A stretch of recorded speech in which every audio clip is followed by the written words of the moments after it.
Hello.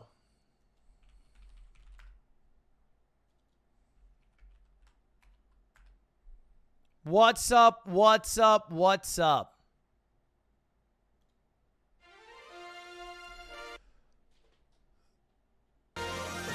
Welcome back, ladies and gentlemen, to the 2020 U.S. presidential debate. We are live in this bitch.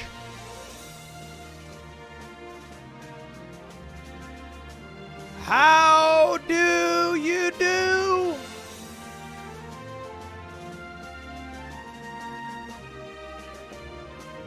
What is up?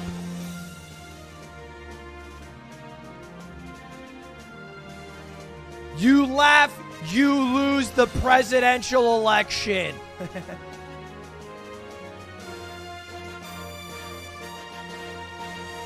Boys, thank you for the subs. I appreciate it. Today's the day. Let's fucking go!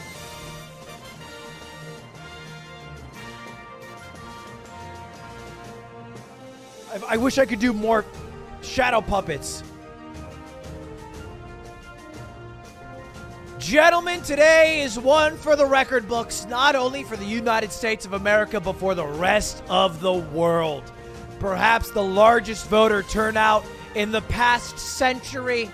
Many of you will have voted in this election, but the 200 million people that make up our voter bracket will determine the winner of this year's presidential election. Let's follow the action here today.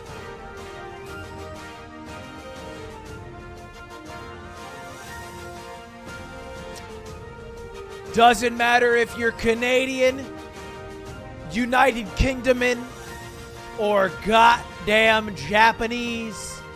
Wherever you're from, America, the greatest country in the world, will change how things are perceived, seen, and done.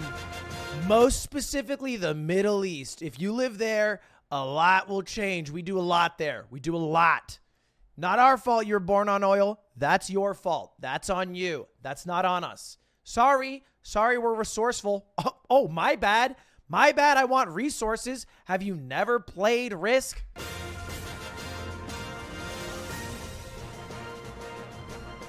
Thank you for the subs, boys. Baby Rodney, Davis Slinger, Sky Strife, Aka Pete, what is up?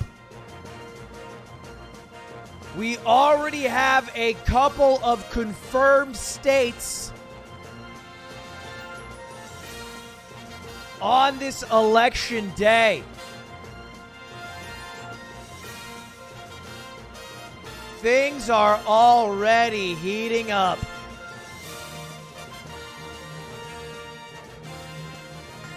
YLYL is moved to this Saturday. Woo! Song gets me torqued. If I were president, I would have a band follow me around and just play that tune. Anyway, boys, look, today we don't have games. We don't have much of anything going on because there's something more important. This election. Now, look, here's a couple of facts. I'm a journalism major, graduate. I am a journalist, all right? And the most important day for a journalist is the presidential elections. Or like Groundhog's Day is pretty big for us too. We all have to report on that one. But this is like close second. Sorry. The biggest one is the fake news we create. Sorry, that's it. That's number one because that takes a lot of effort. Then Groundhog's Day, then the election. That's our big three. As a journalist, who went to school for it. We took a whole class on this. Anyway, let's take a look at some of the facts. Let's take a look. We'll let some people trickle in. Let me tag my entire Discord. So to clarify to all the viewers, tomorrow, Cutie Cinderella takes my credit card and does an Amazon stream. Thursday, it's the anime ranking. The final bracket, Friday, Fireball Friday, the finale as well. Saturday, you laugh, you lose. But today is election day. And so we're all React Andy all the way, trying to figure out who's going to win. Because let's be real, I am not interested in playing a game and pretending this is not going on. I'm not interested. Maybe that's what you guys want, in which case, don't watch me today. Watch me tomorrow. I'll do an Amazon stream. You'll cream.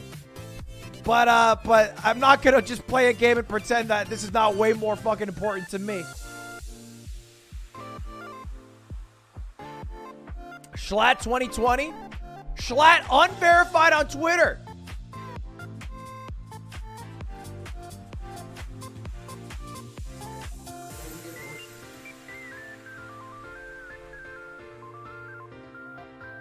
Uh-oh. Breaking news.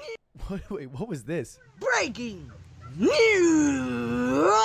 We have our breaking news update. Ladies and gentlemen, just confirmed Schlatt 2020 taken out by the feds.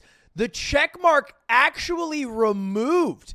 If you look up Schlatt, still has the checkmark in the search bar from my cache on his actual account, no longer there. Schlatt absolutely seething at this news, but it is, in fact, because of all of the voter fraud with the Schlatt write-in. Mostly because Schlatt is not a legal write-in. It's not his fucking name. Back to the election. Oh, shit! We have another... Wait. Breaking news. Breaking news update. The state of West Virginia has been called for President Trump. Absolutely nobody is surprised. Yeah. So anyway, look, if you guys don't know what's going on, it's the presidential election. It's the biggest election in the United States by far, and probably like top 5 on earth outside of like the Pope and then the NFL draft. It's up there. It's up there. And so we have, let's take a look. This is the current graph. This is the New York Times. This is the current graph. They've only called 3 states: Kentucky, West Virginia, and Vermont. And then they have forecasts here. All right, so some forecasts here. It looks like Florida leaning towards Trump, Georgia, North Carolina leaning Biden. So we have that information. Let's take a look at how this works, okay? Because we have a democratic republic. We are a republic, but to be completely honest, what we have as our system makes no goddamn sense. I don't know how they developed it. 270 electoral votes. Where the fuck did that come from? Where's all that come? I don't know. I got no goddamn clue. So anyway, let's take a look. This is the I'm just gonna blank everything out here. This is how our republic, democratic republic, works. So we have 50 states. We all know this. And every state gets a certain amount of electoral votes based off of how many people are in the state. And I guess some other factors, meaning one, that they have to have a minimum of 3 electoral votes, which is why California, you might have heard this stat, has 1 electoral vote per 300,000 people. In Wyoming has, because they have to have a minimum 3, it's the opposite. California has 1 per 700,000 people. Wyoming has 1 per 300,000. All right, so that's how it works. Basically, every state, we vote as a people, and then those people are now filtered out into an electoral system, and then those electorates actually do the voting. So all we're doing is saying like, hey, dude from California, we want you to vote you to vote Biden. And then the guy will be like, okay, we'll vote Biden. And that's how it works. That's how it works. It's a little bit flawed because there's a minimum number of electorates each state has, which means that the number of people per electorate are off. So your vote in Wyoming is 4 times more powerful than your vote in California, which is just weird. And the bigger problem, and this is the real kicker, is that half these states don't fucking matter. Let me correct that. 80% of these states don't fucking matter because they are already decided. They are already decided because of how history's gone and how they voted in the past. And so, without any information, we can pretty much confirm all of these states right now. Everything that is red is going to Trump. Everything that is blue is going to Biden. This is pretty much confirmed. There's no point in waiting for the results because it doesn't matter. California, New York, they're going to vote blue. All right, Mississippi, Alabama, they're going to vote red. It's just how it works. So we don't care. We're not going to look at those states. We're only going to look at the states which are a toss-up. So this is an interactive map that we can create right now. What we're going to do, I'm going to pull up. So this is polling from 270 to win.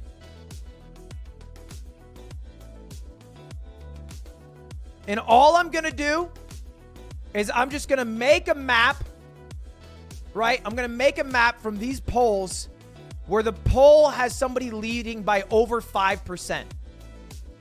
There's a few battleground states, and that will become apparent after we go through. But we're going to go through, and we're going to find what will most likely be blue or what will most likely be red. That makes sense? So, for example, we have New Mexico. New Mexico, Biden is leading 13% in the polls. I don't care what you say about the polls. I don't care if it has an inaccuracy of literally 10%. Biden will still win the state of New Mexico. We can make New Mexico blue. There's nothing wrong with that. All right? Nevada. Oops, wrong one. Oh, shit. Nevada, Biden is leading by 5%. It's a little close to call, but we could probably lean it blue. We'll lean it blue. We'll make 5% our bar. Anything under 5% we'll make a battleground. Anything like around 5% we'll make leaning. Anything above we'll just go hard.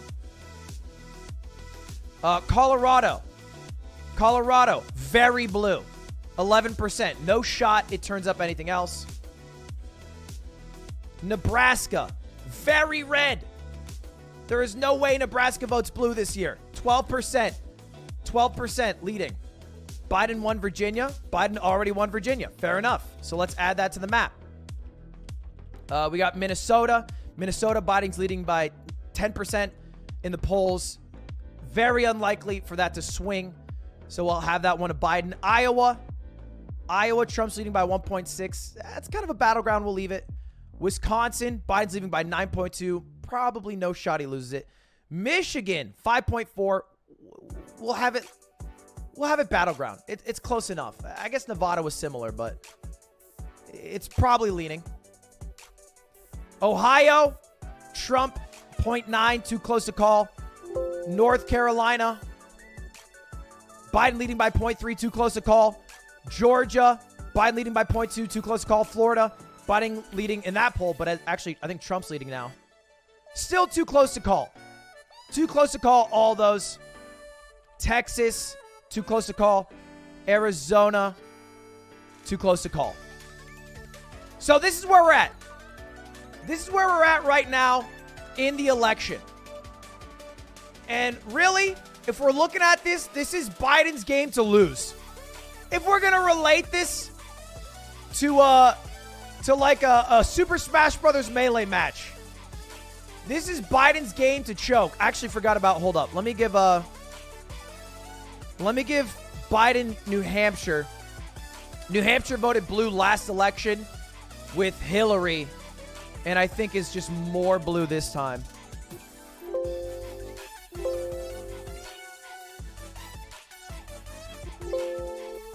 Shit. New Hampshire, yeah, he's leading by 11. Yeah, New Hampshire will likely be. Maine, I think, will be split. So another dumb thing, if you guys don't know, is that some states are all or nothing. Meaning that if, like, one more person, imagine that it's 1 million to 1,000,001 votes, that one person in all or nothing states will change it, and then all the electoral votes will go to that person, right? And so I think most states, let me look up, all or nothing,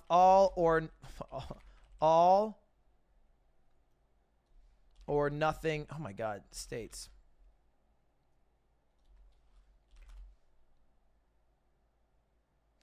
Maine and Nebraska, I believe, are the only two states that are not all or nothing.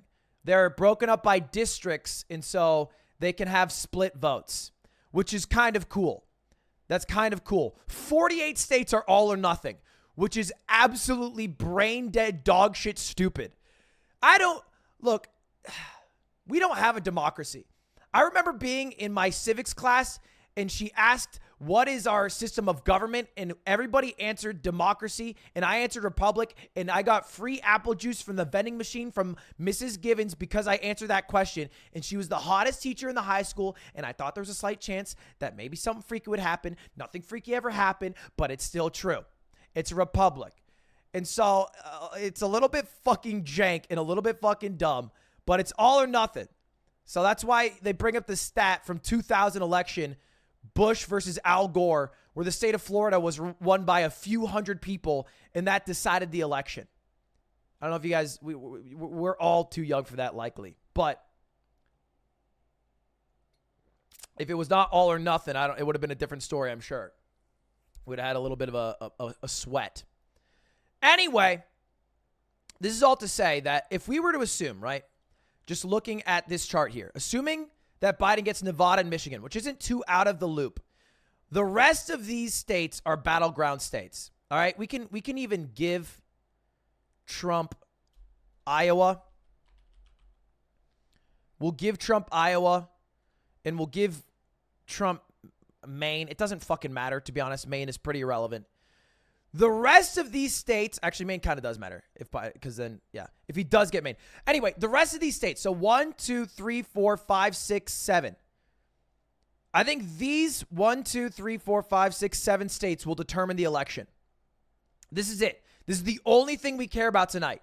We care about Arizona, Texas, Georgia, Florida, North Carolina, Ohio, and Pennsylvania. Because if Trump loses any single one of these, the magic number is 270. You're my mans. Biden will win the 2020 election.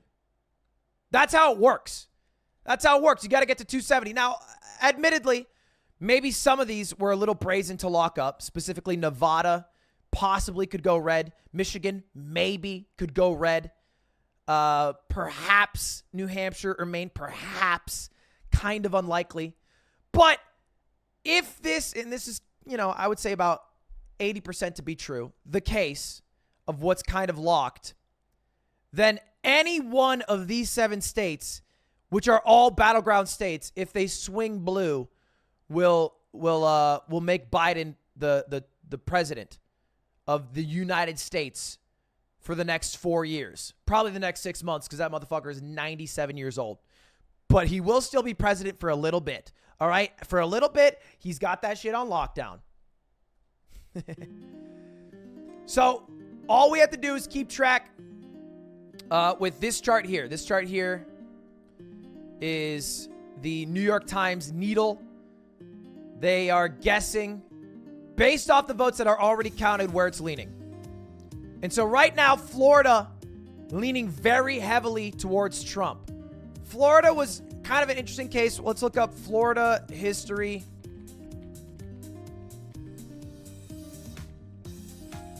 Holy shit, why does it keep autofilling? I'm having a stroke. Florida's wow, what a swing. That's a lot of blue and a lot of red. They were double Barack, but they voted Trump. They were double Bush, but they voted Clinton. Actually, they split on Clinton.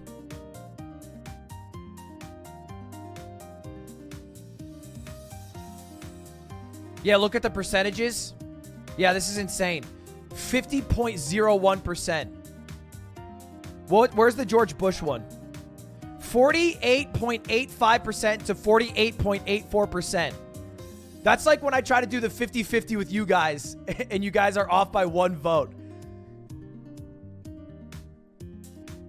They voted Gore in the 2000 election, and the Supreme Court stole it. I think it's a little more convoluted than that, because the networks actually gave it to Al Gore and then took it back and then gave it to Bush.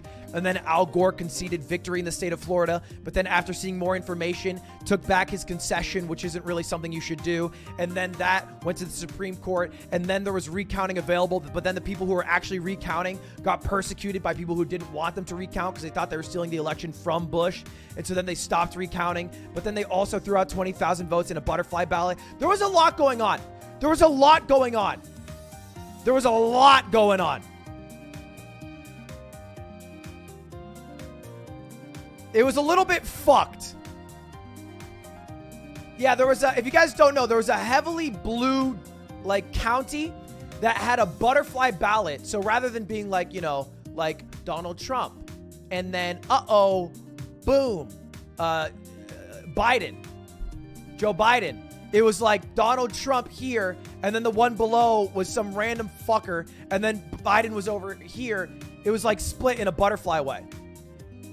And so they ended up throwing out 20,000 ballots because people... Or no, people voted for 2, I think. Yeah, so they ended up having to throw away like 20,000 ballots. Anyway, that doesn't matter. We have to focus on this.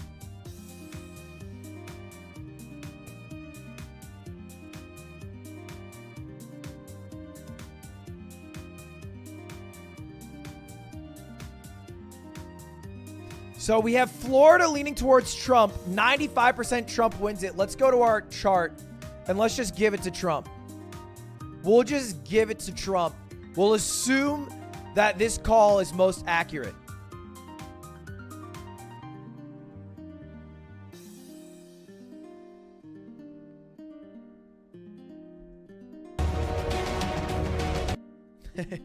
I like how dramatic election night is.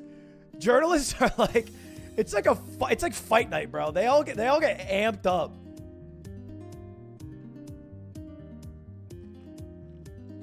Is it weird to hate both candidates? Absolutely not. But at the end of the day, you have to understand the role of the president.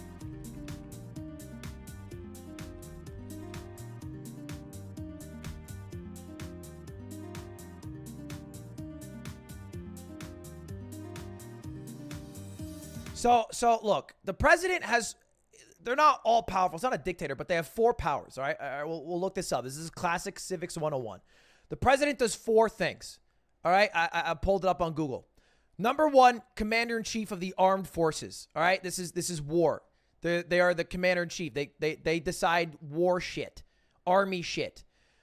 This doesn't super matter because I don't think either of them are very interested in going to war. Trump's pretty anti-war. I think Biden is as well. But yeah, this one I don't think super matters for this election. I really don't. Next, why is there more 4 here? All right, this is hard to read. Anyway, the next is head of state. Head of state. This is like the Queen of England. This is like, you know, the head of foreign policy. This is like when someone thinks of our country, this is the figurehead. That's pretty much the only job the Queen of England has at this point. She's the head of state. That's what the president does as well. So like how we look in front of the world, shit like that. You know, public addresses, shit like that. All right? So that's 2. So it's in front of the army, head of state. I think head of the executive branch is the 3rd. Someone help me if I'm wrong here. Thank you. Hi, dude. I don't even know what this is. As me and some friends have come to some disagreement over you, 1,000 bits. We thought we would as yourself. Can't find anything on the internet, Tater. Given your very Swedish name, how are your, or do you have any, connections to Sweden? My father is from Sweden. Half my family lives in Sweden right now. Head of the executive branch. This is probably the most used power for any president is head of the executive branch. That's like vetoing bills, signing shit, you know, presidential pardons, whatever, all that shit. What are people saying?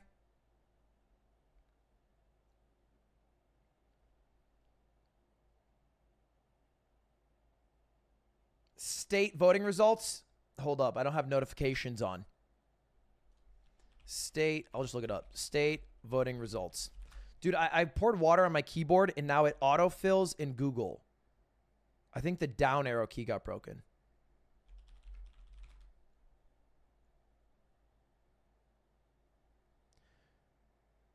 Biden's leading in Florida. In what world? In what world is Biden leading in Florida? All right, let's look at 358.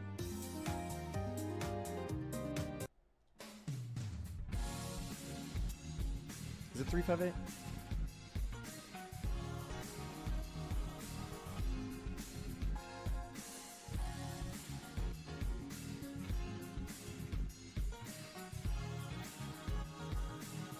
Hold up. Let's just look at the Associated Press.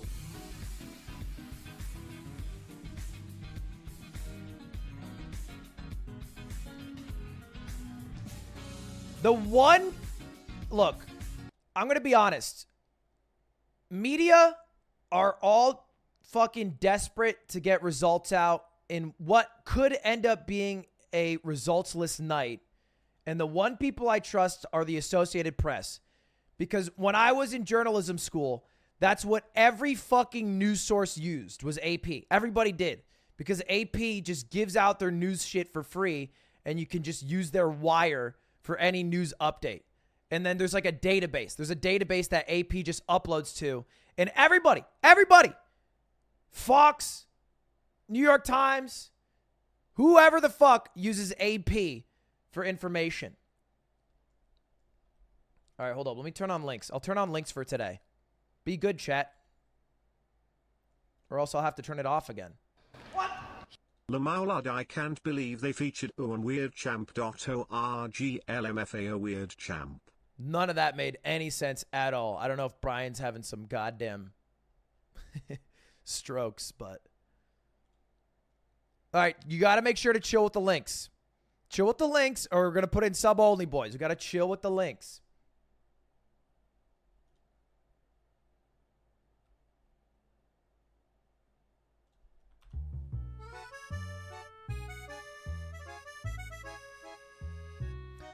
Decision Desk HQ.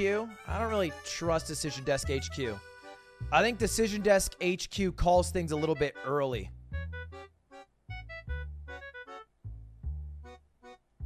But we'll pull it up.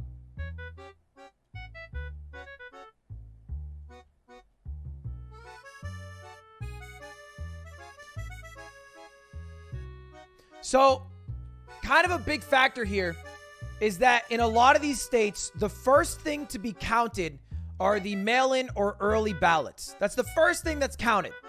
And so a lot of those are just left-leaning. They're Biden-leaning because a lot of Trump voters want to vote in person, and Trump's whole thing is that this election is rigged for online ballots, yada, yada, yada. So a lot of the early votes will lean shit left.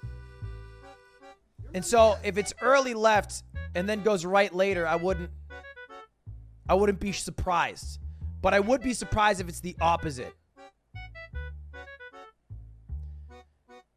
So for example, right now, Florida, 81% of the votes have been cast or reported, and Biden is leading by 0.1%.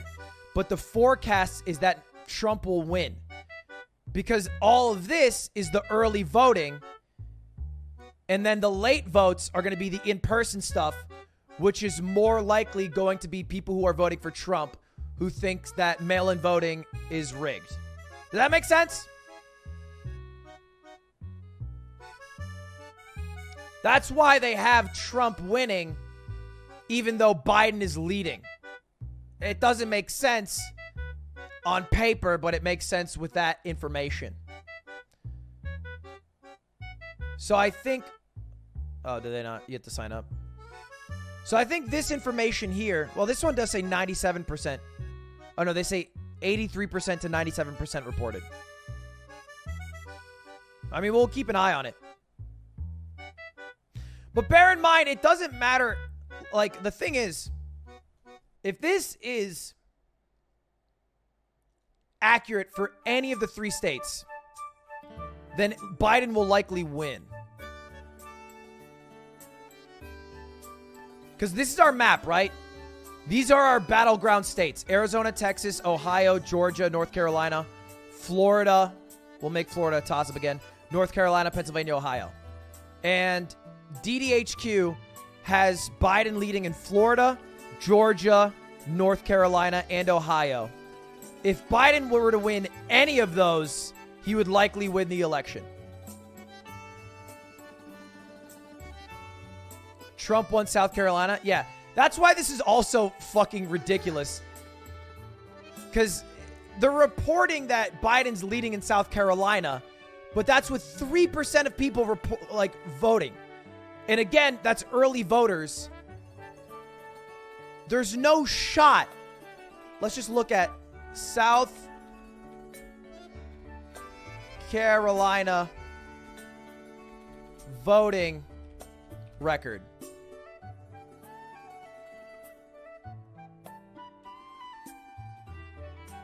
They have voted Republican in the past since 2000. And then the last time they voted Democratic was 1976. It's been 44 years since South Carolina has voted blue. So this is I mean, like, this map is, I think, not a good map to look at. It'll be very misleading.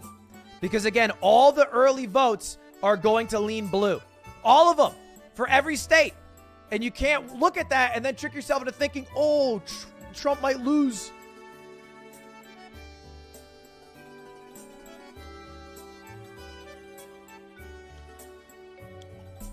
We have New York Times map. Yeah, look. See, New York Times, same information. Same information as Decision Desk HQ. Literally, Biden is leading 41,000 to 36,000. And they still said, yeah, no shot. Donald Trump won. Congratulations. Carson said there's so many Trump flags here in South Carolina. Yeah, I could imagine. I could imagine. The reason they all lean blue is because, so there was, I believe it's 100 million people, right? Like,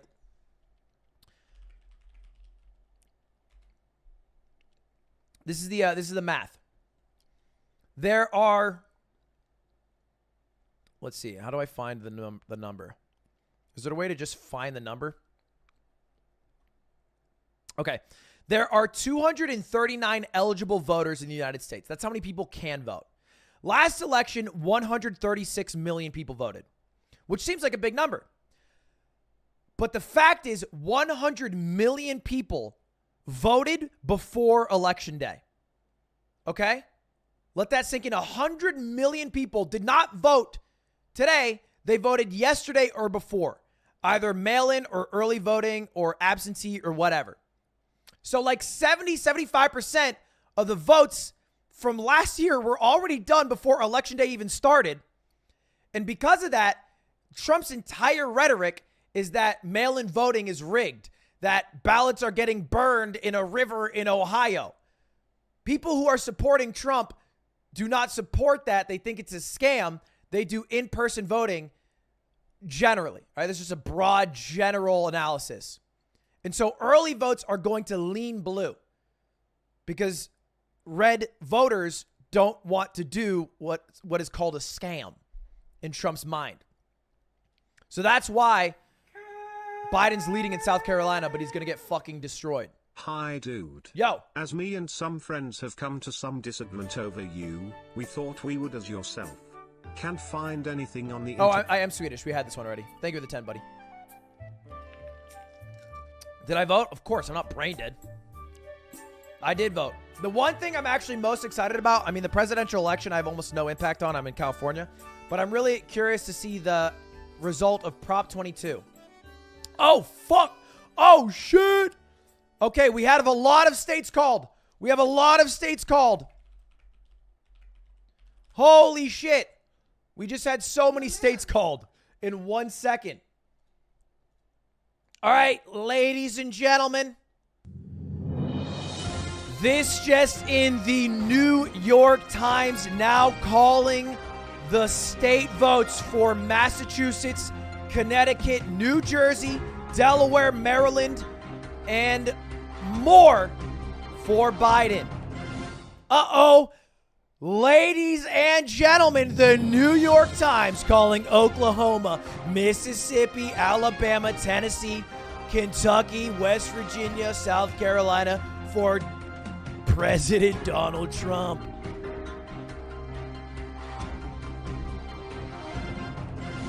Let's compare this to our map.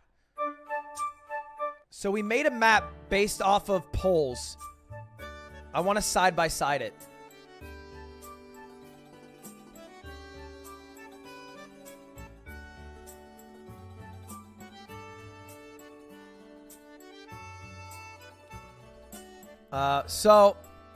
Shit. I don't know where to go.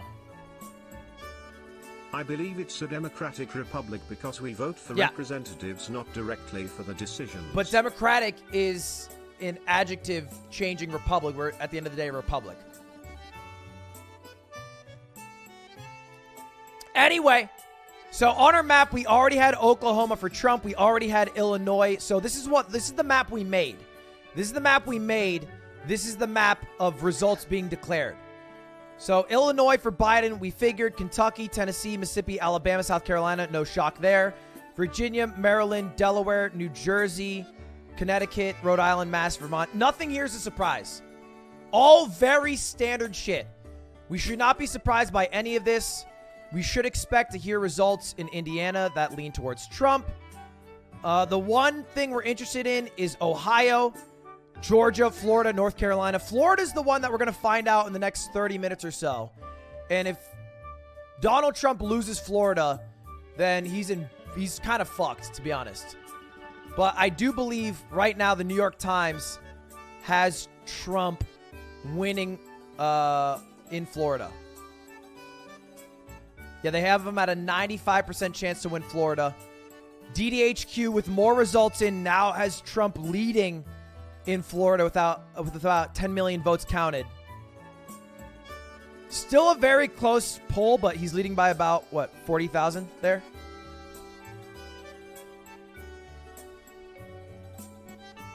Biden looks like he's winning Ohio. He does seem to be leading by a shit ton, but again, early voting, it's too close to call. Let's take a look at what the New York Times analysis is for Ohio, if they have.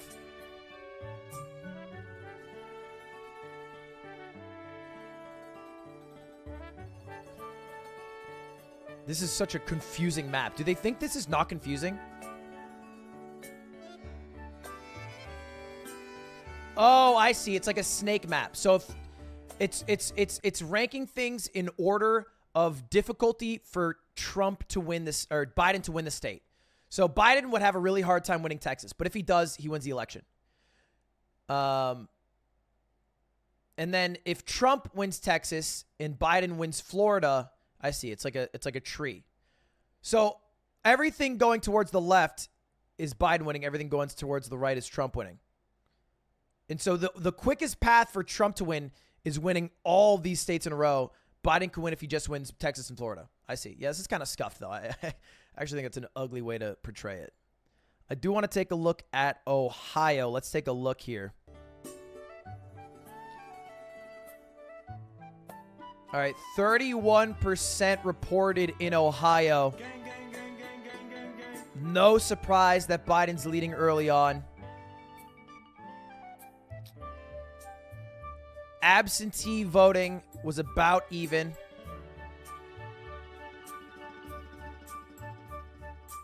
Yeah, they're not calling anything. I think everyone's being very wary on calling early. Or at least anyone with any reputation to be concerned about. This North Carolina is looking kind of interesting right now. North Carolina is looking kind of interesting at the moment. Let's take a look at the video footage. Of the expected vote in. That's going to be the early vote. And look at these numbers, George. The conventional wisdom was that Democrats were going to blow out Republicans in the early vote. And in Florida right now, it is neck and neck. Every time we look at the state, it's getting closer and closer. But what we have to keep our eye on right here is this section of the state right here. We're talking about Pensacola, the Panhandle. That is Trump country. The votes are still out there, and it's important because this is such a close race. One of the problems, besides Miami-Dade County, for Joe Biden is that he's underperforming in some Democratic counties, places like Osceola. He has a big lead there, but he's underperforming from where Hillary Clinton was 4 years ago. We look at Orlando, which was ravaged by COVID, especially the economy there. He's doing a little better there. That's a good spot for him. And he's made some gains in places like Jacksonville, Duval. This is a Republican county. He's winning right Trump there. Won It is states he had over 5% loss in polls. It's controversial to support Trump in majority blue states, so polls lack in his support continuously. Yeah, the key word you use there is 5%. And the only states that I locked up that had 5% leads were Nevada and I believe New Hampshire. Every other state that I confirmed, or maybe Michigan. I think Michigan was 9. All these states had him leading by 10%, bro. 10%. I don't think the polls are off by 10%. Final days. Joe Biden was in Florida today, the candidate's wife, Barack Obama, Biden's not-so-secret biggest weapon in this race in many days. Obama was in Florida 3 times in just the last 2 weeks, including in that critical Miami-Dade area. So they put a lot of effort into trying to get out the vote there. And so much of the message there, of course, on the pandemic as they try to target senior voters. I think especially about one moment in particular, Biden, during one of his 3 trips to the state, speaking to a group of seniors and saying how many of them this year haven't been able to go out and hug their grandchildren, trying to directly tie the president's handling of this pandemic to their own personal lives, to their own families. That is a message that the Biden team is hopeful will resonate in the state. But, man, it is very close right now. I know they are looking at these numbers just as closely as we are, George. They certainly are. Cecilia Vega, the president changed his registration order. What will also be interesting is the Senate race. So I believe the Senate right now is Republican majority by 3 senators. So 3 senators are all that separates the Republican lead. So if 2 flip from Republican to Democratic, then it will be a Democratic lead.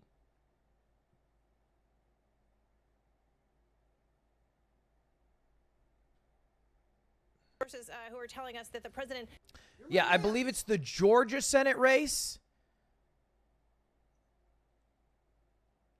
that is contentious right now because it could flip there. In South Carolina? Interesting. All right. Let's take a look back at the maps.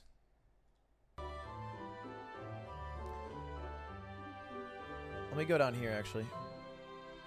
Biden is getting the margin statewide that his campaign hoped for in Florida. It's very bad Miami-Dade County return that has swung the state towards Trump.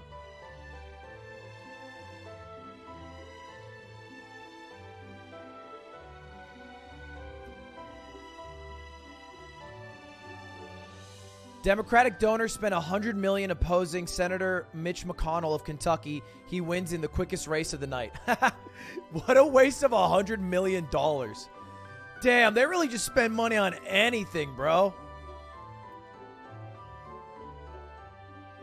Why would Mitch McConnell lose? Mitch McConnell, isn't he the Senate Majority Leader?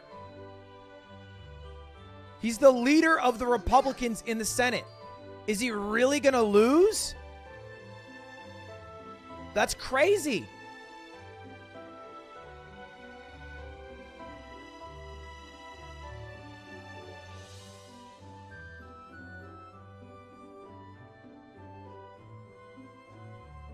All right, let's take a look at the Senate race. Still 24 to go.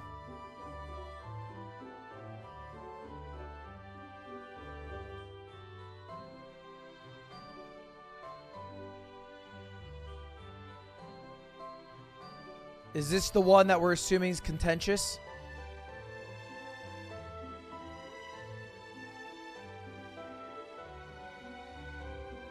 Oh, yeah, it's Georgia's special election. That's weird.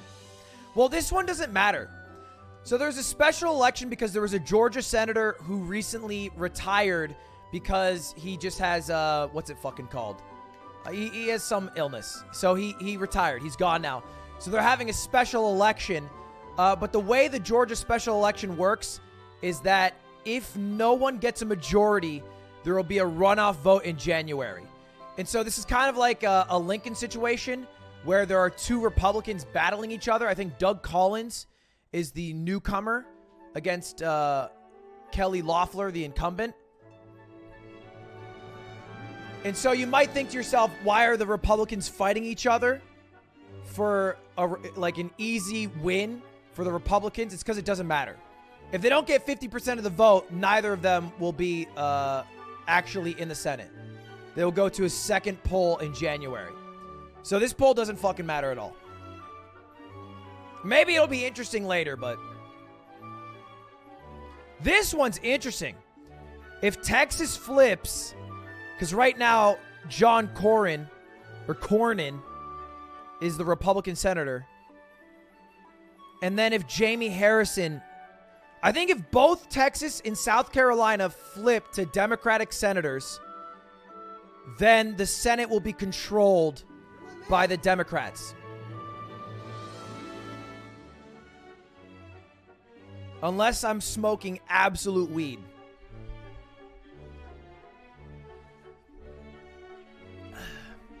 So those are the two things to look at. Texas and in South Carolina Senate race. Let's go back to the presidential race. No new information at the moment. Uh-oh. Oh, this is just a little bit behind. They're calling quite late. The House is currently Democratic majority, and I doubt that'll flip, but we can definitely look at it.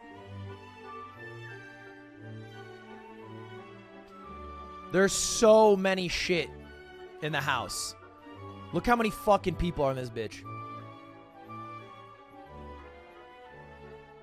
There's actually a really big one in California. One of the biggest races in California is the House race.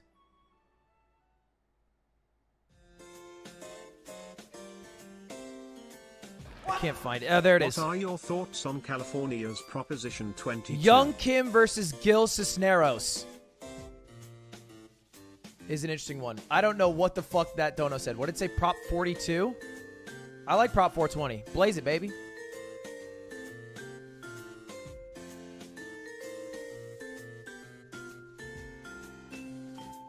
Prop 22? Prop 22, when I first saw a commercial for it, let me show you. So Prop 22 is a proposition in California for Uber drivers. And I'm just going to quickly show you a Prop 22 ad that I saw when I was watching sports. A new way to earn a little extra. Open and available to people from all walks of life. That flexibility gives drivers the independence other jobs can't offer. Prop 22 will give them that and more. They'll get guaranteed earnings, healthcare benefits, personal protections, and they can maintain their flexible schedules. But if drivers are forced to become employees, up to 90% of app-based driving jobs could disappear. And the jobs that are left wouldn't have the flexibility they need.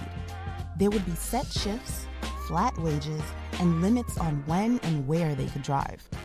That's why the vast majority of drivers, by a 4-to-1 margin, want to maintain their independence. Protecting their flexibility and providing historic new benefits are what we're fighting for. Vote yes on Prop 22 to help create a better path forward for drivers. Now, I saw a commercial similar to this that was basically like a driver, and he was like, I'm voting yes on Prop 22 so I can make more money and I want healthcare. And I was like, that's great. Oh my God, they're going to get healthcare. That's amazing. And then I looked it up just because I was curious. Prop 22, very simply, is based off of a California ruling that you weren't allowed to have drivers, app-based drivers, as independent contractors. And so then the companies put forth this proposition that would make that legal, that they'd be allowed to be independent contractors. No means that they'll be employees, right? That's what it means. And employees get all of that shit and more. Employees have to have a right to like minimum wage, to health care, to structured hours. They will literally just make more money and have better lives if they're employees as opposed to independent contractors. And when you look more into it, the only corporations that are funding yes on Prop 22 are DoorDash, Instacart, Lyft, Postmates, and Uber. And you guys, they spent $200 million on this campaign.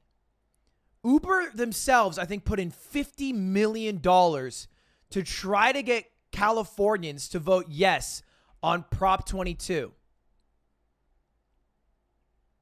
It's insane. Look at it. $200 million was for yes on Prop 22, $20 million for no. Uber, $51 million. DoorDash, $51 million. Lyft, $47 million. Instacart, $31 million. Postmates, $11 million. To try to get independent contracting to be legal. Because if they have to have them as full-time employees, it'll just be so much more expensive. Have you seen the new Nelk Boys video where they met Trump on Air Force One? I don't watch Nelk Boys. No, I don't. I'm not in college. In my day, we watched I'm Schmacked and then drank a bit of Smirnoff and then went to bed. Okay, that's what I did. Anyway, that alone just sold me on it. The fact that they were going to save so much money by not making employees full-time, the fact that they would save $200 million, it was worth spending $50 million for Uber to have people be independent contractors because that's how much they'll save by not having to pay them minimum wage, which if you guys don't know, by the year 2022 in California is going to be $15. So currently I think it's $10.25, $10.50. I think it'll be like, maybe it's $11.50 and then $13.50. It's just going to keep increasing until it's $15. It's $13.50 now. Wow. Yeah, so it's going to be $15 soon. And so they'll have to pay them $15 per hour at minimum, which is way higher than what they are going to be getting if they're independent contractors. You know, you don't get rides, but you're out searching or whatever. Anyway, yeah, I voted no on Prop 22. I'm curious. I mean, literally 10-1. We're talking $200 million to $20 million in advertising. Every time I order Uber Eats or Postmates or whatever the fuck for food or groceries, because we're in a fucking pandemic and I don't want to have to leave my house and go and meet with people in restaurants, there's a pop-up and it says, vote yes on Prop 22 to save drivers. They do that to me every time I order shit. And every time I fuck yourselves. Dumbass corporate. You're fucking multi-billionaires. Jesus Christ. Now, the only concession I'll make is I'm curious if, because a lot of these companies, Uber and Lyft especially, are so large, I'm curious if they will just leave the state of California if they vote no. I don't know. I think it's a possibility. They've left cities before. Like, they no longer operate in San Francisco. I think they don't operate in a couple other cities. So, I'll be curious to see if it votes no, whether they'll concede or whether they'll just leave. Because maybe concession, they'll lose a bit of money, but they'll be fine. But if they concede in California, maybe other states will follow suit. And then the whole infrastructure that allows them to make money by underpaying employees as independent contractors will fall through. So I don't know. I'm not too worried if it does fall through, because I think if it does fall through, something else will just take its place.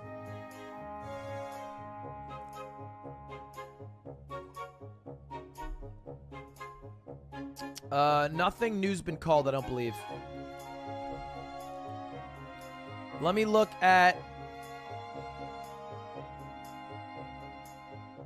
Oh, that's the house race. Gotta love sub only. Subs know how to be peaceful, Pog. All right, so Florida, still 95% Trump. Georgia, now leaning way more towards Trump. In North Carolina, I believe was 63% leaning Biden, and it's been cut down a bit, so it's leaning much more towards Trump now.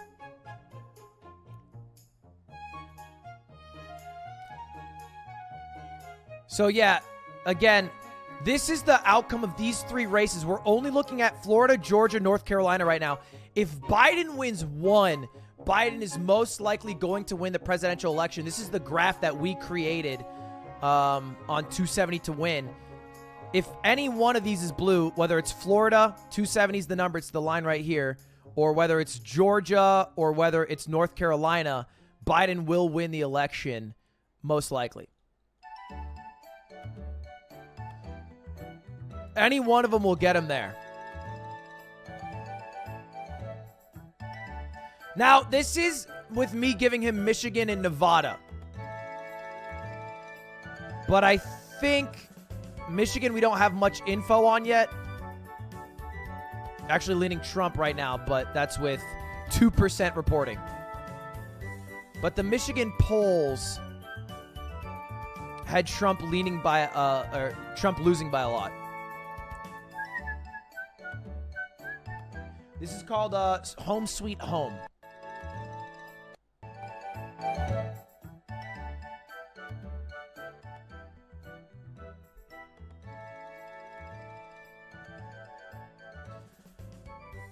I mean, we can just look it up. Michigan voting history. So Michigan went slightly towards Trump by 0.2% last election, and then has a pretty strong record of blue.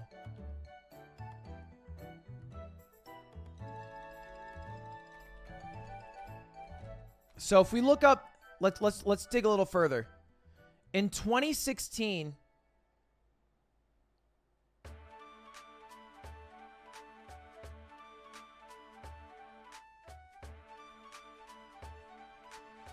the Michigan polls had Hillary Clinton winning by about 4 or 5%.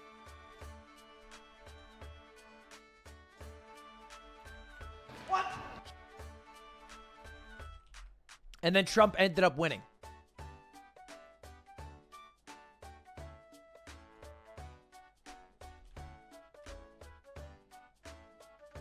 This year, they have Biden leading by 7, 8, 9%. So let's just assume the polls are as wrong this year as they were last time. Let's just assume they're off by 6%. Biden would still win Michigan with that. With 6% inaccuracy, Biden would still win Michigan. So that's just the facts. He won by 0.2%. They were off by 5%. We'll give him a 6% for the fun of it. Biden still wins off 6% Michigan. That's how much he's leading in the polls by. So that's why right now I have Michigan in my graph as Biden. Now I could end up being wrong, of course, but we're guessing. Texas right now leaning towards Biden. Interesting. I would be shocked if Biden won Texas. I think if Biden wins Texas, it's GG, because Texas has 38 electoral votes. I think it's the third biggest. It's the second biggest, right, actually? Is that the case? It's the second biggest behind, I thought New York would be more. Wow, yeah. I feel like if you get Texas and California, you're goated. Like, if you were... Wow. I'm just thinking about it. Who's that dude who was from Texas in the Democratic primary? It was the governor of El Paso, Beto O'Rourke.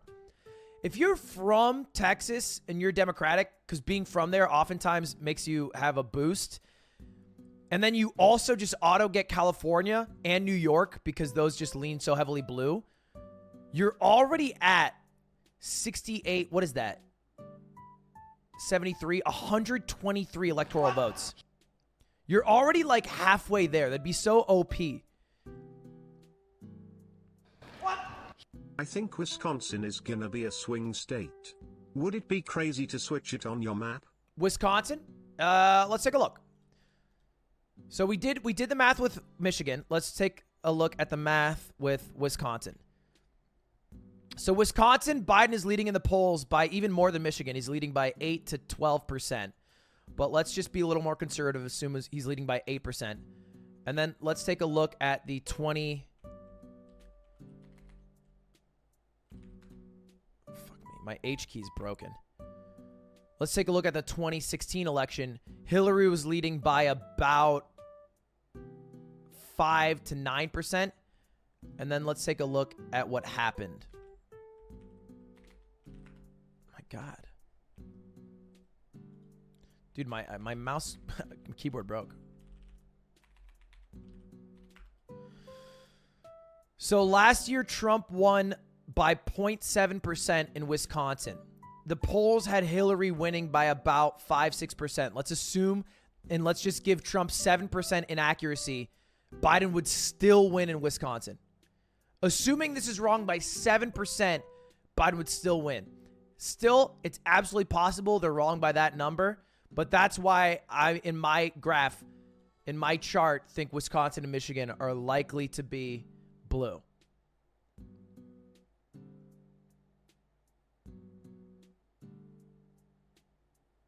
I mean, that's like so generous.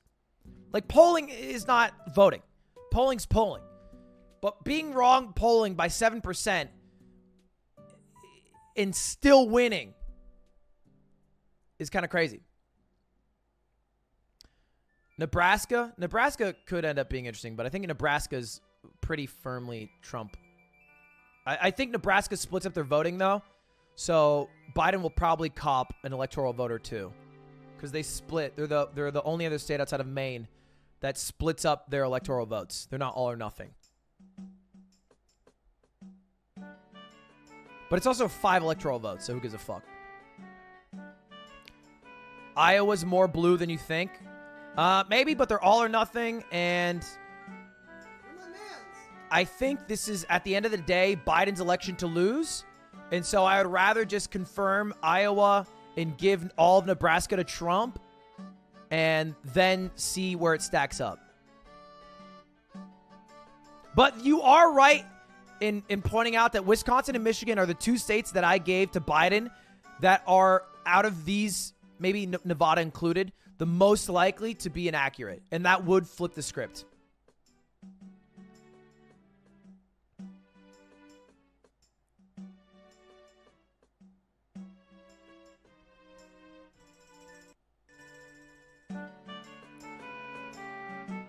How is Biden winning in Virginia? He already won Virginia. Are you saying how is he winning because Trump is leading by over 200,000 votes? What's up with that math?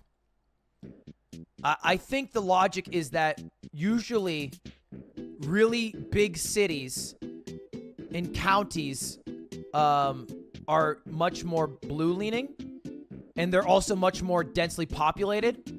And so all they've done is count like these very red bumfuck nowheres. But they have a lot to count in Richmond, which is a blue metropolis. Yo lad, my girlfriend bought me the new merch. And so they just base it off She of history. wanted me to thank you for making shipping only $3. Absolutely. Much love, man, love the steam.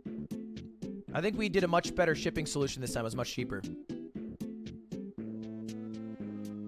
But anyway, it's because the remaining votes to count are very blue leaning. It's the same reason why they have Trump winning in Florida right now. They have Trump winning in Florida, even though it's a very close vote, or it was at least, because the things that they count last are all Trump leaning. And the shit that is Biden leaning has already been counted.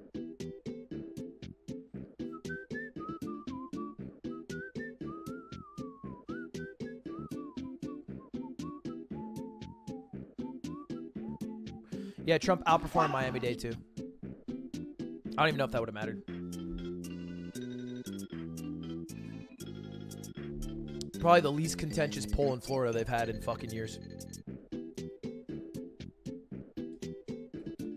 Arizona and Florida are probably the two states, if I had to guess, that are the oldest.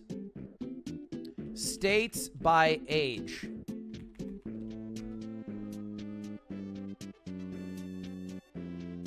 Oh, wow. It's actually Maine, and then New Hampshire, and then Vermont, and then West Virginia, and then Florida. Arizona way lower than I thought. I guess I'm smoking weed.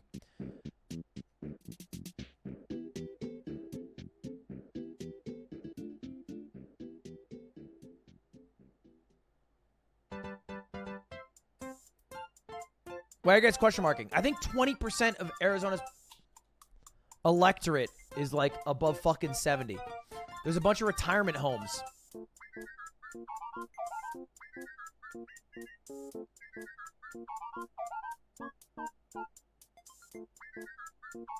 Oh, did I say 13 colonies? Georgia numbers are early, but Biden is at 63% in Cobb County, which is striking. Clinton won Cobb by 2 points. The first time in decades the Atlanta suburb back to Dem. See Georgia results.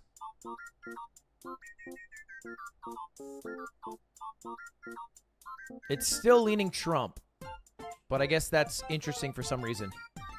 I never got these people, like Jorgensen. What is... Oh, 21 people voted for Schlatt. What is up with that?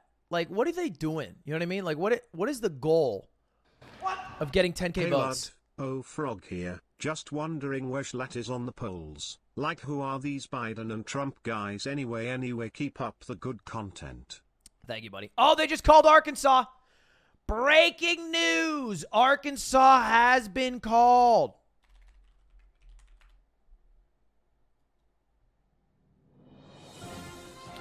This just in. Arkansas is still Republican with 0 people counted. It's an absolute shock to us all.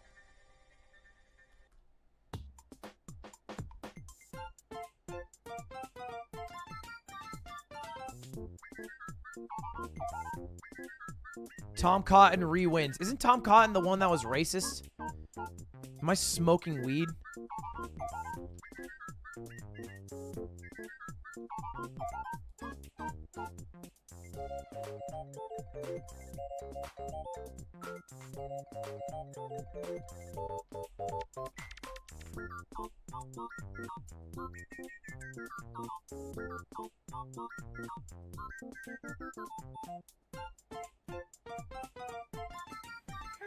He's the one that said slavery was a necessary evil. Yo lad. That was it. My girlfriend bought your merch for me, and she wanted to thank you for making Thank you, the Brilliant shipping Skylar. only $3. Guys, donuts are a little backed up. I don't know if it's doubling on my end or on your guys' end, but they're a little backed up. Sorry about that.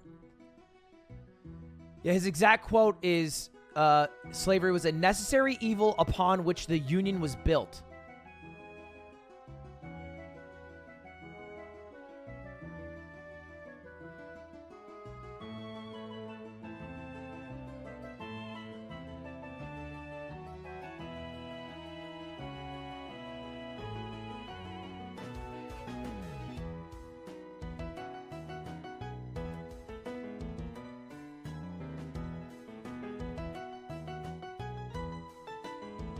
And he won the election. Wow. Good job, Tom Cotton.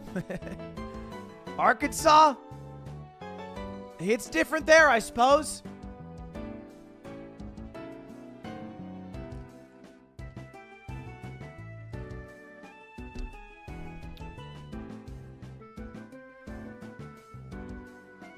It's true. I think there is a difference between saying it like a historical fact that our nation was built upon slavery and then saying it was necessary, as in without slaves we would not have survived, and that it was like we should, like, it has an implication that I think is leaves a bit of a bad taste. It's borderline defending slavery, because it makes it sound as if it was necessary and we needed it, and that society could not have functioned if it was not built off of slaves.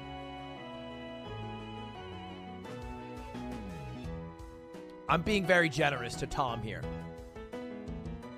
It's not whether it's true or not, because there's a difference between saying, and no one has a beef. It would be dumb to be upset at someone saying America's built on slavery, because that's just a fact. It is.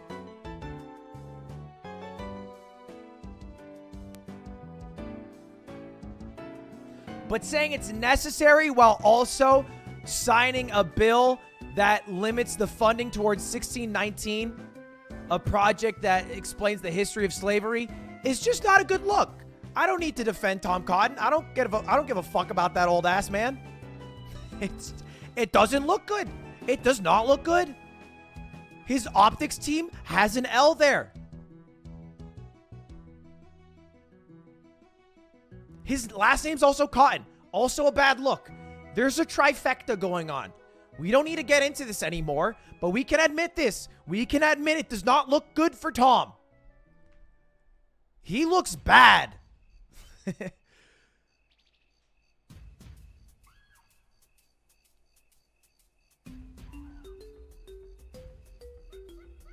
Boom, boom, boom, boom, boom, boom, boom, boom. My man's.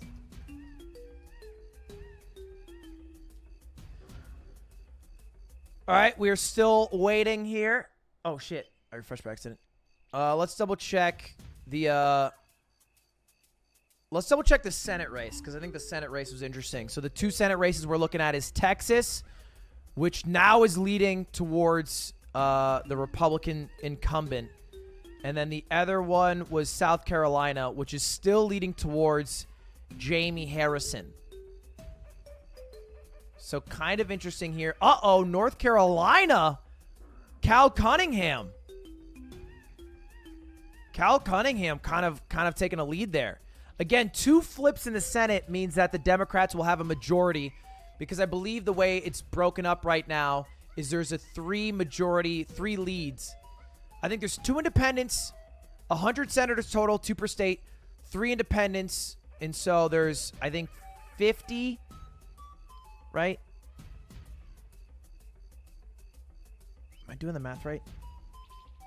I think there's 50 Republican senators, 48 Democratic, 2 independent, I think. Maybe there's more independent. No. I gotta figure. Senate. Shit, it looked up Sennheiser. Senate breakdown.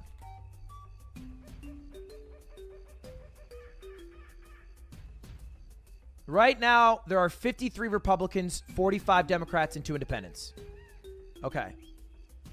And so they're leading by... What is that? 8? So they're leading by 4.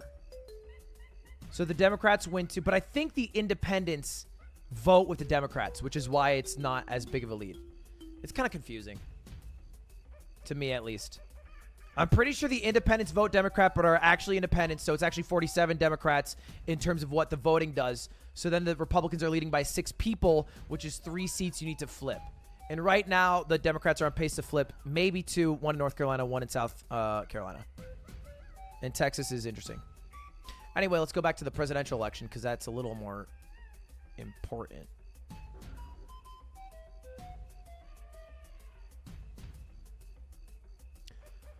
All right, so Florida still... Oh, North Carolina. Uh-oh. Bit of a change. North Carolina leaning towards Biden by 63% early in the night. Now leaning towards Trump, 71% there for President Donald Trump. So again, if we pull up my map here that we made earlier, these are all the battleground states. Biden needs to win 1 of them. Trump needs to win all of them to win. And so if Trump wins these 3, we are down to these 4 left. Pennsylvania, we will likely not get any information on today. I believe Pennsylvania's information. Same with Arizona. Arizona will be really late. So we won't know these 2 for a while. So it'll really come down for tonight's information to see what happens to Texas and Ohio. Texas and Ohio. Texas is likely Trump, but it's still a battleground state, so I haven't given it to him. Are you nervous? For what? I voted. There's nothing to be nervous about. All right? At the end of the day, if one team loses, they deserve to lose. Because that's how the fucking system works. Everybody knows how the system works. No one's confused. So if they don't get the votes they need and they lose, they lose. Also, let's be very clear. I'm not nervous for myself regardless.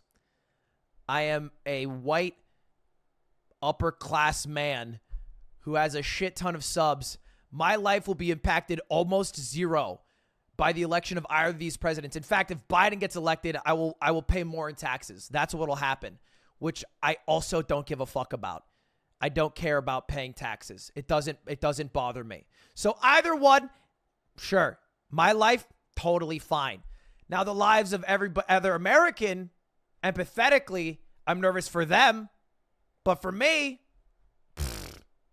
shit does not impact me. That's how it works, man. That's how it works in America.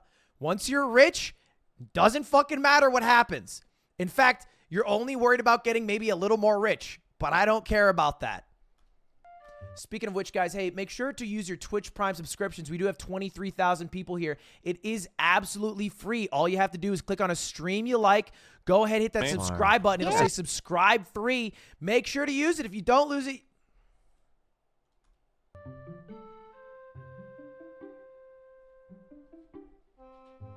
I gotta take a quick piss. I'll be right back.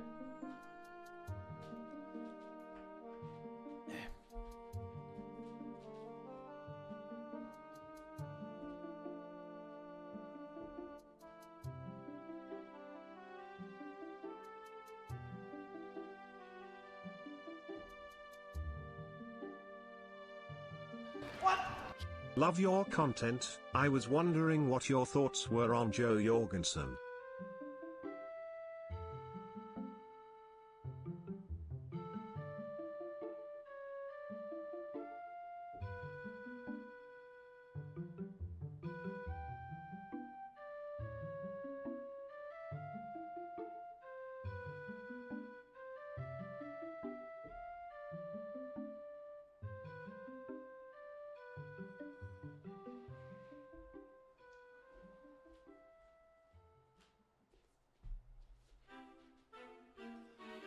All right. Biden is outperforming Clinton's numbers in Houston and Dallas, but if he's to win the state, he probably needs to exceed 2016 by more than what he's doing right now. So he's doing better than Hillary in Texas, but not better enough to win the state is what they're saying.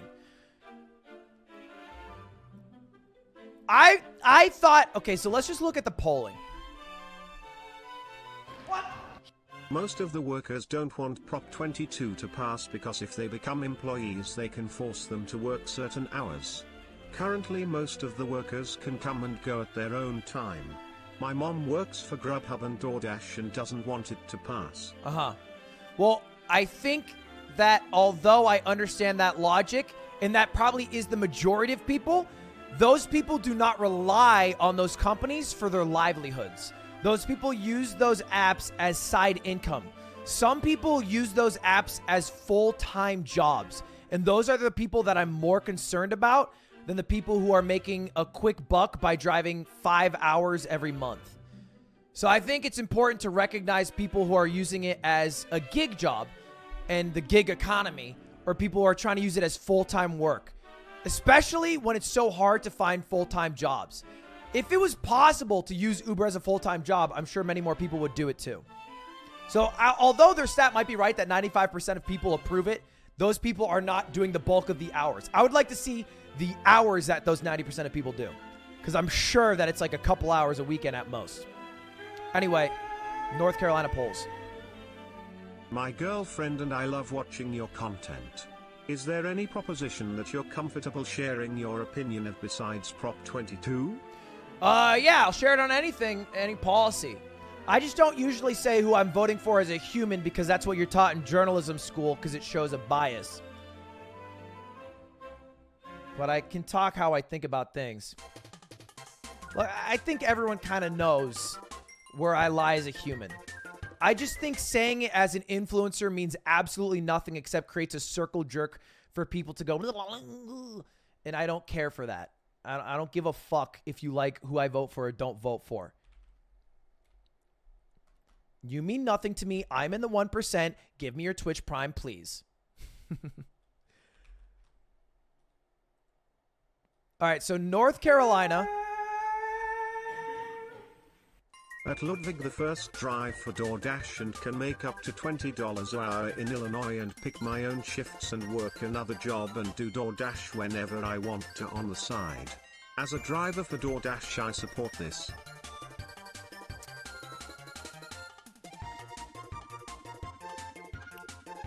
I think the convenience that you are giving up for the rights that employees get as opposed to independent contractors is so valuable.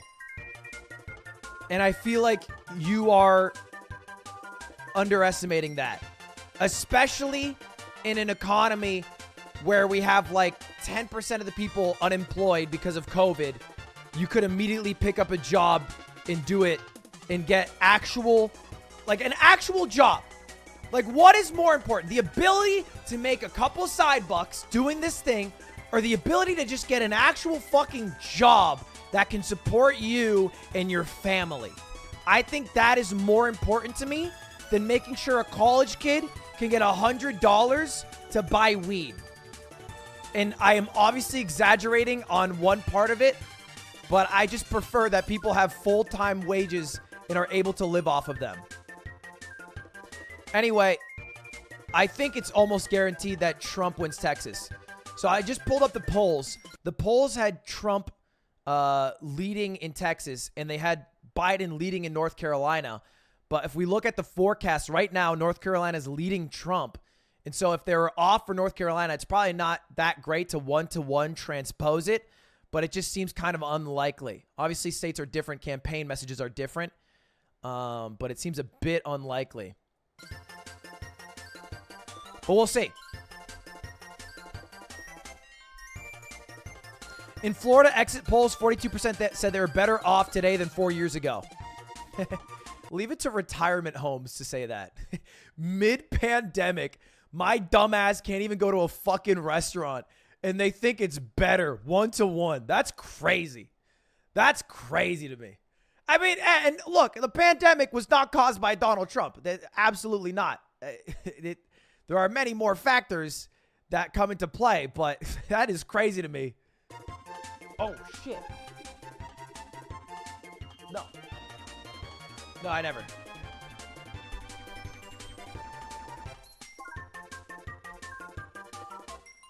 Scared the shit out of me. Pennsylvania results are trickling in, but Dems are encouraged by early voting tilt. Fuck early voting.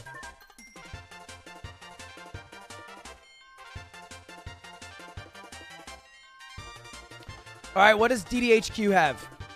Yeah, so DDHQ is the same site that early on had Florida, Georgia, South Carolina all leaning blue. They still do have North Carolina leading towards Biden, which is interesting. Pennsylvania early on, Omega Biden heavy. Holy shit. But again, that is the early votes.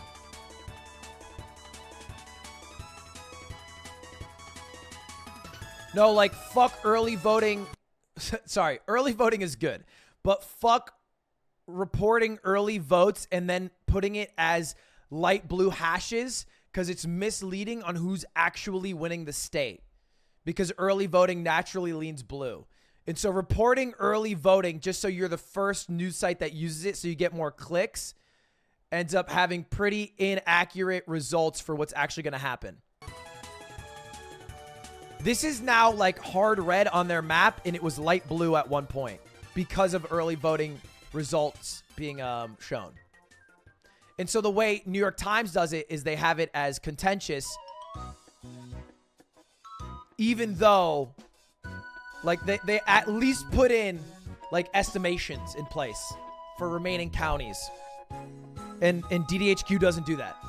DDHQ is very like monkey see, monkey do. One vote in this county, and that's more than this guy. That means they're winning the entire state, which is kind of brain dead. Thank you to 3 Anonymous.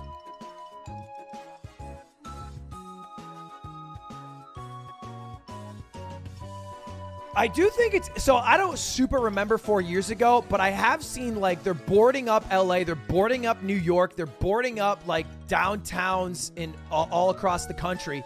Did they do that 4 years ago? Is this a new thing? I don't remember. I was in Tempe 4 years ago, which is probably like a top 3, top 5 city in Arizona, and nothing happened. I mean, they announced Hillary won at like, or sorry, no, Hillary lost at like 10, I think, or 11, and that was it. And there's nothing. I lived across from Mill Avenue, which was all the bars, and no one said shit. Maybe a cheer came from the country bar, maybe.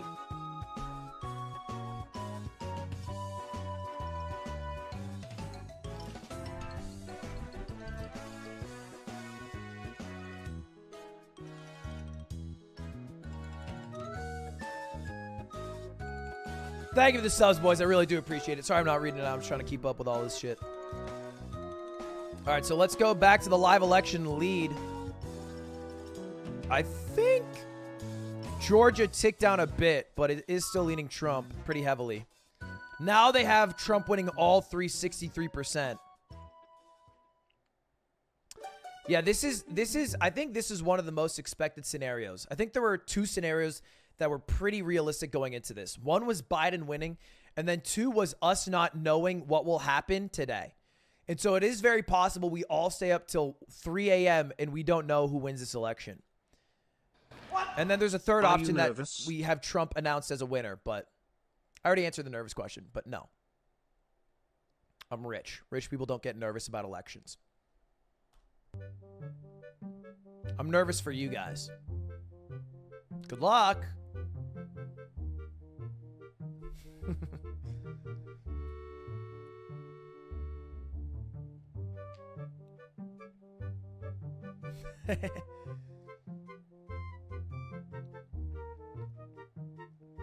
Well, like, I think Arizona doesn't get called until like 11 My bookie midnight. just changes his odds for Trump from 2.70 to 1.90 with Biden at 1.80, so they thinking it's gonna be a lot closer now.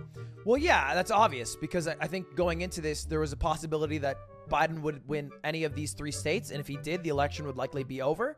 And that scenario has passed us now. So we've lost one scenario for Joe Biden to win this election, which means that it's less likely for him to win as a whole.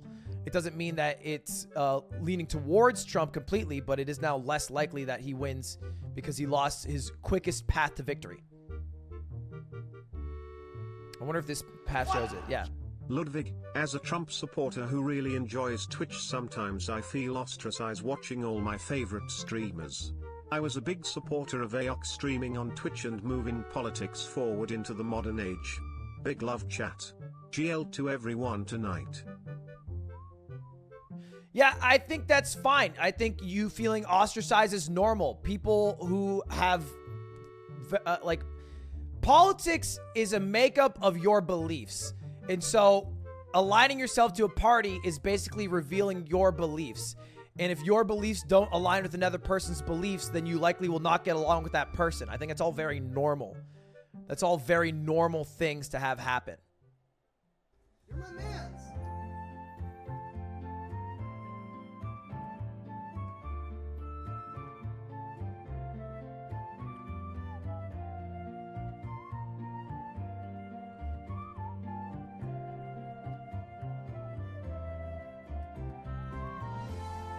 But hey, man, I will take your Twitch Prime because I know that you got one available. Any Trump voter, I am super down to take your Prime.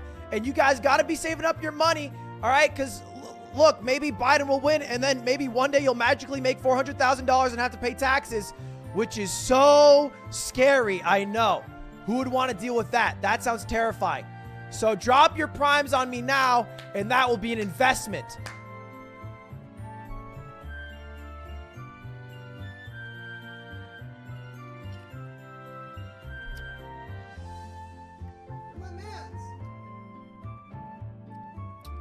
The thing is, I get greedy people who already make $400,000 who don't want to vote Biden. That makes sense.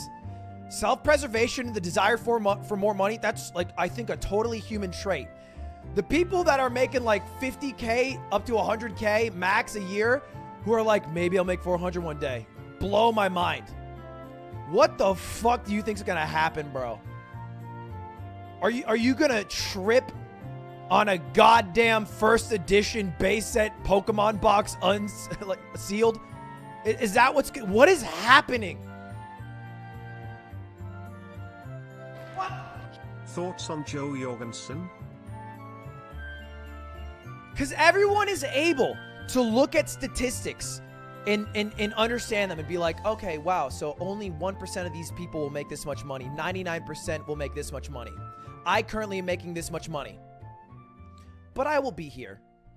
How do more than 1% of people believe that if they understand how? That's what fucks me up.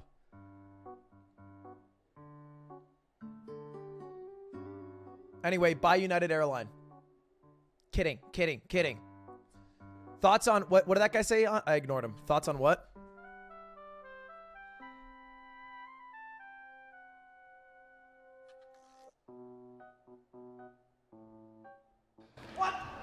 Hey lad, I managed to get in on a merch drop. I don't know who Finally George love the Jorgensen is design enough. man in from a basic UK frog who doesn't get US politics. Thanks for explaining. Thank you, UK Frog. Look, I don't think most Americans know what it is. And honestly, I had to do quite a lot of research to understand even a bit of what's going on. And I listen to like political podcasts every fucking day.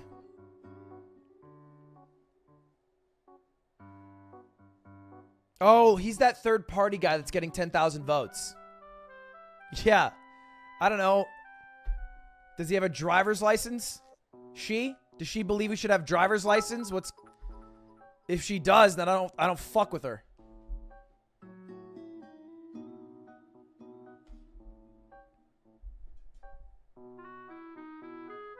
The only podcast I listen to is The Daily from New York Times and then Planet Money from NPR. That's pretty much it.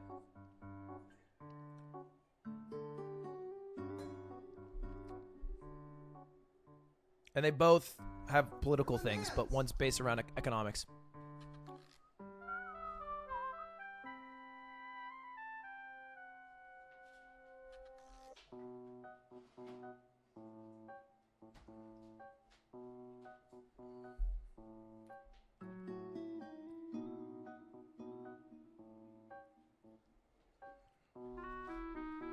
Fuck, stop saying close the fridge when I leave. So interestingly enough, North Carolina, which I think was 63% Biden leading early on, is now perhaps going to be more Biden leading than Georgia. Or excuse me, more Trump leaning than Georgia. Georgia has kind of been stuck in this range. I think it was +4 at one point. Now it's +3. So Georgia's getting a little closer.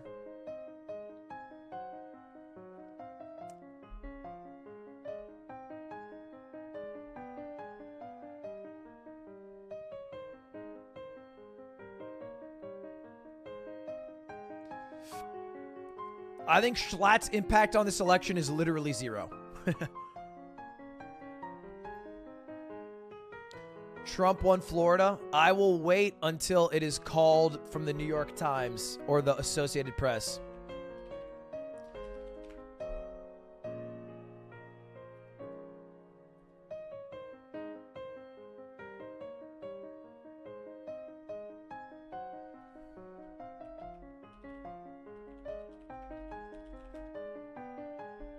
Last minute Kanye surge.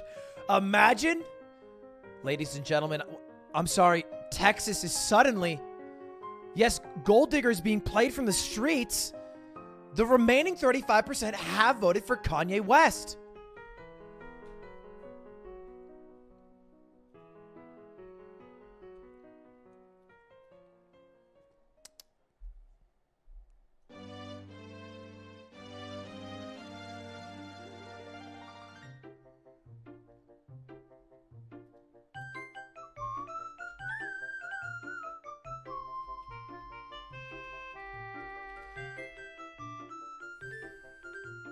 You're my mans.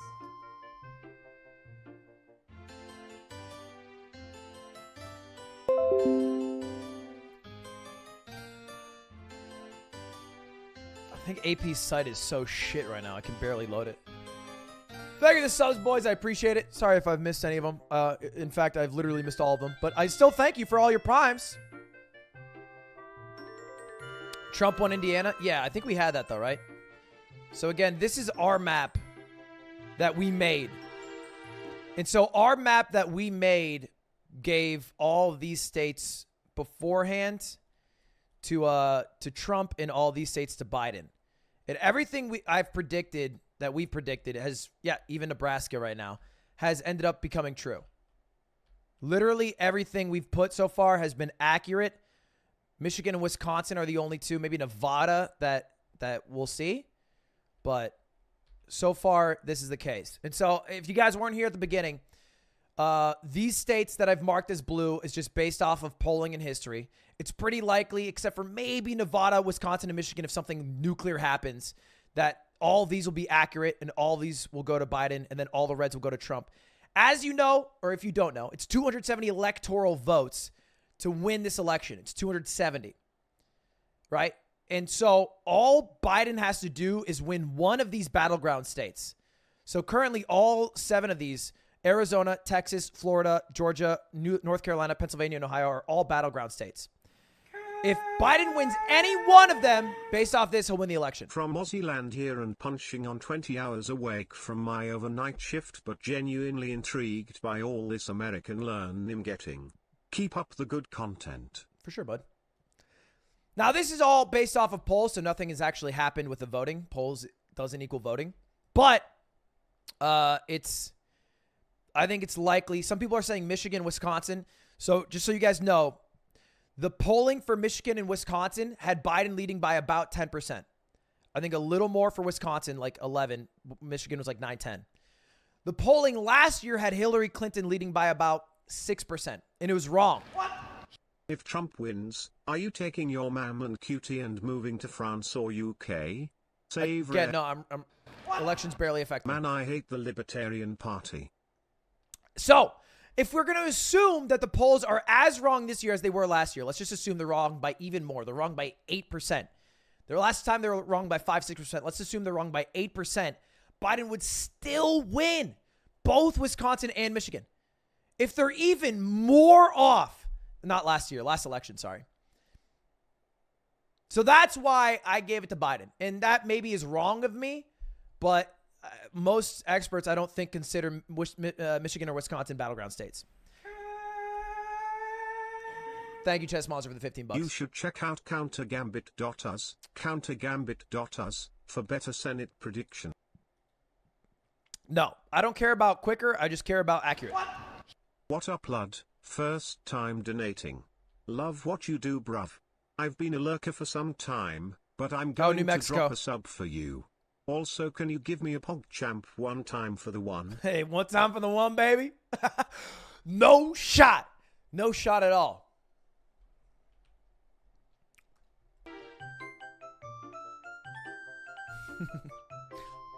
Bug.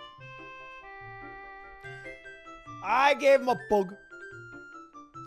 Why is Texas a toss-up? It just is. I mean, it's leaning towards Trump, but it still is a battleground state. Pretty much everything I've listed as a battleground is within 5% of polling. So at all these, one of them was leading in the polls by at most 5%. And so that's why I put them as battlegrounds. Some were closer. I think Pennsylvania's like 0.2%.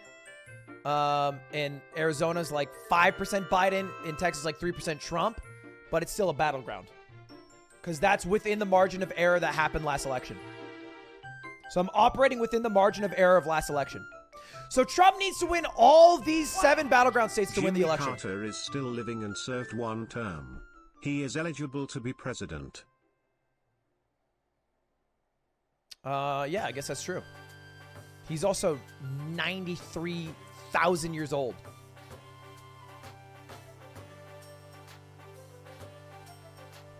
Florida's pretty much red. Yeah, I actually already gave Florida, Georgia, and North Carolina to Trump based off just these predictions here from the New York Times.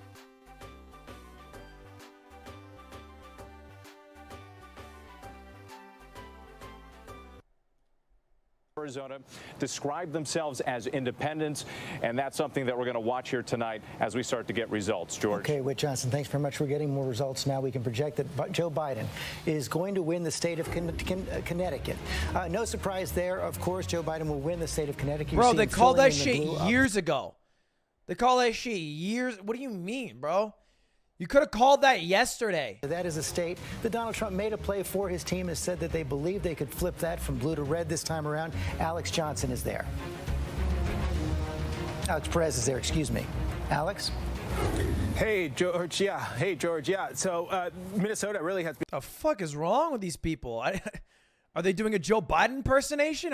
By just 45,000 votes last time. That's less than 2% of the votes. So both campaigns have been spending a lot of time here in this state, both here just on Friday, because they really feel that these 10 electoral votes could go in any direction. Now, let's be clear. The state of Minnesota has not selected a Republican for president in about half a century. But this year, things are a little bit different. You can see this mural behind me here. You can see that's a picture of George Floyd. There are murals like this across the country. What happened here in May with the death of George Floyd really motivated and inspired people to become involved, particularly young people. And so we're seeing some of that here play out in this state, especially in the blue counties, in Ramsey County and Hennepin County. You see a lot of those young people coming out to vote. And I can tell you, in talking to some of those young people, George, they're not happy with either candidate. They don't like Biden and they don't like Trump, but they realize that they have only certain options in front of them right now at this point. Now, President Trump and his campaign really playing to the law and order message to a lot of people. I guess they know we're watching from Twitch. I don't know how they knew, but hey, good call, brother. Good call. Polls are closing in New York, but only in-person votes will be released on election night. Mail-in ballots will be reported over the next days and weeks. Polls are closing in Wisconsin. The governor said he expects to know the results tonight or tomorrow. Milwaukee could still be counting ballots until Wednesday morning. Let's take a look at Wisconsin. Literally nothing available. Let's take a look at the Senate real quick.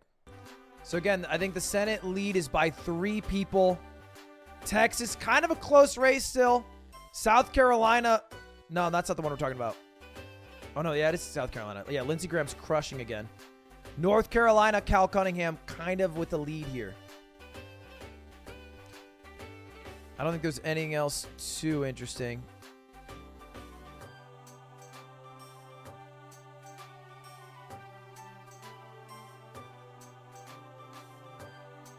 Oh, maybe this? Oh, we'll just keep an eye on it.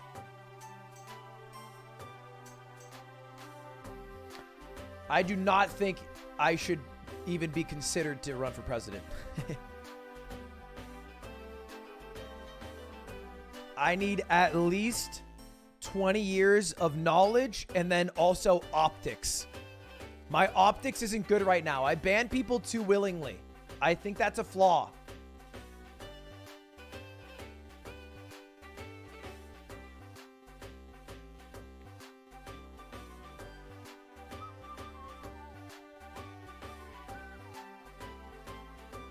It's a strength. It's power. Oh, New Hampshire's been... Oh, no, this is Gene Shaheen. Classic Gene. I was confused. New Hampshire is leading Biden, though, still. I'd be pretty surprised if New Hampshire did not go Biden. Because it barely went Clinton. And I think Clinton's less popular than Biden is. In New Hampshire, at least. Yeah, I can zoom in. Hillsborough County. That's where I'm from. That contains the biggest city, the 2 biggest cities, I think, in all of New Hampshire, Manchester and Nashua.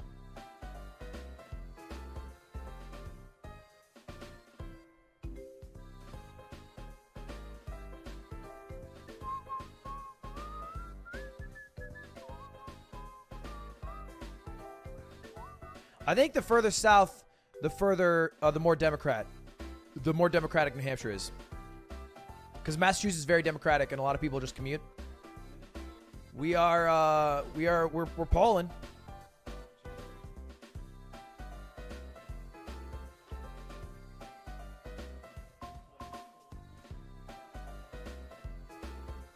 Where do you live? Los Angeles.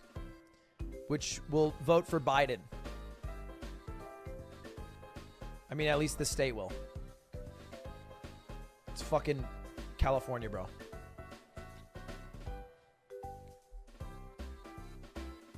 Yeah, I voted. YLYL is Saturday. So, boys, what's happening this week? Today, we are worried about the election. That's all we're worried about today. Tomorrow, I'm going to do an Amazon stream, but I'm giving Cutie my credit card. Absolutely no cap on money, but I'll give her an hour to buy anything she wants. But you guys will keep her in check by voting yes or no what she offers up. Thursday is going to be the anime ranking, anime intro ranking. We have 16 anime. We had 64 originally. So it's the absolute final best anime intro of all time. Friday's Fireball Friday. Saturday is You Laugh, You Lose with Slime. If you make us laugh, we'll give you $1,000.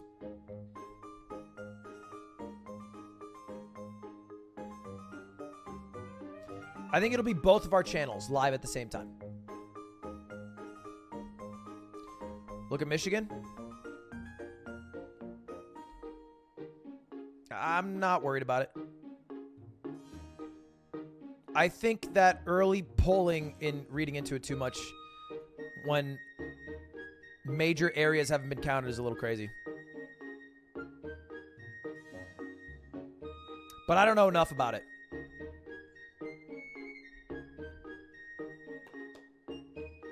Decision Desk HQ is more updated, but they highlight states blue or red based off of minimal voter information, and I think it's really inaccurate because of that. Or misleading, not inaccurate.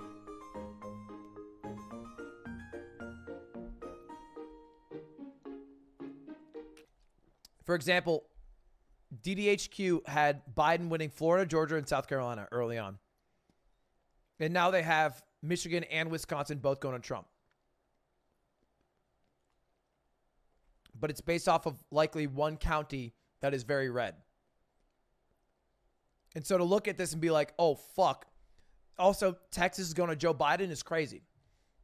Texas going to Joe Biden, but Wisconsin and Michigan going to Trump make no sense. That makes no sense at all. So I think they shouldn't highlight things. They should have it just be gray and then with some information. It just makes it look bad.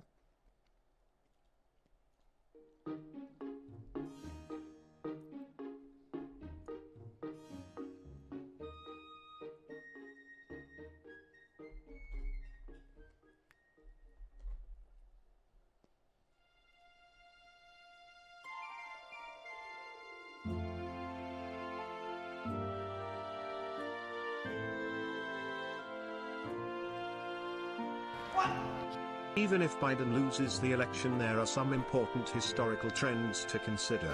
Dems will at least control both houses by no later than 2022 and 2024. They will win the presidency too because no party wins 3 straight terms.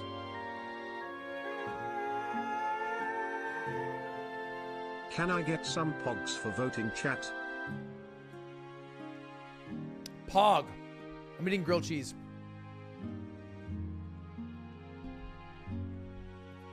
Talk to XTZ and train. Maybe later. I kind of like doing my own thing, though.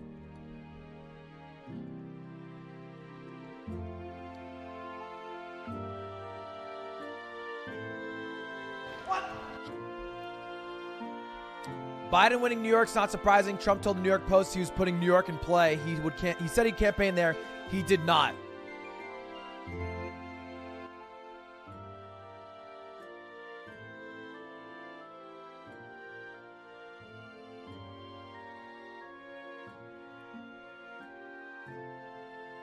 All right, polls are closing in Arizona. We're an hour away of finding out information from Arizona, Ohio, and Pennsylvania. I have nothing to say about Pennsylvania. It's about as inaccurate as Michigan right now, I assume. But Ohio, 57%. That's kind of interesting. North Carolina.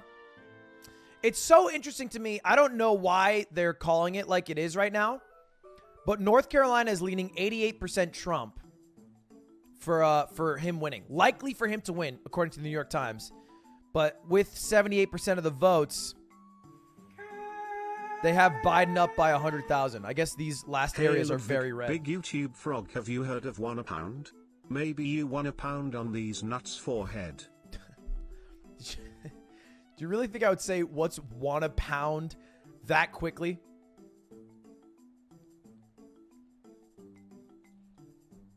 Let's take a look back at your forecast and show everybody what happens if Ohio goes from red to blue if Joe Biden happens to win. So what I have here is if Trump wins Florida, Georgia, North Carolina, in which case it's a more competitive race, but Biden counters by winning Ohio, then that all of a sudden undoes those positive results for Trump. You'll see the numbers come up here. Biden's going to, I think, wind up here north of 99%, because if Trump loses Ohio, he's going to lose in all probability Wisconsin, Michigan, Pennsylvania, Minnesota, which are bluer states, and that makes for a losing map for him most likely. And it really does show the importance right now, because you came into the night showing Donald Trump with about a 10% chance. So even if you give him those three key states we've been looking at in the Southeast right now, Georgia, North Carolina, and Florida, you flip Ohio and it turns everything around. Right. So he has to win both paths, right? He has to win the southern path and hold the states that he flipped from Clinton in 2016 in the north. If he only does one, then it'll be close. It will not be a Biden landslide, but Biden would still be elected president. Yeah, so that's the same thing we were saying earlier with the map that we created. It's all about these battleground states. And there are so many paths for Biden to win, but only one path for Trump to win. So Biden can win by winning any of the battleground states, any of these 7. Trump can only win if he wins all of them. Literally all of them. But he did bring up a good point that Ohio is less blue than Michigan and Wisconsin. So if Ohio goes blue, then Michigan and Wisconsin will obviously follow. Biden won Colorado? Yeah, bro. It's Colorado, dude. Have you been to Denver?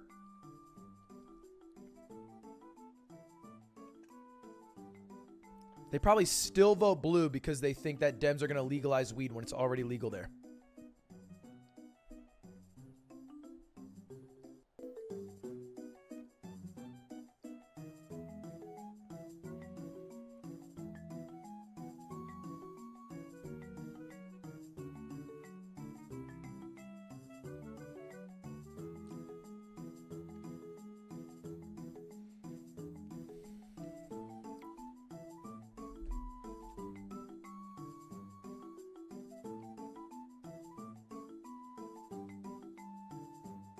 Yeah, this seems insane. So the way they're counting is just probably mail-in ballots first because it has 68% Biden. Trump winning Ohio would be kind of crazy.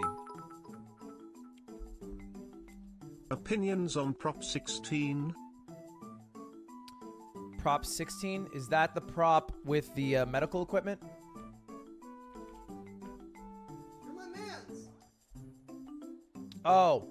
Repeals a constitutional provision that made it unlawful for California state and local governments to discriminate against or grant preferential treatment to people based on race, ethnicity, national origin, or sex. This got on a wall earlier, but do you have any thoughts on Joe Jorgensen?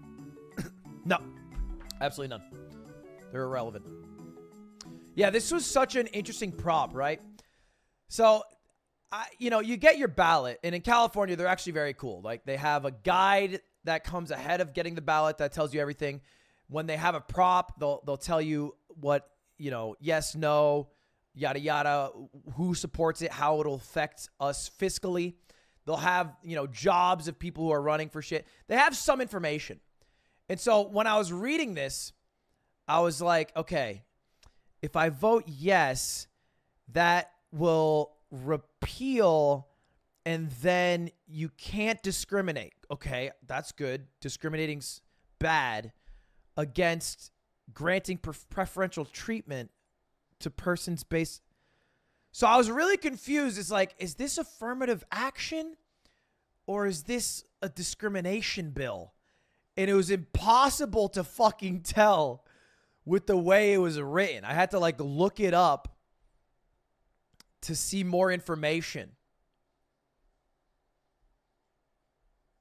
But I think the way what it actually means is that if you vote yes, you're basically allowing California to continue to do affirmative action hiring, to hire based off of people.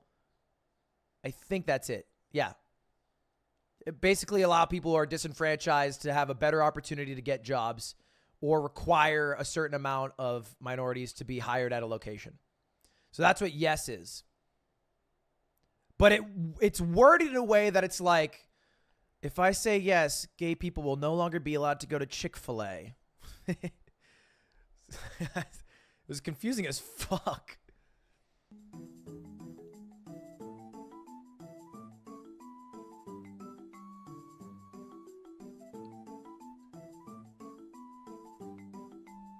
Mizzy's here? Mizzy! What? Hey lad. What do you use to send footage over to your editor for YouTube videos? They download it. What? Which state is Schlatt winning? Also, I applied for the upcoming Love or Host. Wanna put in a good word with Austin for me? No Smile. shot. But good luck.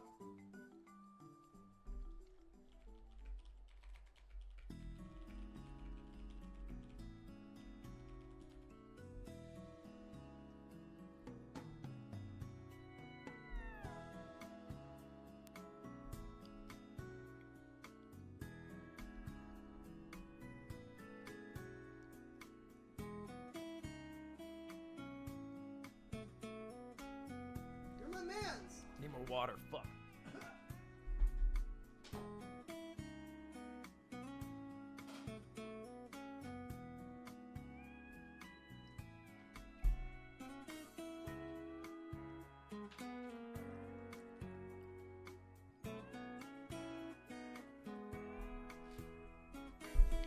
Donald Trump's winning Virginia. Virginia's already been called for Biden winning.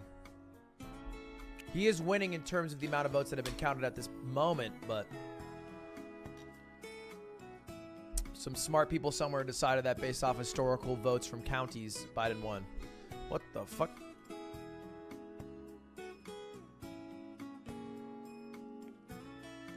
It looks like NBC is the slowest to call of anyone right now. They haven't even called fucking Nebraska or Virginia.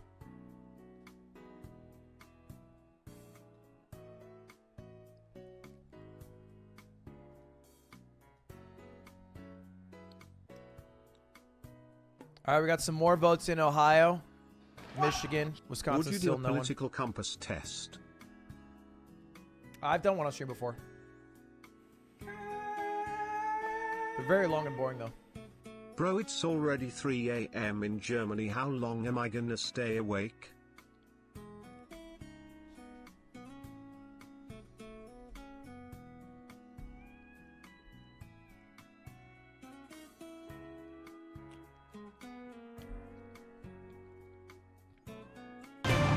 President at the center of this campaign, coronavirus. The story.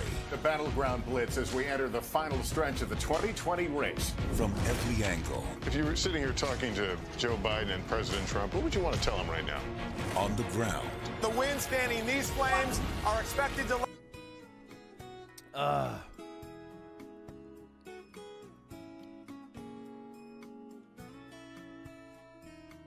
All right, let's take a quick look at the Senate races while we're waiting here. Texas, still looking pretty good for John Cornyn. Hi Ludwig, YouTube frog and first time sub here. You're a pretty neat guy, keep being stellar. Thank you, buddy. Solidarity to the workers. As someone who's just joined a union, protecting employment rights is so important right now. Answer the Much question. love What from was a it? UK English Oh, student. how late do you have to stay up if you're EU? So there's a possibility that this election will not be called tonight. I don't think that they want to have a repeat of what happened in 2000, where a lot of the cable networks called the elections in certain states too early, and they actually had to flip it, and then there was a fucking absolutely insanely long lawsuit by the candidate to recount and shit, and it was a shithole. So it's entirely possible we won't even know today. In fact, it's more likely, especially if Trump wins Ohio, that we won't know today. Pennsylvania, we probably won't get the electorate votes from today. In Arizona, it won't be called till very late. What?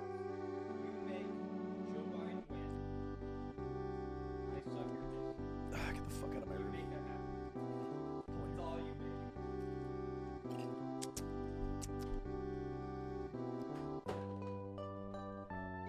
Stupid ass.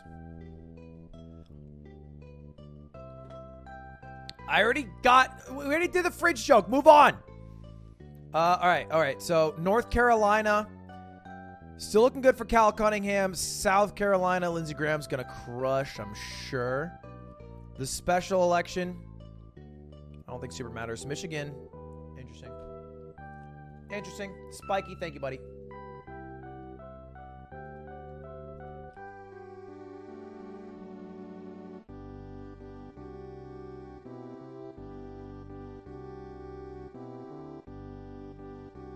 Let's go back to the presidential election.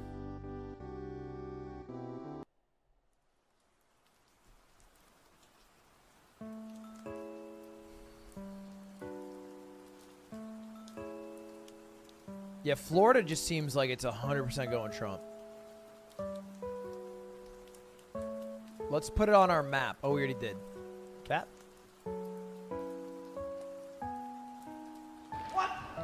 I hate how polarized people are in America now. I hope that someday we can accept people for who they are and respect their political opinions. As a conservative on Twitch, I love to watch your stream because I like to hear the other side's opinion.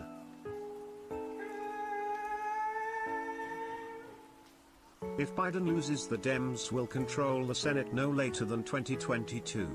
And 2024 they will win. A relaxed future man. I think in general that people are more polarized because it's more effective at getting people to your side. So it's about efficaciousness. I don't think there's any going back. As long as it's effective to be polarizing, there's no going back.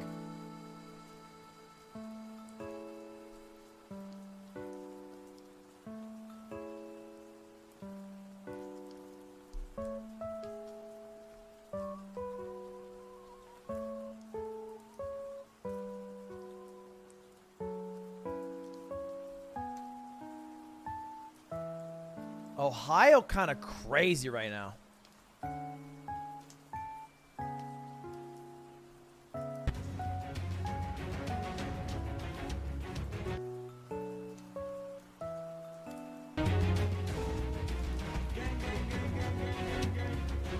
I'm gonna pee real quick. I'll be right back.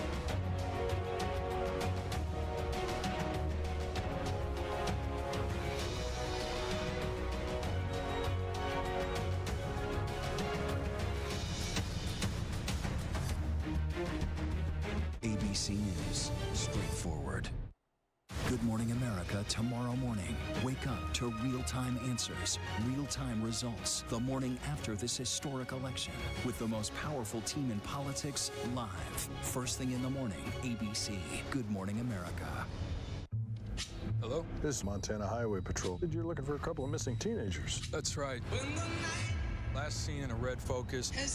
The steering wheel is getting stiff. Lock the door. We're fine.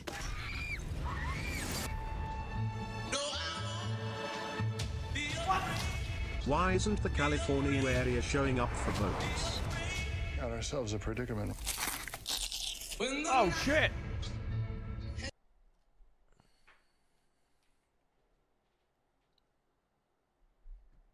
A lot of the vote is in, so we anticipate a call coming up pretty soon. In Pennsylvania, it is too early to call it. That may well be a race that lasts 4 days. Let's look at Texas. This is a place that Joe Biden has tried to turn blue. It is too early in Texas right now.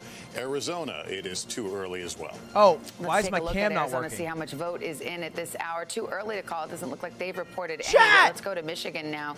Too early to call there, but that is a battleground, one closely watched, one that Joe Biden has got to flip back to blue this year. Chat! North Carolina, too early to call. We've been watching it very closely. That's another one that the Democrats had hoped to flip. We've been keeping a big eye on Ohio as well. 60% in their 18 electoral votes. That's too early to call right now.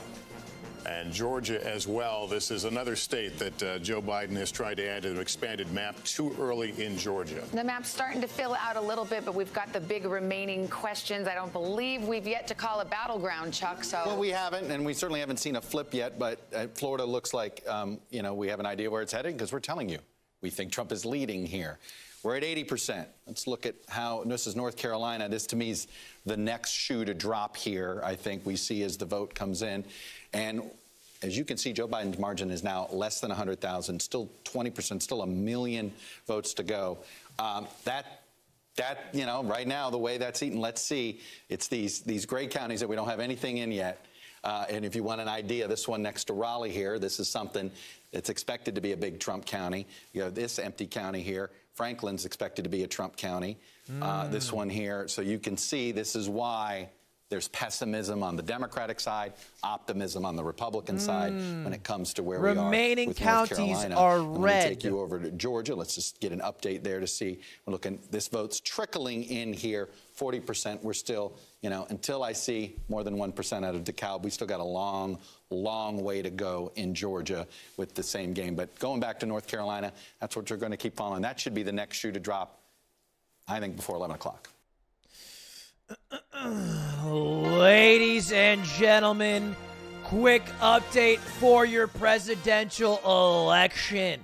We have currently Joe Biden leading in electoral votes with 3 main states we are looking at. As always, there are 7 states that will determine the fate of this country: Arizona, Texas, Ohio, Pennsylvania, North Carolina, Georgia, and Florida. A single win for Joe Biden in any of those states will likely mean a win of the presidency. But so far, Trump crushing the early states in the Southeast, perhaps leading in Texas. We don't know about the last 3. It'll all come down to the wire. Let's find out. Our family's in the top 1%, so naturally my father prefers Trump. However, me and my sister prefer Biden because either way we will still be wealthy. I'm going to mute most CTS today, boys. I appreciate them, but they're mostly not helpful.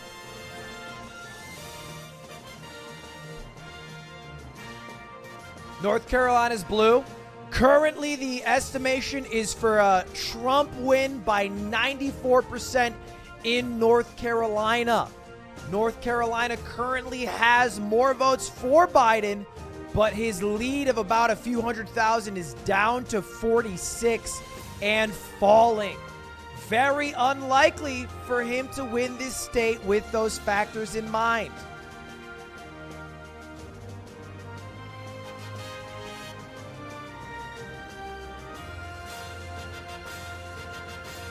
What are you talking about, Michigan? Michigan was a win for Donald Trump in the 2016 election by 0.2% against Hillary Clinton, even though polls had her winning with 6%. Polls this year have Biden leading by 11%. So even if they were wrong by that margin times 1.5, Biden would still win. As you can see, Biden's leading in Ohio, a red, more red, in fact, state than Michigan and Wisconsin, which is why I've given the state to Joe Biden. Could I be wrong? Sure. Is it most likely right? Yes, it is.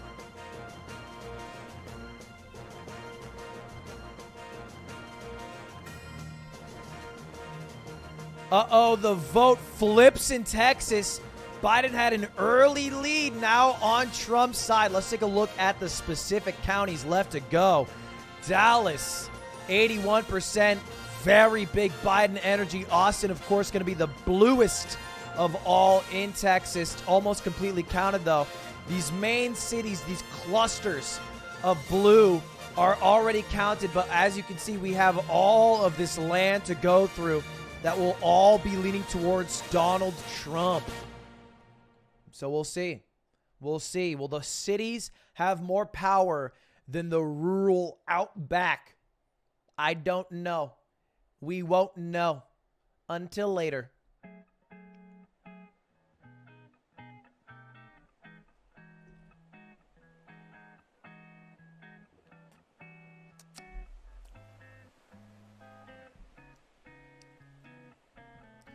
This just in: Wisconsin's biggest cities, Milwaukee and Green Bay, will be late in reporting results because they count all the early ballots separately.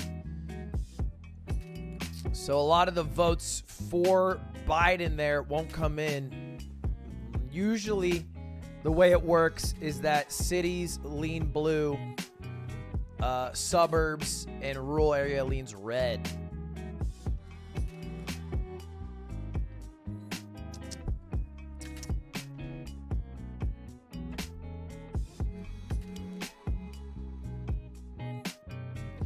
I don't think official results, unless Biden wins Ohio, will be revealed tonight. So I think it all comes down to Ohio. I think we can pretty safely assume that Donald Trump won Florida, Georgia, and North Carolina.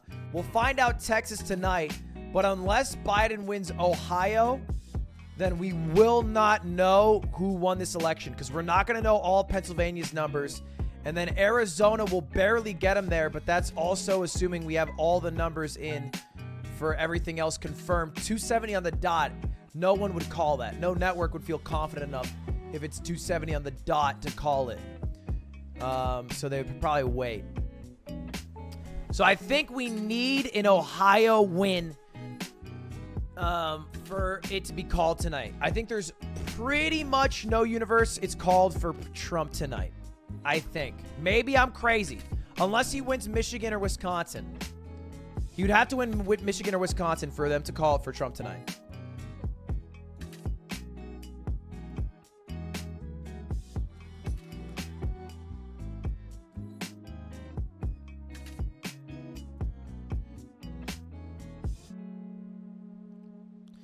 North Carolina is not leaning towards Biden, actually. It does have, as you can see, some more votes for Biden, but the estimation or the forecast is a 94% win for Donald Trump.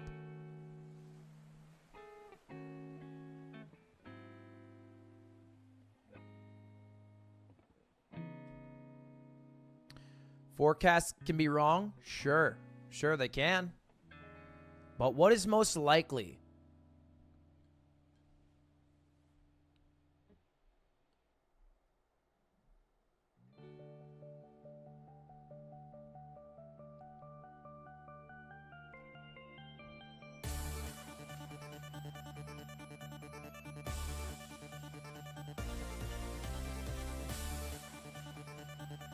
Look at the win percentage.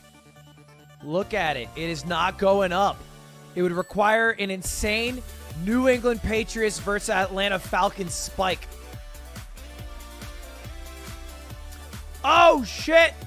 They have called Colorado. Oh, fuck. This just in. Colorado is blue.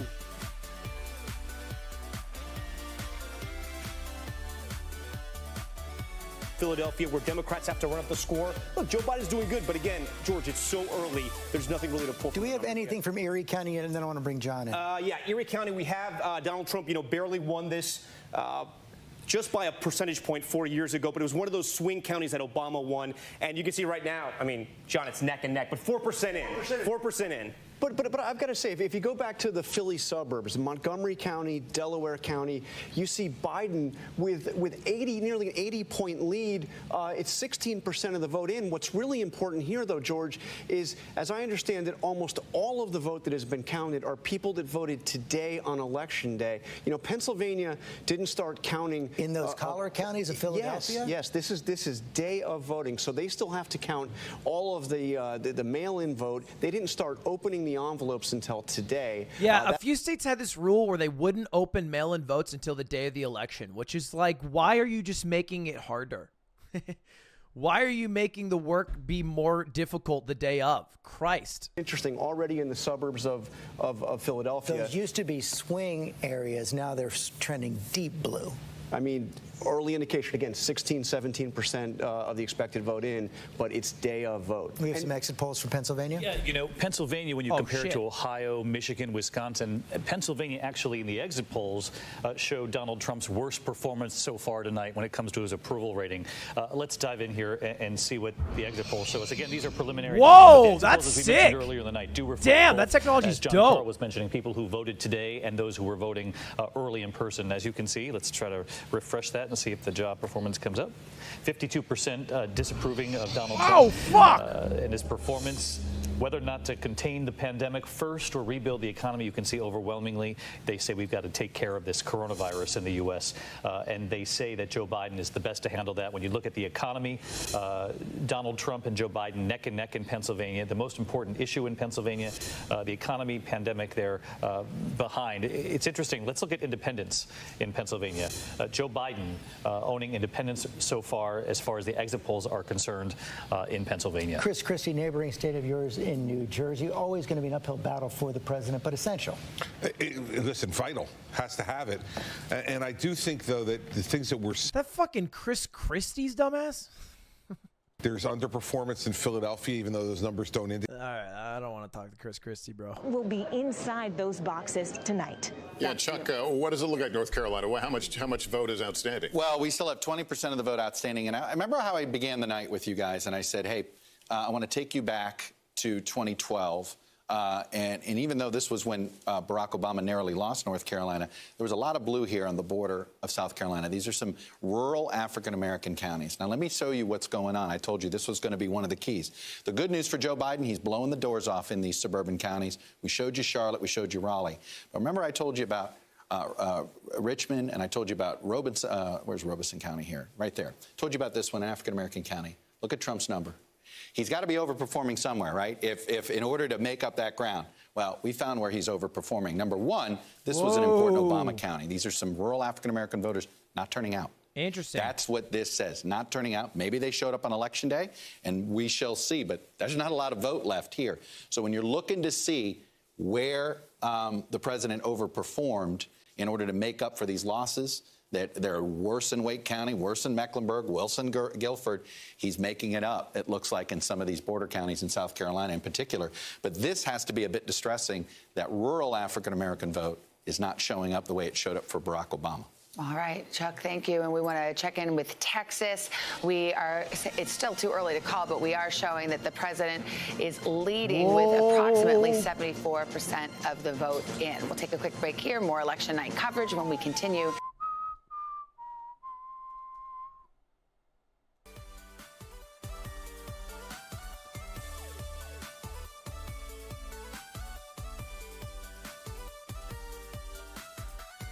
Let's take a look at Ohio. This election has kind of come down to this state. At least the status of who will win tonight, I think, is up to Ohio at this point. Joe Jorgensen, 40,000 votes. Holy shit.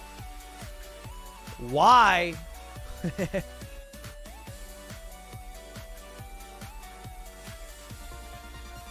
Absentee voting absolutely crush from Biden. Cleveland, he's crushing. Only 52% reported. Still a lot to go there. Columbus, crushing. Toledo, crushing. Where's Dayton? I'm shocked at the results in Dayton. I feel like Cincinnati. Okay, makes sense. And then every fucking thing else. It is so funny how it breaks down like that. There's some people who are way smarter than me who understand why cities are blue and not cities are red and why that trend has happened all across the land.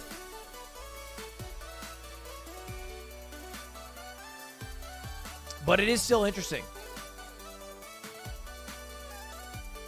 I know that it's a fact. I just don't know why it's a fact. Going into tonight, they had Biden at a pretty significant lead that's been dwindling down.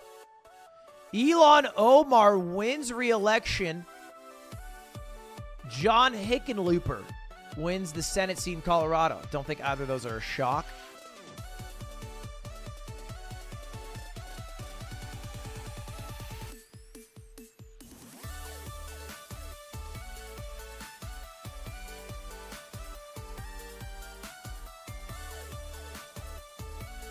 Let's take a look at the exit poll. College grads more likely to vote for Biden. Kind of shocked at how low this number is. I would have expected more 18 to 29-year-olds to vote for Biden.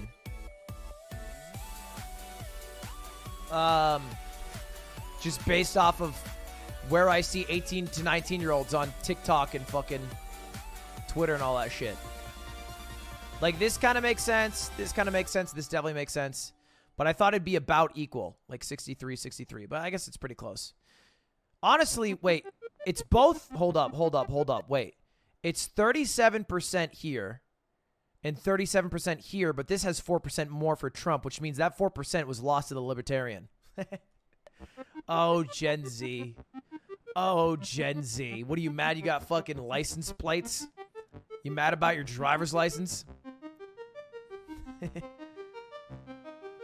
Oh, Kanye too, yeah. It's fucking Kanye and Joe Jorgenjigan. All right, let's take a look. What was your family's total income? Under 50,000, more likely to vote for Biden. The richer you are, the more likely you are to vote for Trump.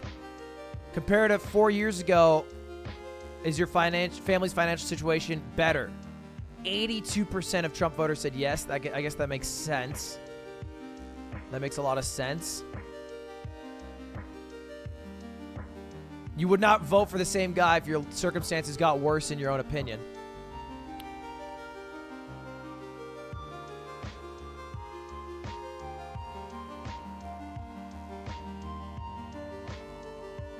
The liberals are more liberal than the conservatives. Interesting.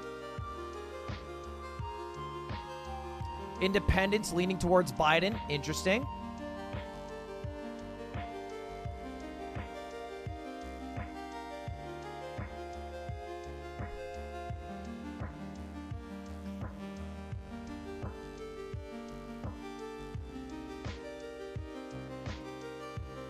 At the White House, a few hundred guests are gathered and eating sliders, fries, hors d'oeuvres. People tell me the screens are tuned in. Wait for it.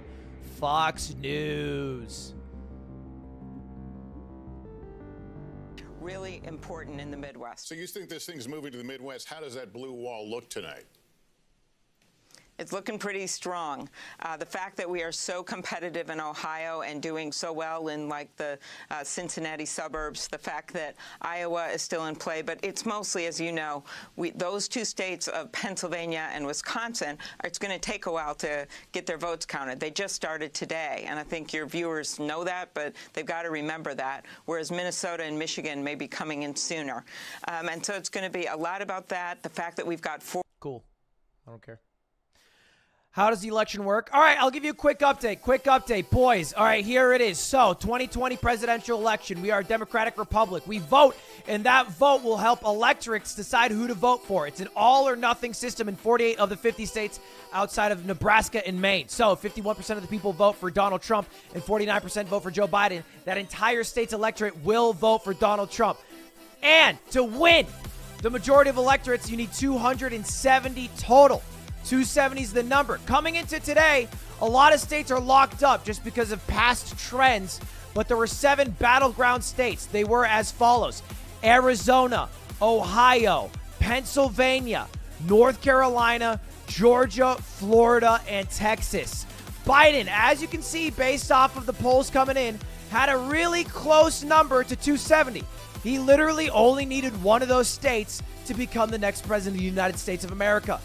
Trump, although that being the fact, has won Florida, Georgia, North Carolina, wrong color, and is likely going to win Texas. Now, these are not called yet, but they are we're talking like 90% chance he'll win. 90% chance after reading about 80% of the votes. So we're likely thinking that that's the case.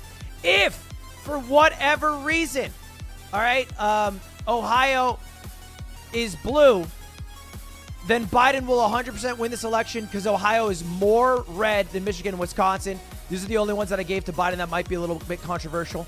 And so that's well over 270 in the election be called today. If it's Trump that wins it, then we probably will not know the winner of this election today because Pennsylvania, I think, takes the longest, and we won't know their results super accurately, nor will we know Arizona's. Because I think Arizona is one of the last to close and also a battleground state. And so even if they're both leaning red, it'd probably be too close to call. So for us to find out who the winner of the election is today, it all comes down to Ohio. Ohio, the state we are most keenly looking at right now.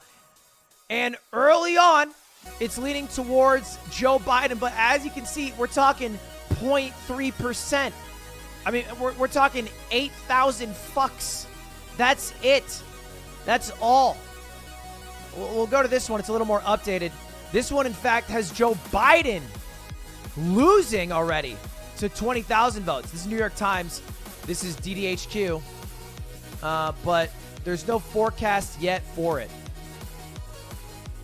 By the way, boys, if you are here and you do have your Twitch Prime available, boys, make sure to use it. Hit the subscribe button and hit subscribe free. You might as well drop that Prime. If you Prime, it's guaranteed the person you voted for will win.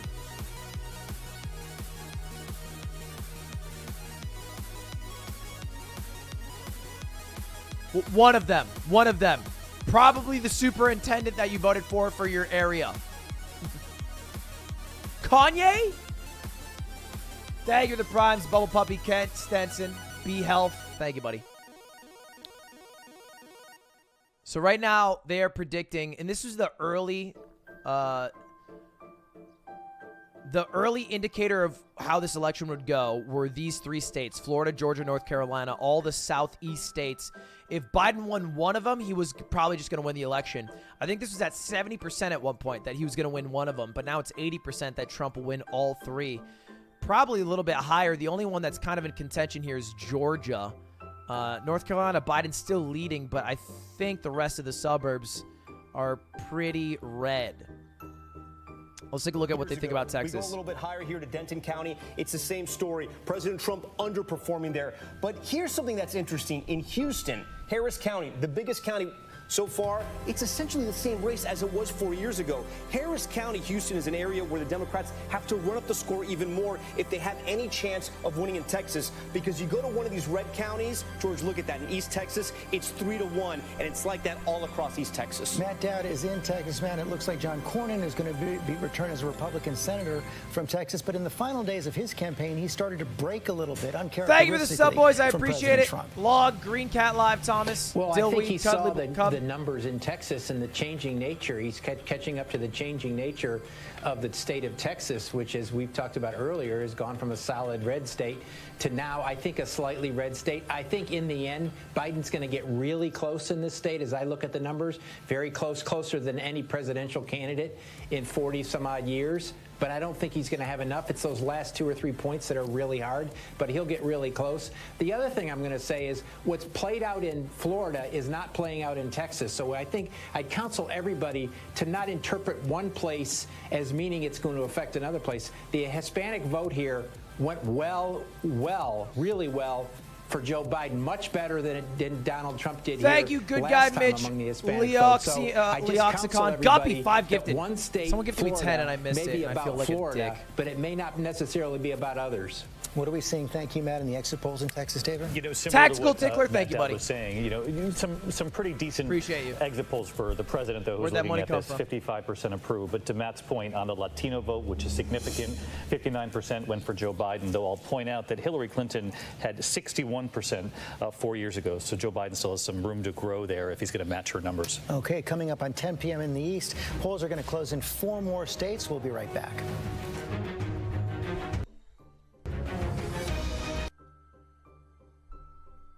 Shifting in 2012, 2016, going away from the Republican. Who gives a fuck about Maryland? Thank you to the subs, boys. JDMZ, C Breezy, his Hobisho. Let's take a quick look at the Senate races that are close. Texas, still looking pretty good for John Cornyn. We have North Carolina, which Cal Cunningham had a lead for a while, but it's literally within 82 votes right now. So this one might be kind of crazy. The Republican is the incumbent there. South Carolina, not too much there. Michigan, looking interesting so far, but 22% reporting, not nearly enough. Georgia's special vote, probably just going to be Kelly Loeffler and Raphael Warnock.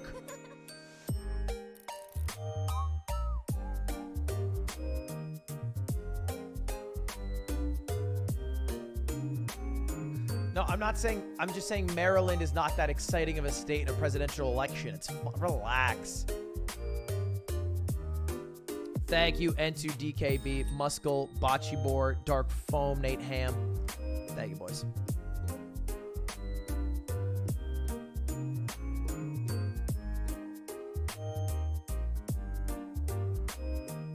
But I understand why the Trump people feel good. All right, Chuck, thanks very much. We'll be back with poll closings.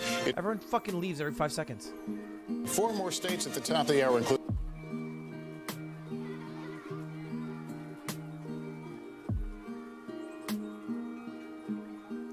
John Hickenlooper? The fuck does that mean? Where's John Hickenlooper? Oh, Colorado. Oh, Colorado flipped 1 seat. So to retake Senate majority right now. All right, let's just take from the beginning, boys. There are 3 branches of government: the executive, the legislative, and the judicial. And sometimes the 4th one are the journalists, but not anymore. They're called fake news now. Anyway, the legislative branch and the executive branch, so the president and the House and the Senate, basically decide everything that happens in this country. And I feel like whenever there are all 3 dominated by one party, shit actually happens really fast. Think like World War II, New Deal type shit. And right now, the Democrats have a majority in the House, and the Republicans have a majority in the Senate, and they also have a Republican president. If Biden wins, they need 3 people to flip seats in the Senate to have the majority. They flipped 1. John Hickenlooper of Colorado. They're kind of close here with Cal Cunningham, but they need to flip a 3rd to have an actual majority, or else the Republicans can all just group their vote together and stop everything. And I think the biggest place that could happen in is Texas, and then maybe Georgia, but Georgia's kind of weird because Georgia will have a runoff vote if no one reaches a majority, which is 50%. No one's close. Arizona, Mark Kelly might also do it. So there's a few states that are kind of important.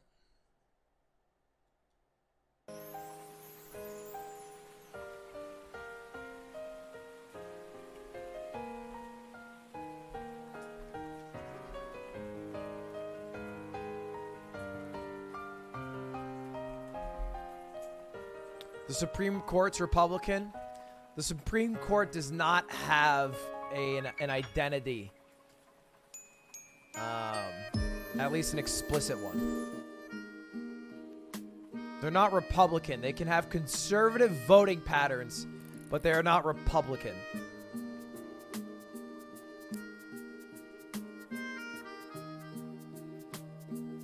You can have liberal and conservative justices, but you cannot have Democratic or Republican justices.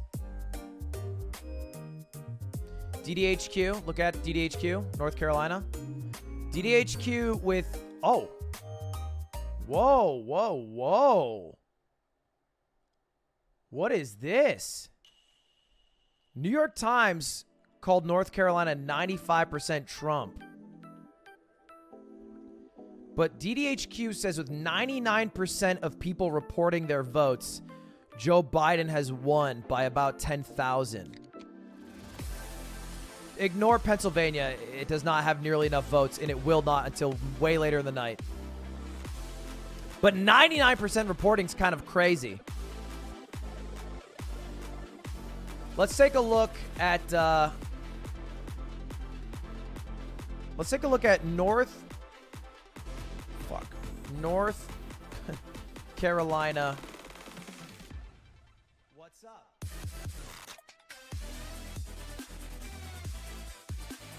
No, I want to look at not 2020. I want to see how many people voted in North Carolina in 2016.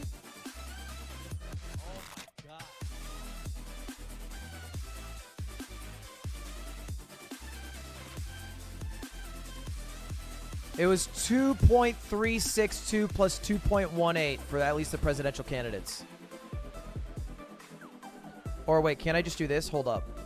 Let me be a 5 head for a moment.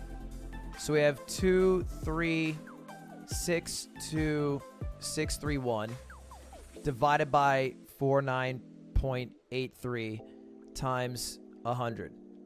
So 4.7 million people voted in the last one. And they've already had, in North Carolina, over 5 million people vote. So over 500,000 people have voted. More people have voted. So we've already passed the number, I guess. The number I was looking for was the number that voted last year. And if we pass that number, I think the results are more accurate because it's less likely that there's a giant group of people that are missing from the count. They're already past it. Why does Georgia get a special thing? Because the guy who was the senator there retired. Because he has he had some shit, but he retired. Parkinson's. He had Parkinson's, so he retired. And so they have a special election. Yeah, it's Parkinson's.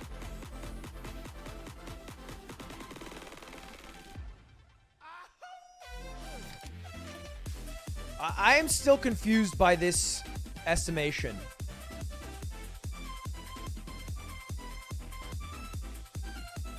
It's a big deal here.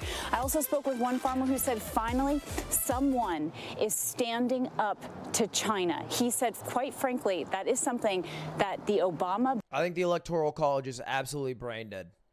...to cast his vote, of course. Because there's a fun fact. The person who's the electorate doesn't even have to vote for what was decided on by the people from that state. They don't have to, which is also crazy. That there's a possibility that they could just not. Why is it even an option? Republican Party. And Teresa Greenfield, relatively unknown. She describes herself as a businesswoman and a scrappy farm girl. Only for some states, doesn't matter. It should be for fucking zero. Into her campaign, trying to flip even that one seat. state is too many. Whitworth, thanks very much. The polls have also closed in 3 more states. Polls have closed in the state of Nevada. 6 electoral votes in play. A lot of early voting in that state, but we cannot project a winner yet. Polls have also closed in the state of Utah. Again, a vote by mail state, but we cannot call that yet. 6 electoral votes. And the Supreme Court can't have Republicans and Democrats because the Supreme Court, each justice is supposed to be unbiased. And if you're a Republican or a Democrat, it means that you oblige by their agendas. And if you have an agenda as a judge, then it doesn't make any sense. But you can have conservative voting patterns that would fit with the agenda of the Republican Party. But that is based off your ideals and beliefs more so than the ideals and beliefs of the Republican Party as a whole. It's like you can be a conservative and match all the beliefs that Republicans have, but you cannot be a Republican and make decisions based off the Republicans' agenda. Now, obviously, that might not be what actually ends up happening, and sometimes they might get voted in, and it seems like it's just a straight-up fucking Republican or Democrat or whatever, but that's the idea, at least. Looking at places like Grand Rapids, this is Kent County, where President Trump won 4 years ago. But again, these are all areas that 2 years later, Gretchen Whitmer came in that blue wave, and she was able to turn those counties back to blue. John Carl, of course, we saw all the polls leading up to the election day in Michigan. Joe Biden was leading consistently by anywhere from 5 to 10 points in that state. This could be one of those red mirage states. Yeah, it's either the polling was way off, and a lot of pollsters should be fired, or we're seeing a bit of a red mirage here. And remember, in the state of Michigan, there's a lot of mail-in voting, and the state, in most of the state, they don't even open the ballots until today. In some jurisdictions, they started opening them yesterday. It takes time. It takes a long time. They had warned us that the vote in Michigan is likely to take well beyond tonight. So I would expect, as that mail-in vote is counting, that's Democratic vote, that margin, those numbers change pretty dramatically. Let's take. Okay, interesting. 2016, the Obama coalition underperformed, and that's why Hillary Clinton fell short there. So he is trying to win that state back, and without Pennsylvania, very difficult for President Trump to return to the White House. So it is a critical state for him as well. Guys. All right, Kristen, thank you. And that brings us to Jason Miller, senior advisor to the Trump campaign. Jason, it's good to have you with us. So far, it looks like the president is performing well in the states he has to win. He does have to contend with the so-called blue wall, Michigan, Wisconsin, and Pennsylvania. How are you feeling about that? Savannah, good evening. Feeling very, very good. I think Florida is a state that the president is definitely going to carry. Feel good about where we are with Georgia. We also feel good about North Carolina. I think we're going to win by. I think it's crazy how they just ask people from the campaigns. Like, that's a person that I want to hear on the news give their opinion. Here in Green Bay, Brown County, you know, Donald You Trump are sort of Joe performing Biden's where he needs- son. Do you think Joe Biden's going to win? Yeah. It's my fucking dad. Because it had such a big role. We were How is talking that about the helpful? social justice that swept across the country with the Jacob Blake shooting there. Donald Trump on top. He won this just barely 4 years ago. He has a big lead right now. But again, I just think that there still needs a lot of vote to come in. While we're looking at the blue wall, let's pick up Pennsylvania again. Let's take a check back in and see where Pennsylvania is. At this point, 23% of the expected vote in. All right, we got a lot more vote in here, George. So let's take a look. We'll start with Scranton, Joe Biden's hometown, Lackawanna County. President Trump on top right there. He's going to like those numbers. Joe Biden is not. Just south of that, Lucerne. This is Wilkes-Barre, PA. Joe Biden behind again there. You know, he's doing better than Hillary Clinton. That's some good news. But President Trump still on top. And we got to talk about Philadelphia again. We're still waiting for a lot of the vote to come in here. Philadelphia, giant margins. But this is what John Carl was just talking about. George, we just don't have the vote in, only 9%. Those counties around, this is Bucks County. This is kind of one of Montgomery, excuse me. Let me see if we can find Bucks over here. Philadelphia. Let's go over here. Yeah, Chester. Oh, we don't have Bucks yet. Chester's another. I like how some people just don't know, so they just keep tapping until they get it. They're just guessing the county. This is fuck. Okay, no, next one. Right, for sure. Pittsburgh. We'll look at this because this is. It is embarrassing that Joe Biden is losing in his hometown, but I think he has a much bigger identity in Delaware than he does in Pennsylvania. Narratives, but Emmanuel, let's try to do a little bit. This is looking a little bit right now like a replay of 2016. Well, I'm not sure. The problem we have is you have so much early voting, and every state is different of when they count that. And so we're looking at counties, True. and you can extrapolate. I mean, you look at how close Ohio is. It's basically 6% Oh, right now. shit! Better than it was in 2016. Oh, fuck, Arizona. Arizona dropping some fat votes. Let's take a look here. Let's take a look here. Already 69% reported. Nice. And a blue ocean in Arizona. Now, as always, the early votes were expected to lean towards Joe Biden because of the fraudulency that Donald Trump claimed mail-in voting would cause. But still insane. I'm pretty sure the polls are still open there. Or did it just close, actually? What time is it? 7? Okay, maybe it's closing.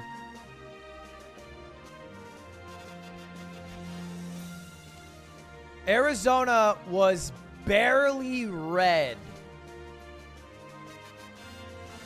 in 2016.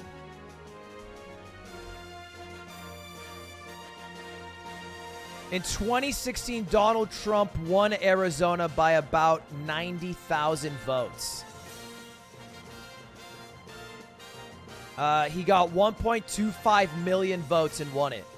Joe Biden almost already has that number of votes locked up, which just shows you how many more people are fucking running. Couple updates here. Alexandria Ocasio-Cortez wins the re-election in New York. No surprise there. One of the seats that could have flipped John Cornyn's has not done that. Pretty commanding win for John Cornyn in the Senate.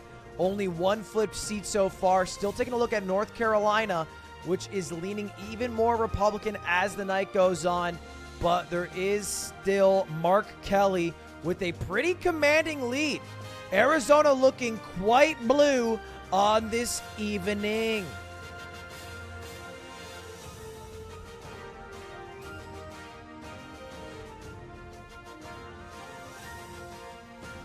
So far, it's looking like they might flip one seat in the Congress, in the House. They might flip one seat in the Senate in Arizona, and then they might flip their presidential vote. And if we come back to our chart here now, look, if Joe Biden wins Arizona, it might not be enough to call it, But if we just do the math, let's just give Trump Texas, Ohio, Pennsylvania. That would be a Joe Biden win in this election if he takes down Arizona. That's all it would take for Joe Biden to win this election. Now, it's probably too close to call. It'd be the closest election possible. So they wouldn't call it today, most likely. But after some recounting, if it did turn out to be true, I think he would win. Assuming Wisconsin and Michigan are what they were reported in the polls.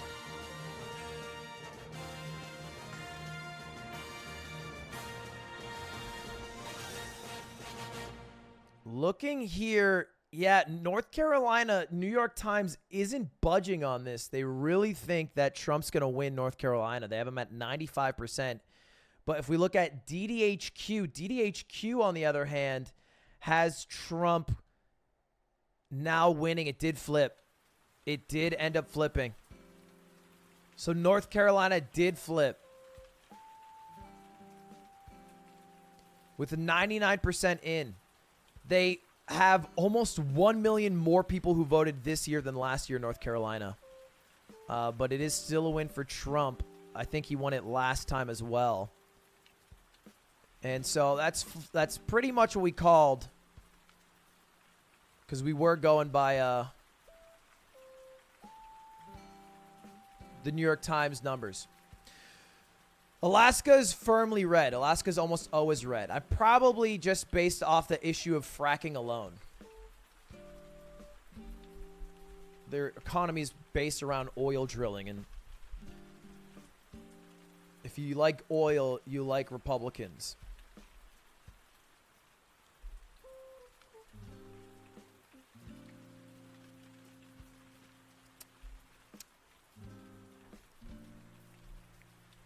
So we have 3 states here, literally only 3 that are likely to flip.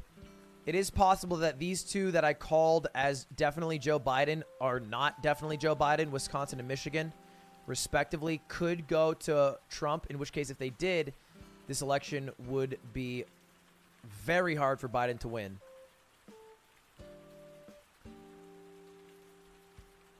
Michigan looking red, could be a bit of a red mirage.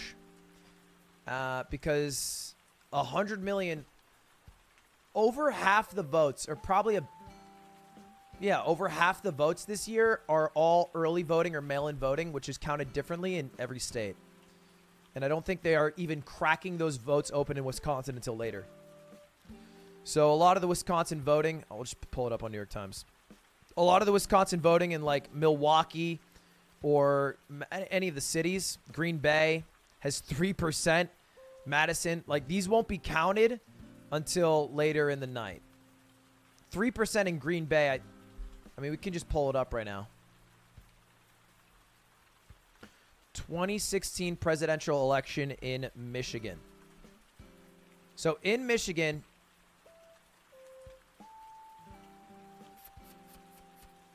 how do I get to Green Bay? Oh no. Wait, Wisconsin, I mean. Shit.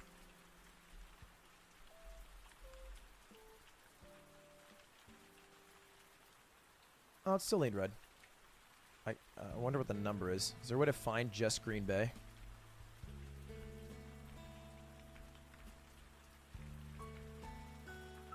Jill Stein. Lol. Oh, it's called Brown County. Okay, Brown County. Oh, damn. Trump crushed. It's pretty rural outside of Green Bay. Yeah, I have no fucking clue. I've only been to Michigan. I've never been to Wisconsin.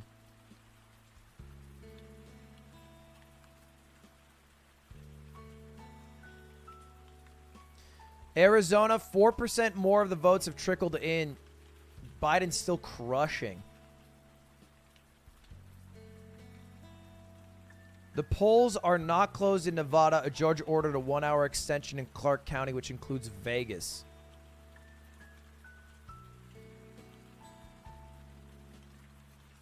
Okay, so Arizona has reported all of its early voting, and early voting always favors the blue. as we expected. Maricopa County, Phoenix, Tempe, Scottsdale. Pretty much every place that actually matters in the state of Arizona. Also very blue. It'll come down to these ones. The in-person places.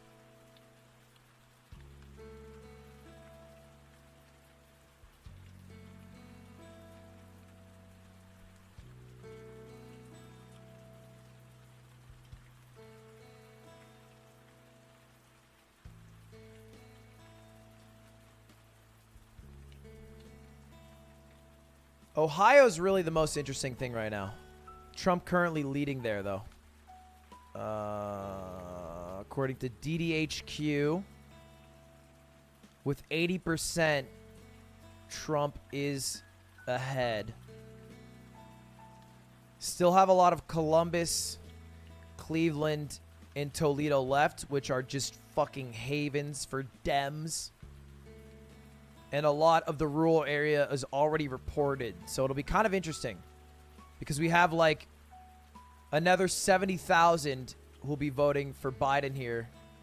Another like 100,000. Another 100,000. So we'll see. Because it looks like they counted a lot of the rural areas first.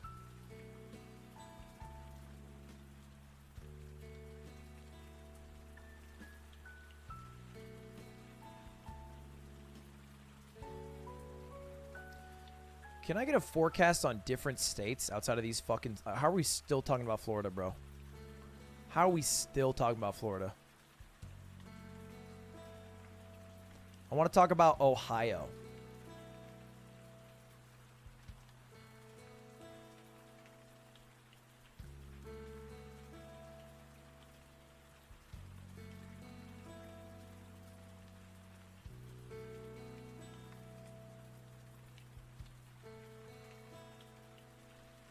County just south of Toledo there. You can see Donald Trump on top. He's actually doing a little bit better. But the big question is the three C's, Cincinnati, Columbus, and Cleveland. This is where Democrats are going to have to run up the vote. All the votes not in Cuyahoga County yet, and Joe Biden is doing really well there. He's overperforming. It's a similar story in Columbus. 66% of the vote is in, but he's up 10 points from where Hillary Clinton was. And Cincinnati, Hamilton County, this used to be Republican stomping grounds. It switched over with Obama, and tonight Joe Biden has a very significant lead there.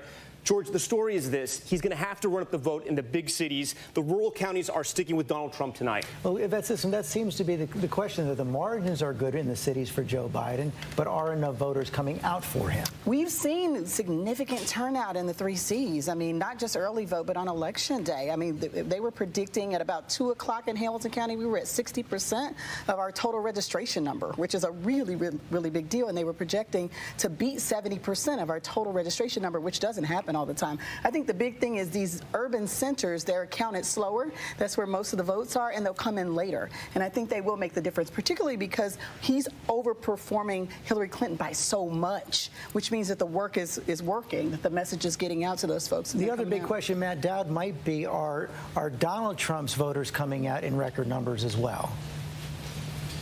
I think that's clear. I think it's even if you look at the total numbers that we think are going to be cast, it's definitely true. It was true in Florida. It looks like Donald Trump is going to get more votes in Florida this year, not only percentage-wise, but more total votes by far, by hundreds of thousands that he did last time. So it's absolutely clear.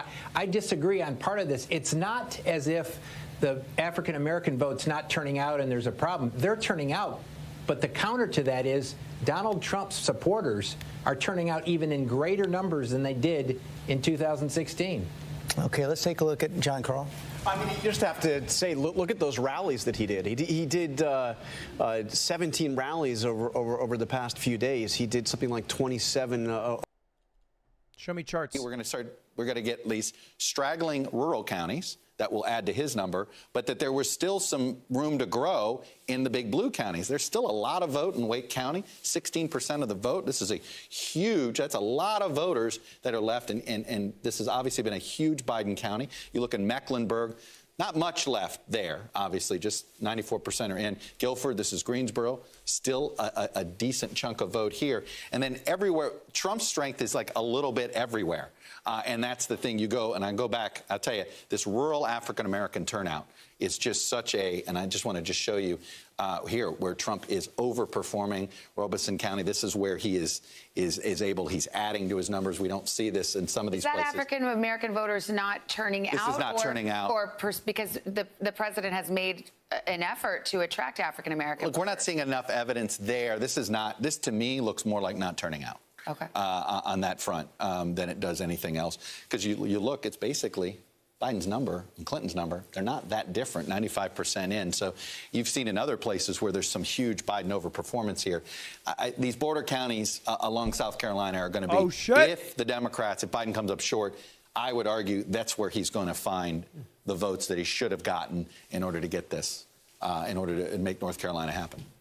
Okay. Yeah, Minnesota. Let me quickly ask you about Minnesota. Jason Miller came on and suggested that the Trump folks feel good about Minnesota. Look, they talk. We'll see. I mean, we only have about a third of the vote in, and just so you see, this is election day vote. So it's, let's look at some of the big. I mean, look, if Biden's got a big lead right now because Hennepin County, that's Minneapolis, and we've got most of the vote in. So, yeah, as the rural counties come in, this state's likely to get closer. It was a 3-point race last time. We'll see. Okay, we'll see. I've always been a bit of a skeptic for the Trump campaign to get over the top in Minnesota. But again, it does, Minnesota's a state that is certainly trending long term towards the Republicans. Yeah, and the Trump campaign certainly visited Minnesota many times and made an effort there. We've had two tales of that. Amy Klobuchar of Minnesota said the Democrats will hold. Jason Miller of the Trump campaign says all in the same half hour. There's an important Democratic Senate seat there. Yes, there is. So we'll check in, and there's a lot of Senate races. In fact, a hot one out in Montana, Andrew was just reminding me of. We'll check in on that one as well. Take a break right here. We continue with our Decision 2020 election night coverage right after this break.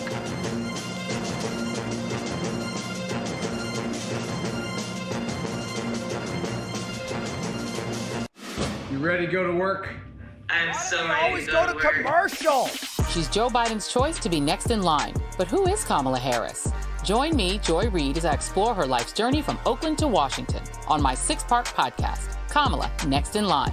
New episodes every Monday. Subscribe for free wherever you get your podcasts. Podcast is not going to be very cool if she loses. Not going to lie to you. It's going to be a pretty shite podcast. All right, back at it again. Still looking at these 3 key states, Arizona, Ohio, and Pennsylvania. Michigan and Wisconsin in the wings, could lean either way, but we did predict, based off of polling, a pretty big win for Biden. Having said that, so far it is leaning towards Donald Trump in those states. Now let's move over to Arizona. A pretty commanding lead for Biden with the early voters already in. Maricopa County, we're talking Phoenix, Scottsdale, Tempe. All right, what you think of when you think of AZ. Also mostly counted. What hasn't been counted is a lot of the outskirts, a lot of the red, okay? Outlaws, Wild Wild West.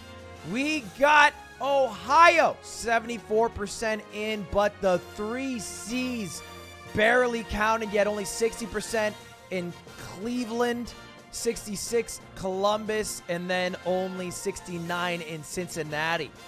Absolute havens for the Dems. Even Toledo, only 47% counted. So if Biden wins Ohio, he will likely win Michigan and Wisconsin, which are more blue than Ohio is, and he would likely win the election as a whole. If he loses Ohio, he absolutely needs to win Michigan or Wisconsin, or he will lose if they fall like dominoes. Do an election poll for chat. An election poll for chat is just jerking off for who you want to win. I don't give a fuck. I care about who went out and voted today and what the results are. Not about what your dumbass wants. I don't care. I don't want to listen to your voice. You have one chance for your voice to be heard. If you're 18 plus, you go to a fucking poll. That's it.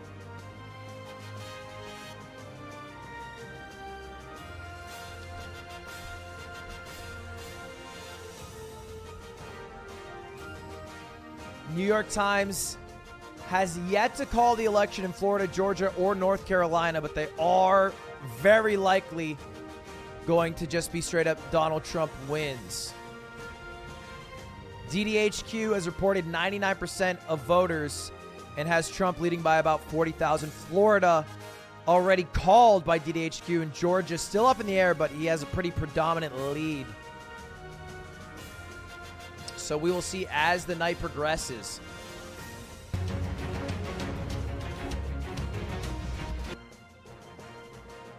To make a run at it if it's a narrower margin, but she will retain control. She says she wants to be speaker again. All right.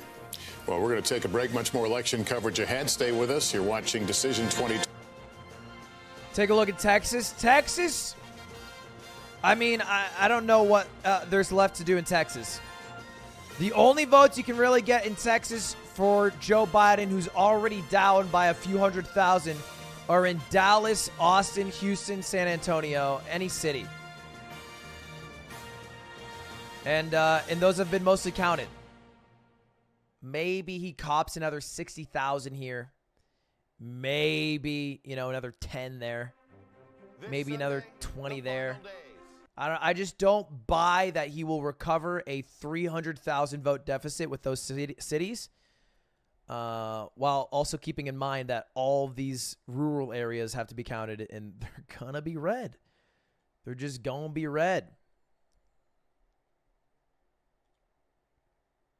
I would not count on Texas for Joe Biden. I would count Texas for Donald Trump.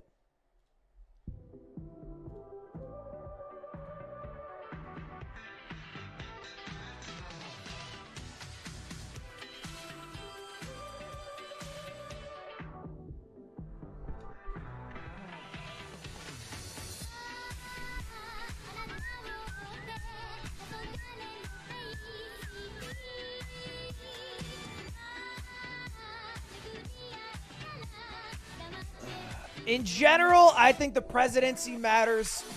It does, obviously, but the House is not going to lose control, and there's a chance that the Senate flips. At the very least, Republicans are going to lose a bit if Mark Kelly wins. So the biggest thing a president can do that will last us a long time as Americans is appoint judges and justices. But there's already a 6-3 conservative majority in the Supreme Court, and that's not going to change.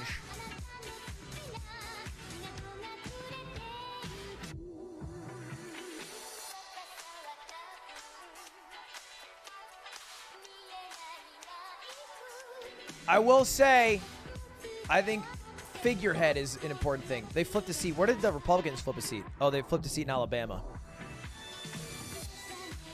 So now they're 1 for 1 on flips. But if Mark Kelly wins, then it's 2 for 1. Cal Cunningham's still behind here.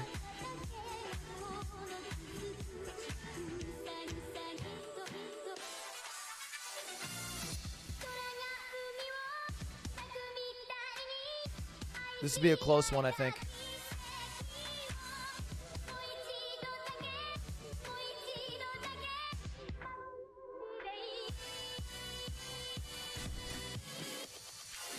Montana could flip. It is very early for that call, but yeah, maybe. I guess it could. Why not? Thank you to the subs, boys.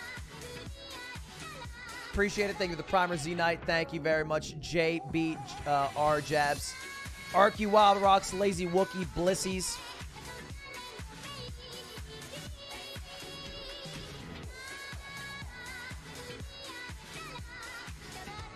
Seeing Ohio go Reds defeating, is it?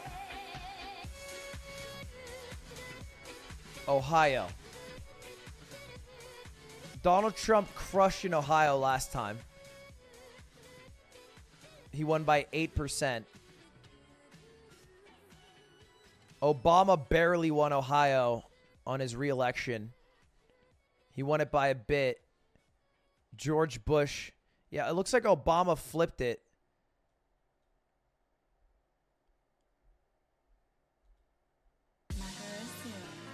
But I don't know. It's kind of a swing.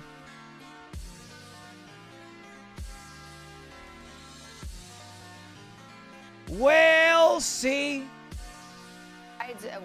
It's electoral votes by congressional district. We're calling that too early to call, but we did see a split decision in 2016 with Donald Trump picking up one electoral vote there. We'll see what happens. And Arizona, too early to call. The vote is coming in fast and furious. Vice President Biden with the lead there in Arizona at this hour. Let's take a look at Iowa right now. Too early to call. Nevada is too early as well. All right, Montana, too early. 0 votes. Yeah, I hope it's too early. That race, and hope to give you some Senate races in a moment here as well. And in Utah, as expected, President Trump wins. So that brings us to 270. So let's add them all up, and here's where they stand right now. Biden leading 98-92 on that road to 270. Let's go to Chuck and see. I knew it. You were looking at North Carolina again. I think we got to right now. 89% in, 42,000 votes. But what does that 89% translate to? 641,000 estimated votes still to count. So that's not an unreasonable a deficit to make up. The question is there going to be enough vote in different places? So first you try these blue counties here. This is Asheville, 92% in, so stragglers.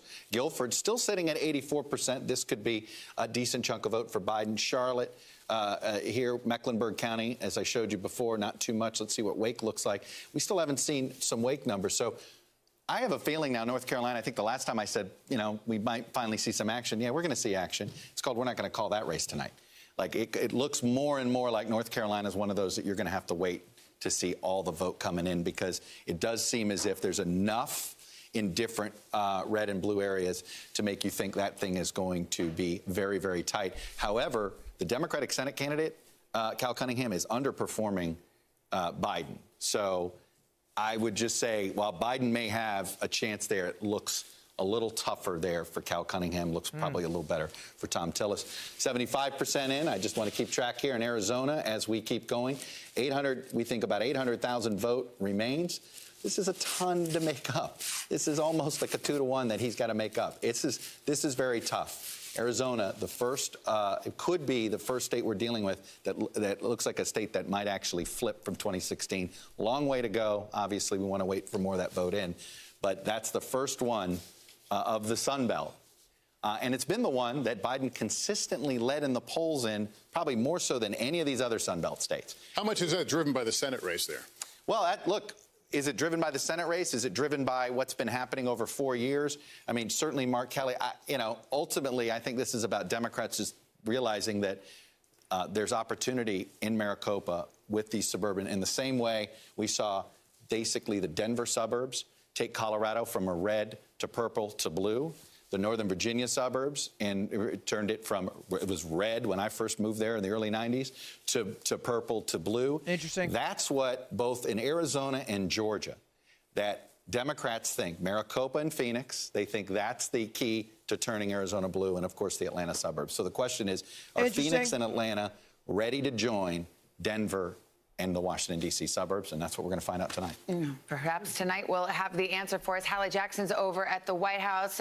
What have you been hearing from your sources inside the Trump campaign? Let me jump off of something that we think Trump's going to win. No shit. Well, with men in the suburbs, but look at this among women. This is where the gender gap presents itself. In Pennsylvania, at least, we've seen this in other states, too, coming in. 53% of suburban women going with Joe Biden. One other thing here that was really interesting is the independent vote coming in from Pennsylvania. According to the exit polls, obviously, and these are all still preliminary, 53% of independents are going with Joe Biden. That's a flip from 4 years ago. 4 years ago, Donald Trump won independents in Pennsylvania, 48-41. Now Biden ahead. I remember we did look at that, I think. What is that? Almost 10 points in Pennsylvania. According to the exit polls, Ohio we'll see if as it holds well. up as the real result. I think that was the same case in Ohio, that the independents mainly voted for Joe Biden over Donald Trump. No election? The fuck do you mean no election? What the fuck is this? Oh, it's the Senate. I was like, damn, what happened to Ohio?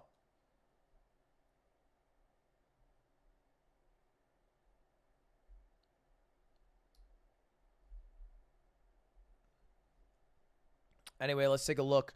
Uh-oh, breaking news.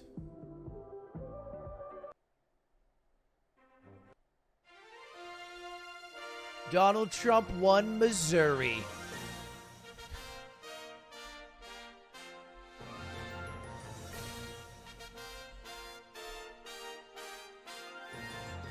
Missouri has voted red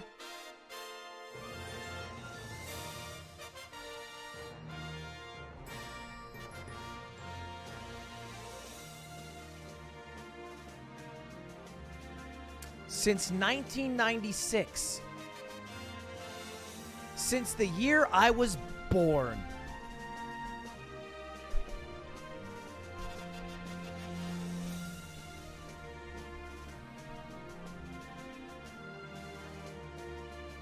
They almost went Barack.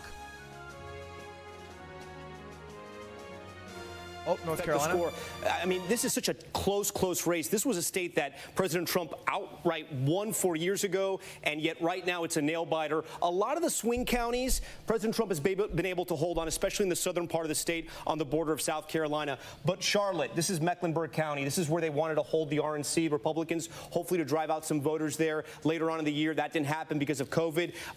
Joe Biden's doing exactly what he has to do here. He's driving up the votes. So to win in North Carolina for Joe Biden, he's going to have to do that there and in Wake County as well. We're still waiting for some of the vote in there, but you can see Joe Biden is building on that Hillary Clinton lead in those counties. If he can keep doing that, there might still be enough vote out there, but President Trump right now on top with about 40,000 votes. Byron Pitts, what are you hearing in Raleigh?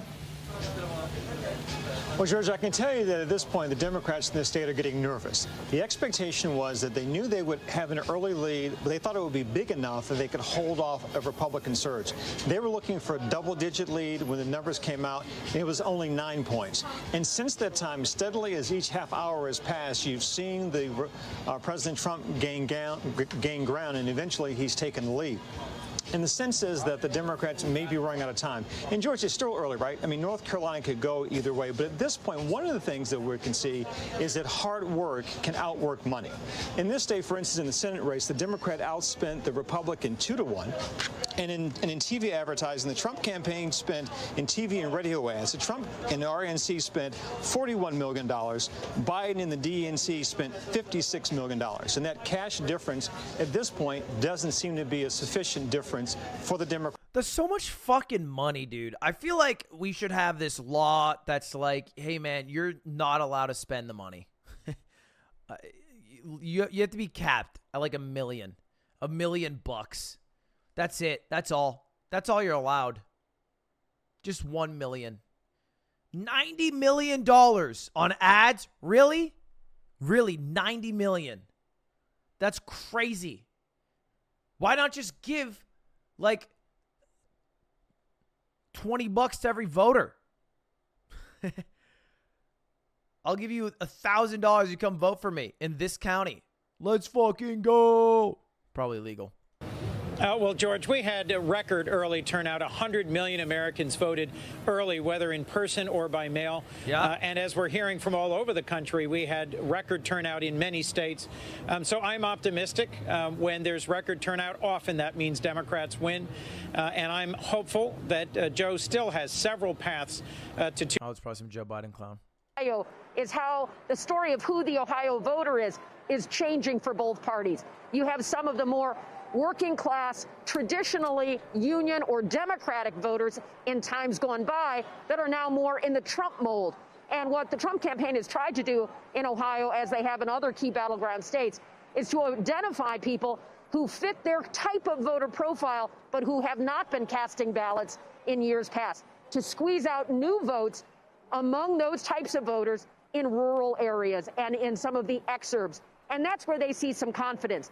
In talking to a senior Republican in Ohio who's been looking county by county, and, you know, when you speak to other elected officials, they know the math and ways from their own races that lay people certainly can't fully appreciate. Let me interrupt you. Looking at it. Let me interrupt you here because I believe we've got some Missouri. Oh. Okay, Donald Trump, the projected winner in Missouri. Lester, what the fuck are you interrupting for that, bro? I already called it on my stream. Once it is called on twitch.tv/Ludwig, it's official. Christ, Lester. Uh-oh! Ladies and gentlemen, Governor Roy Cooper wins the re-election in North Carolina. Congratulations to Governor Roy Cooper on his second term in the great state of North Carolina, narrowly beating out Republican opponent Dan Forrest. Let's take a quick peek over at the Senate races. Now, we've had one flip for each in Colorado, Alabama, respectively. But Arizona, Mark Kelly looking like pretty formidable. All right, 74% of the votes reported. That's the estimation, so about 800,000 people left to vote. But the lead is at 250K. So for Martha to catch up, she's going to have to go 2-1, right? 500,000 to Mark Kelly's 250,000. To even catch up in that race. We will see if that is the case with Mark Kelly. North Carolina, on the other hand, Cal Cunningham going to have a tough time to beat out incumbent Tom Tillis, who is crushing it. All right, much, much less close than the presidential election in that same area. We have Minnesota now 20% in. Steve Bullock still holding on to the early lead. Not too much of a shock from the mail-in votes. Most voters are mail-in voters in the state of Montana, but the lead looking pretty good so far. Obviously, 20% way too early to call.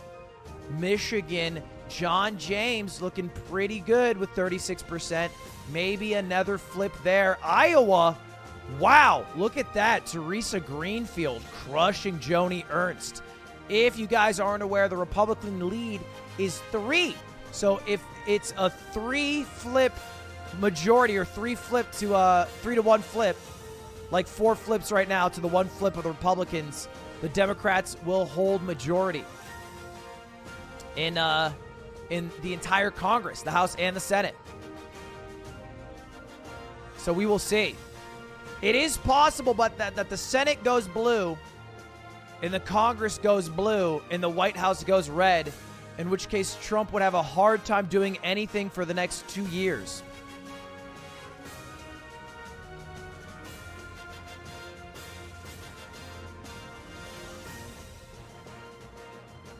Oh, yeah, I guess it does need to be 4 flips. That's a good point.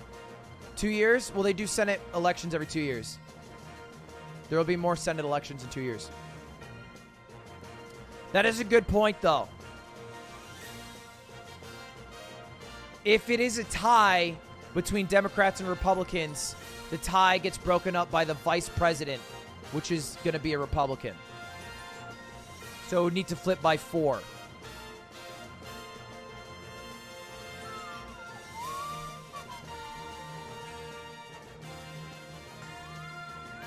Six years. Whatever. I mean, like, there's elections every 2 years. There will be an election for senators in 2 years. Every 2 years, there's elections for senators. Does that make sense? Is that fair? Are we in accord?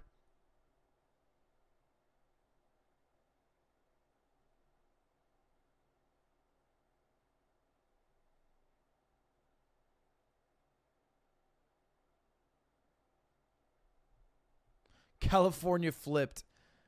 California flipped presidentially? That'd be a fun one. California now voting for Donald Trump. All the actors in Hollywood said, fuck it. That taxes thing seemed cringe.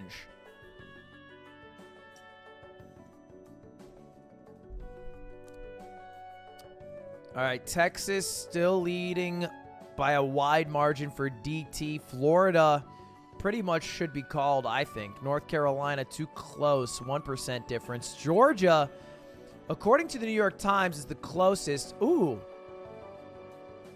New York Times removing some points for Trump. I think that at one point they had it at 95 plus, but they've gone down a bit in North Carolina. It is a true point that North Carolina might not be called tonight if it's too close.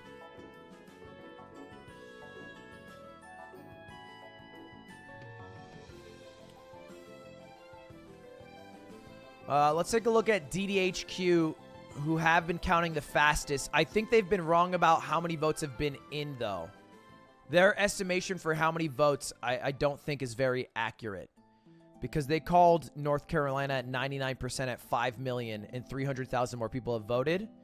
So I think that their numbers there are bad. But they do seem to have the numbers of who voted for who quicker. And so we are seeing with 47-ish%, 50%, half the votes, Trump's still leading in Wisconsin. And a little less than half, he's leading in Michigan. Ohio, he's leading with, it says 99% of the votes in Ohio? Yeah, this is 74%, and it's almost the same number of votes. I guess it's a little more. No, it's a little more. But I don't think 26% more.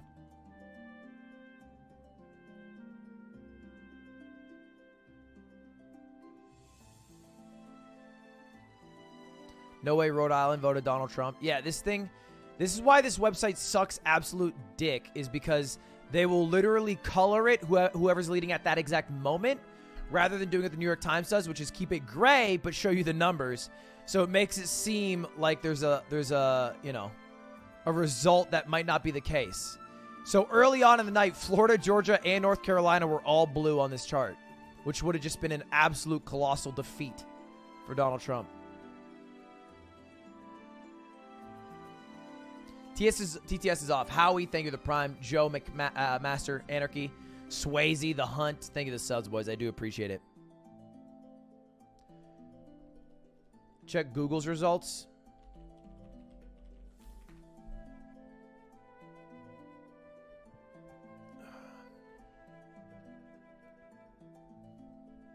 It's just based off the Associated Press, huh?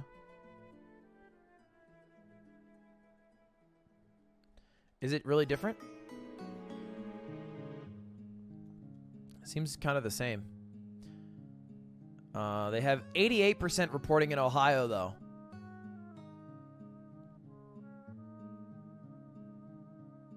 So we'll see. Let's take a look at what they're talking about here. I would say Biden is favored to win. You do not look at this person and ever think of the word patience, but I'm actually going to advocate it. This is going to be a long week. It's going to take a while. It's going to come down to four to five states, and that's what's going to happen. I was going to say we have a very competitive congressional race going on in 82. Carr Eastman and Don Bacon, and as you know, this is a rematch. Iowa kind of interesting right now.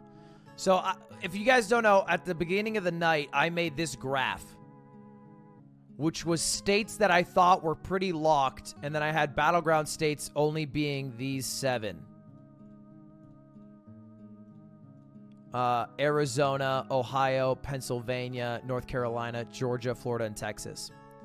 And everything I predicted did end up being true, with maybe the exception of Wisconsin and Michigan. I could have been wrong about that, but now it's looking like Iowa could be leaning blue. But I'm going to, on my chart, I'm calling Texas. I'm calling Florida. I'm calling Georgia. I guess I should lean North Carolina because North Carolina is really close.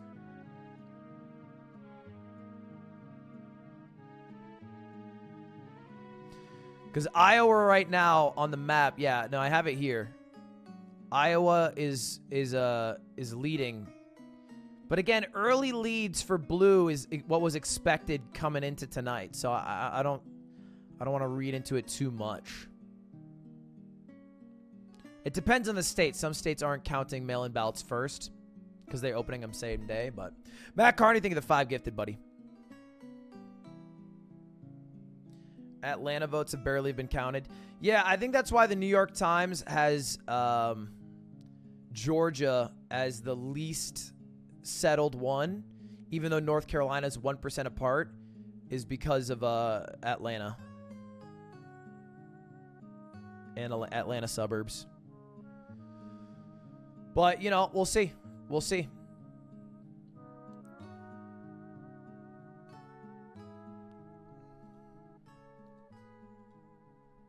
Incumbent and Sarah Gideon, although there are other candidates and they have ranked choice voting. So I'll just cut to the chase. It could be a while in Maine. It's not going to be tonight. That's what you could say. Not tonight. Okay, so go Betty bye if you're waiting for Maine. Mississippi Senate is too early to call there. Mike Espy, the congressman, trying to take on the incumbent Cindy Hyde-Smith. Marshall leading in Kansas right now. That race is too early to call. In Michigan, also too early to call. That's one that folks had their eyes on, potential Republican pickup. We'll see if that holds. Here's Minnesota. A lot of talk about Minnesota tonight. It is too early to call. Let's go to the Iowa Senate race. Another one where Joni Ernst, the incumbent, looking to hang on against a challenger, Teresa Greenfield. Too early to call there. We'll watch that one. And here's how the Senate breaks down right now. Dems 41, 40 seats for the Republicans. All right, this was the one I just assigned to Chuck Todd. Nebraska, projected winner of 3 of 5 electoral votes. Do I have that right? That's what it right says. now, right. Yes. Well, you're awaiting the congressional district. Well, there's 2, right? So that sounds like we're not ready to call the first either, which would be Lincoln, but that's going to probably be Republican. But Omaha is the second congressional district. Polls have indicated that Joe Biden had a pretty a lead there that looked like his leads in Wisconsin or Michigan in that 5 to 8 point range, but you had the actual congressional race itself. The former Democratic congressman endorsed the incumbent Republican congressman over the Democratic nominee. So there's a lot of potential split ticketing. I don't think anything is a slam dunk there for the Democrats nabbing 1 electoral vote. And hey, we know every electoral vote counts. And if you've ever seen those 269 scenarios, this is why Nebraska 2 and Maine 2, and by the way, we have a long way to go in Maine getting their vote. Some of this vote is same day. Dude, imagine 269 versus 269. It's a tie. That would be so fucked. I think if it's 269, the Republicans win. So a tie is a loss for the Democrats. The way it works is it goes to the House, which technically does have a Democratic lead, but it's not actually the House, normally. Like, normally, the House is like, there's like, hey, like 50 people in California and like 20 here, whatever. It's every state gets 1 vote. And I think right now the Republicans have a majority of states that have a majority of House members. Does that make sense? So I think 26 states, the Democrats have a majority of the House members, so they would get the majority vote, so they would get the 26 out of 50 votes necessary to pick the president, as opposed to a majority of the House members, which the Democrats have. Now, that could change because the Democrats might flip some seats tonight. It looks like they've already flipped 2 to the Republicans 1. And so if they flip them in a state where they're losing that majority, then they could gain it back again.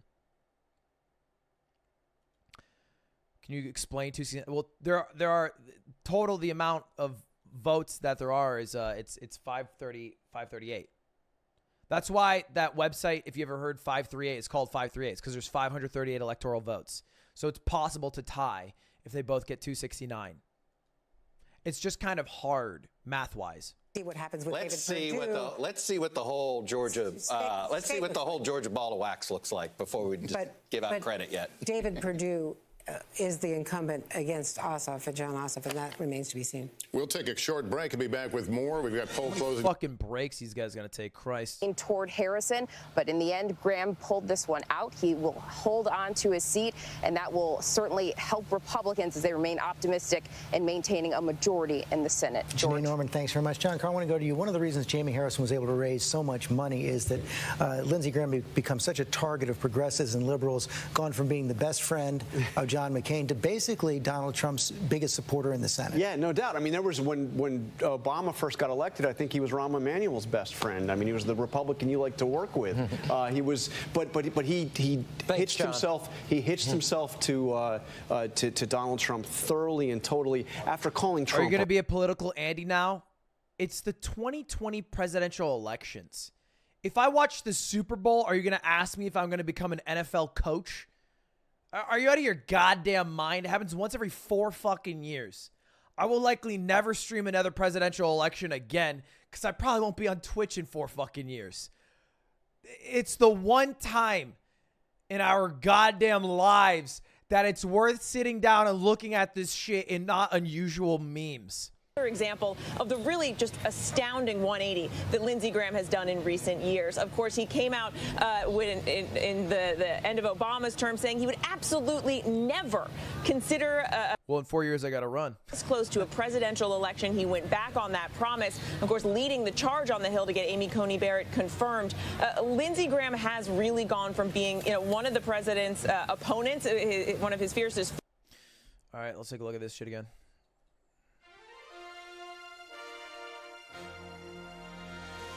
Let's take a look at the Senate races. Only one flip on each side. Mark Kelly still leading in Arizona.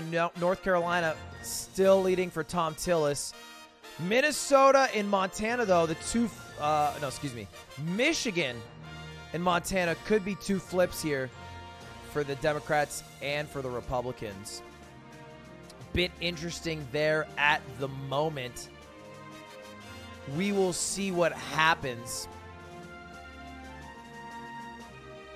Moving back over to the presidential election.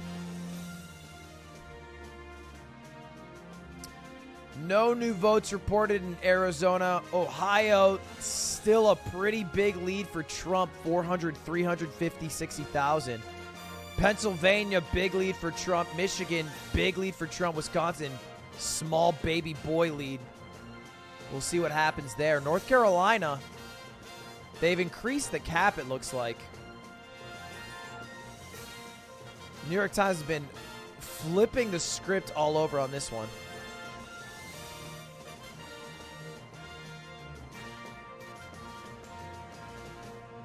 Oh.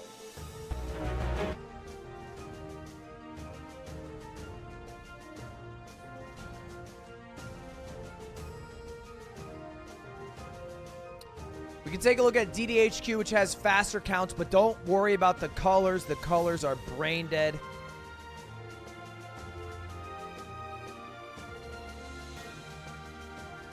They have 2.9 to 2.54 million here. 5.5 million voted total. Yeah, it's kind of on par with Google's reporting. New Hampshire called for Joe Biden. I'll believe it when I see it. Was that the Associated Press?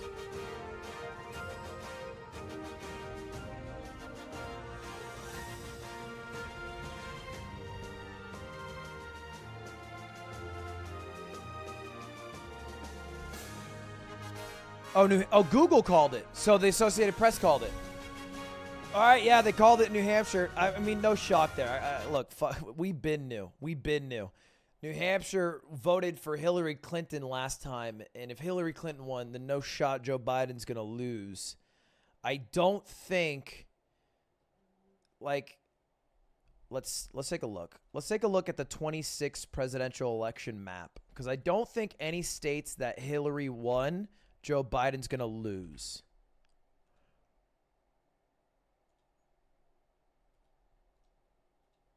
So this is it. This is her map. And so far, he has won every single state she won. We don't know any of the things from any of the Pacific Ocean states because their polling hadn't closed yet.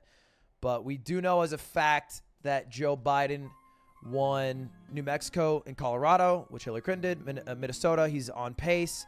Illinois, he did. Virginia, he did. New York, Vermont, New Hampshire, Massachusetts, Connecticut, Rhode Island, Delaware, New Jersey. She won all of them. He won all of them. It's all 1 for 1 there. It's all 1 for 1. There is almost 0% chance he loses. He's just a more popular Democratic president. If you voted for Hillary, it's very likely you'll just vote for Biden. The question is if Biden can flip any states that Trump won. And so far, he's on pace in Arizona, maybe Iowa. And then the big one the polls predicted was Wisconsin and Michigan. And if that's wrong, then I will... Look, we can never look at a poll again. Because I think the polls had Trump losing by 10, 12% in Wisconsin. Right now they have Trump up, but I don't think it's very accurate.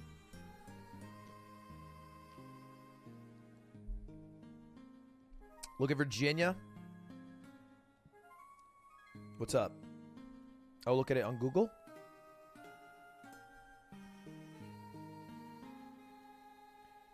Virginia, he won.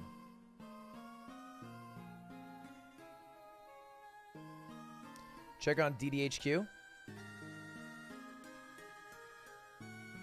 What's up? Virginia's already been called. It doesn't matter if Trump is leading in Virginia right now by 200,000 votes. It's based off of the counties that haven't been counted yet, which probably lean extremely heavily blue.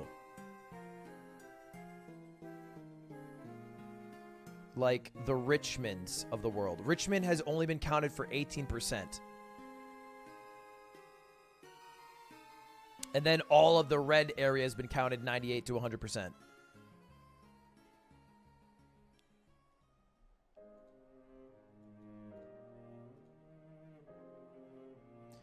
Show us your map recap. All right. Here is Cooter's 2020 map.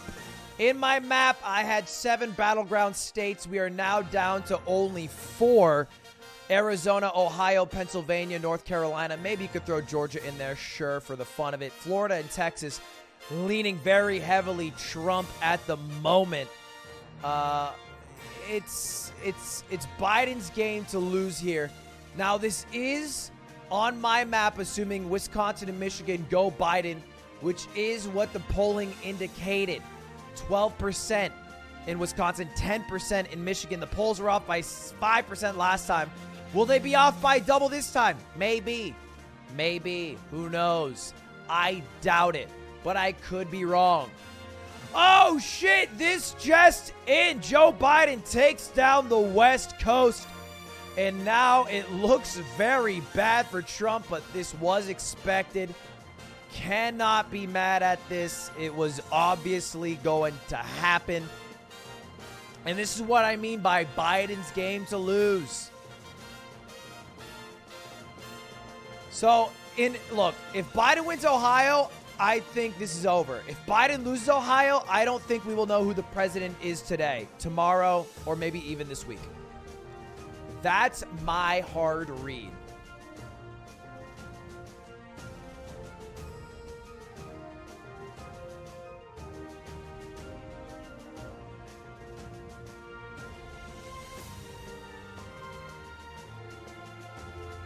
North Carolina's close, but I don't know. New York Times has it 95% plus that Trump will win. So I'm just going off that. I think that's not wrong. We're all waiting on here. Didn't mean to be in that county. Here we have maintaining there a 200,000 vote lead, waiting for 25% of the state. But this is all early. And, you know, I've had people go, how come you guys aren't calling it? Or that seems to be a big lead. And it's like, we want to see some of today's vote.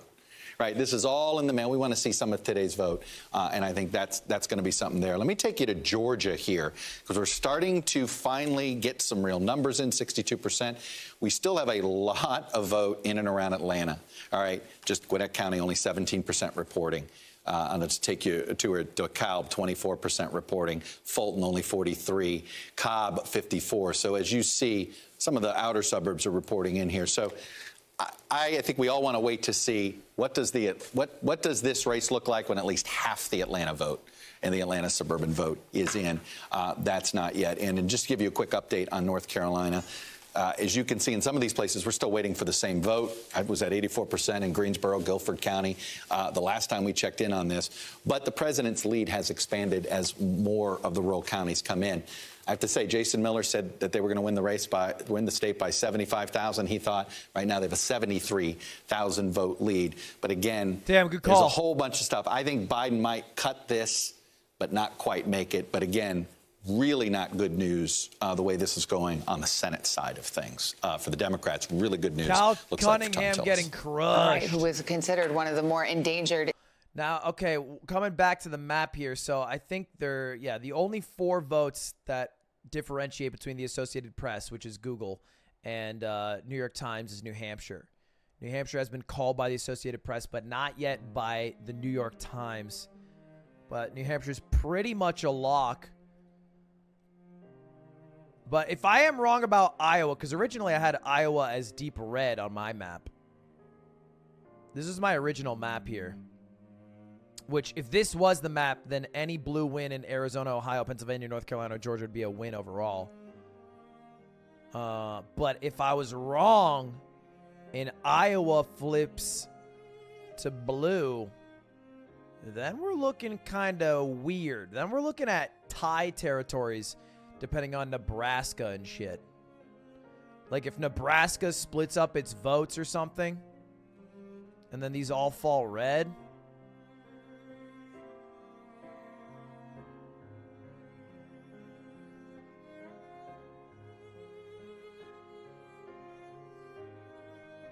Oh, shit. Nebraska's been called. It has been called. Only one has been called. Unless I'm smoking weed.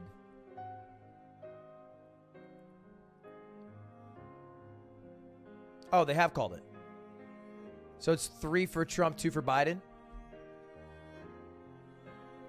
Is that it?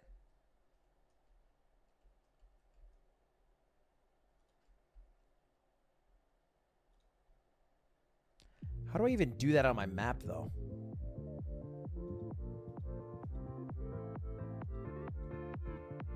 Is that it? That looks right.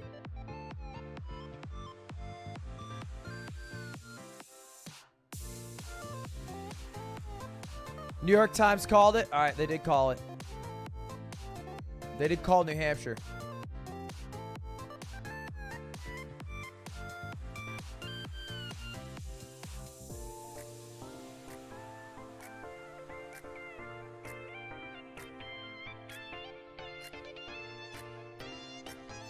I think this is what we're looking at right now.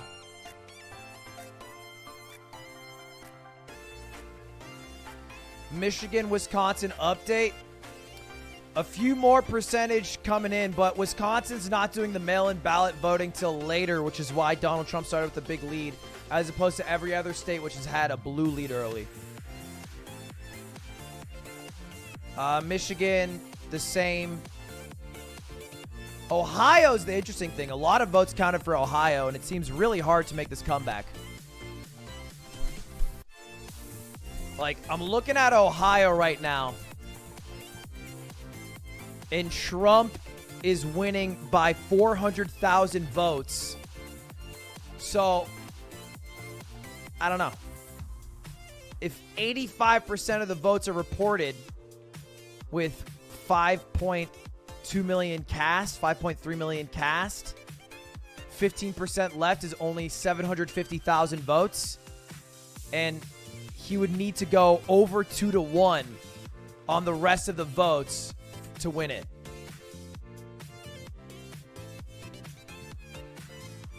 Maine went blue. Maine has not been reported by the Associated Press yet. It's leaning, but it's not been called.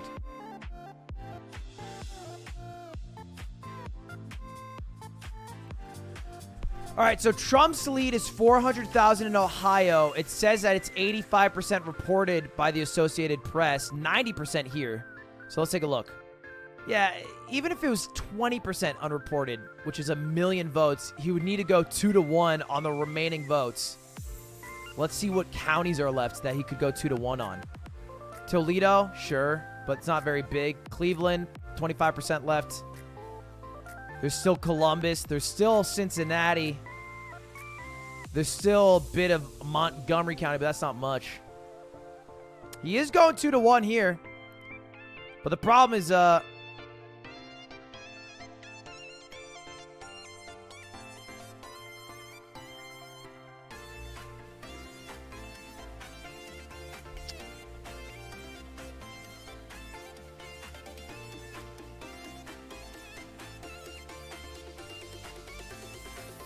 they have Trump plus 8 now.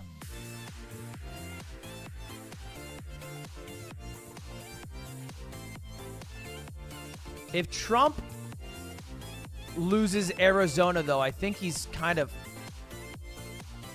fucked. They still have Biden winning Michigan and Wisconsin.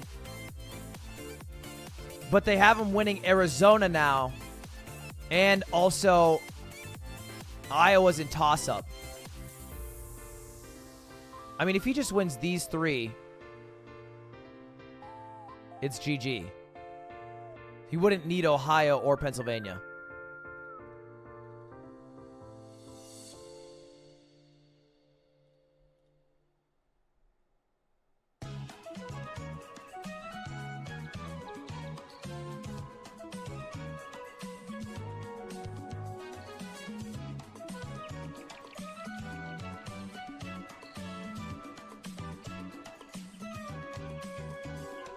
Arizona just legalized weed? Did it?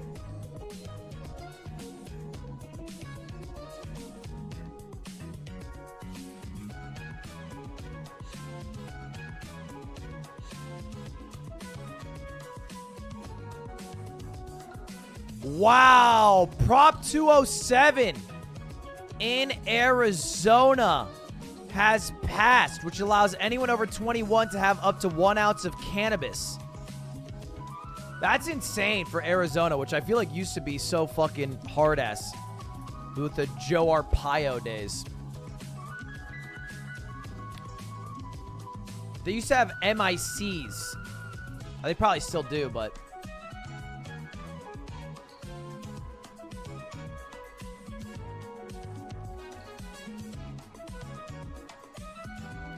There's this thing called an MIC, which is a minor in consumption, which is if you are caught not drinking or not, it's if you're not caught drinking, but it's if you're caught with alcohol in your system and you're a minor, you get an MIC. So sometimes you would get stopped, and if they do a breathalyzer, even if you're not driving, if you're just walking around, you would get an MIC. Which is a misdemeanor.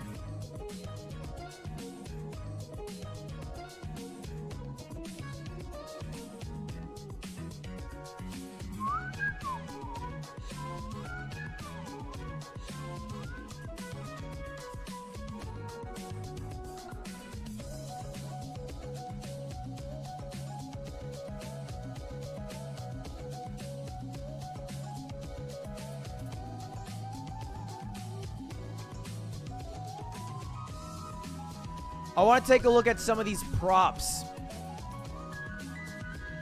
Oh, none have been counted yet. All right, we'll wait then.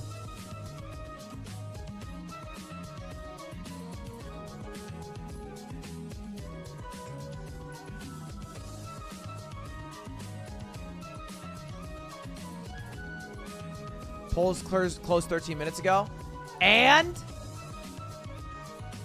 so count faster.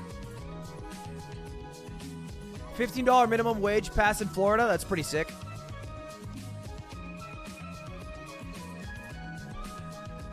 Look at the North Carolina needle. Whoa! Big swing in North Carolina on New York Times reporting. So North Carolina was over 95% likely for Trump to win at one point in the night and has now flipped to 85. I mean, still very big in Trump's favor, but that is a bit of a swing there. North Carolina has a lot of electoral votes. They have, let's check. They got 15 to cough up, which is a fuck ton.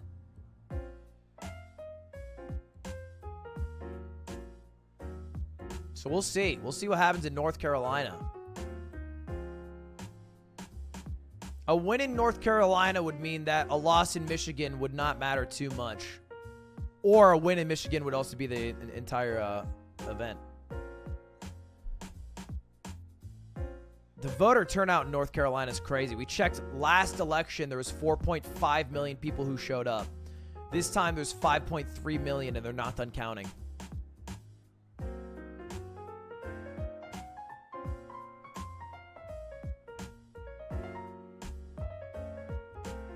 This song is called Kin Mo Kusi. It's part of my playlist.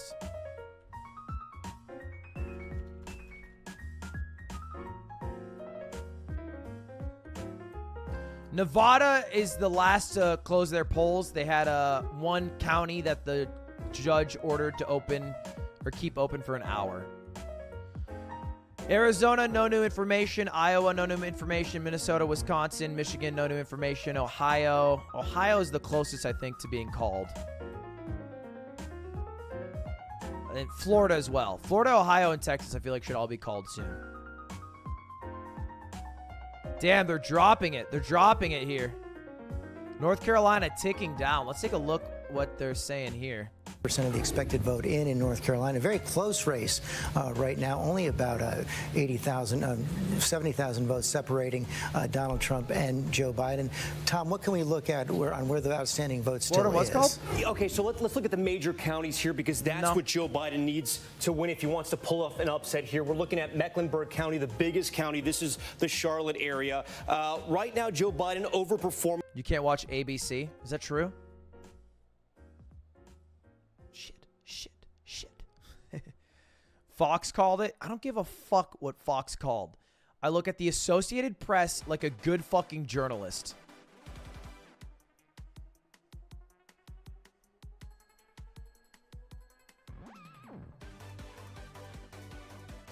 If the Associated Press hasn't called it, then I don't care.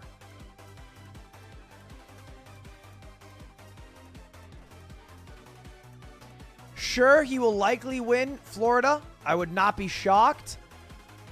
But unless it's called on my computer screen on these two tabs, then it don't matter to me. Utah's been called. Yeah, no surprise, no surprise. The only blue part would be Salt Lake, which honestly might bring the vote a little closer.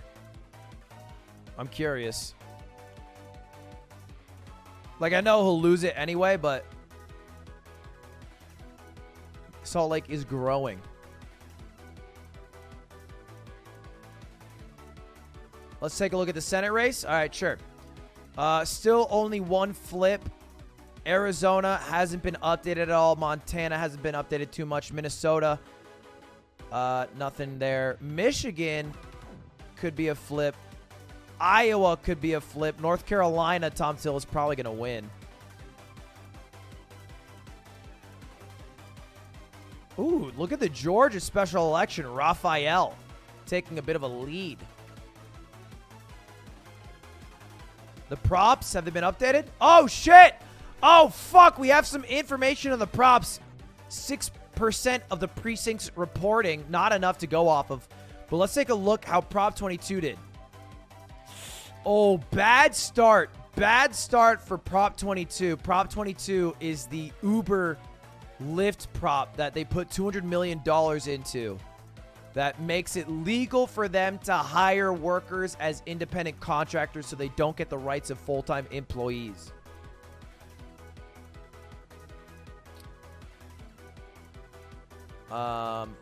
Rent control, another pretty interesting one here. So far at a no, but it all depends what precincts are reporting. So there's a lot to go. The rent control is interesting. All these props are pretty interesting, to be honest. Allow 17-year-old to vote. I said yes. Let me see if I can remember what I did here. I said borrowing for stem cell research. Yeah, that was just like money for stem cell research. I said, sure, fuck it, why not? Commercial property taxes. I said, sure, fuck them, why not? Affirmative action to return. I said, sure, fuck it, why not? Would allow parolees to vote. I said, sure, fuck it, why not? Allow 17-year-olds. Sure, fuck it. Add and subtract property tax breaks. This one is confusing. I don't super get it still. Tougher on parole property crimes. No. Rent control redux. Yes. What about Prop 16? I already answered. Prop 22. I said no. Kidney dialysis clinic rule. I forget what I said because I kind of forget it. Consumer privacy. I'm always for privacy. And then yes or no on cash bail. I think I said no. Get rid of cash bails.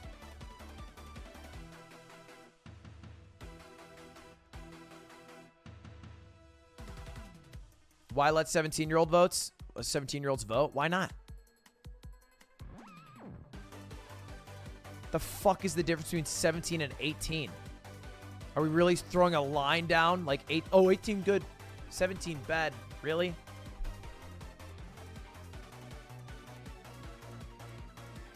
I feel like we gatekeep in America so hard on how old you have to be to participate in certain things that really you don't need to be that much older to participate in. 17's fine. I'm fine with 17-year-olds. Obviously, you do need a line at somewhere, but I don't think 17's it. Maybe it's 16. I don't know. But 17 didn't seem that far-fetched because I remember being 17. I was 17 when I graduated high school. I was out of high school at 17. I'd finished all of high school. I feel like that's old enough.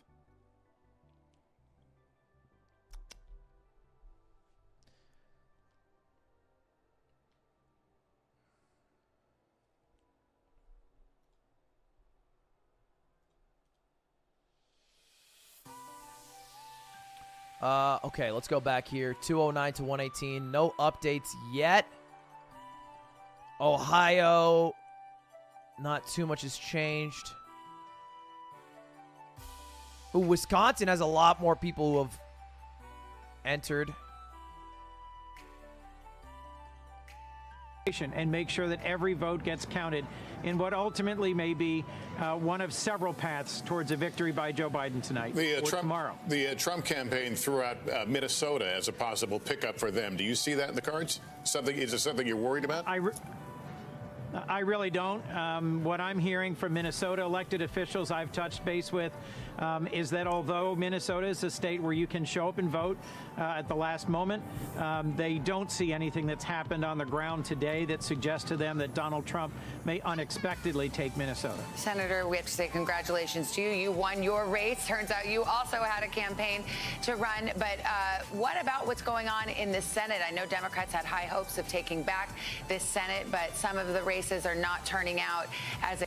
What happens if they tie? If they tie, it's a House vote. And so far, I think the Republican own the majority of states in the House, even though they don't own the majority of the House.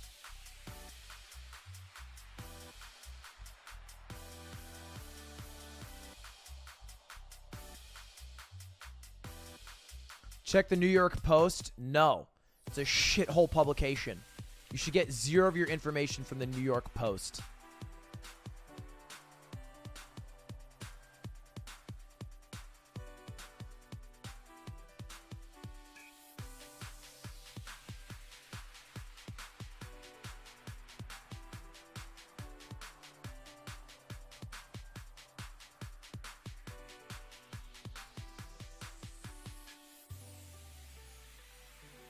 It's an election, and I got one of those Apple News notifications from the New York Post. And the big news that they sent to me today, the only piece of news they sent, was that Trump called his granddaughter the wrong name. That was the big news update that they thought it was worth pinging Apple News in my phone for. Yeah, he's 90,000-year-old. Dinosaur man. Sure. Thank you. Now fuck off.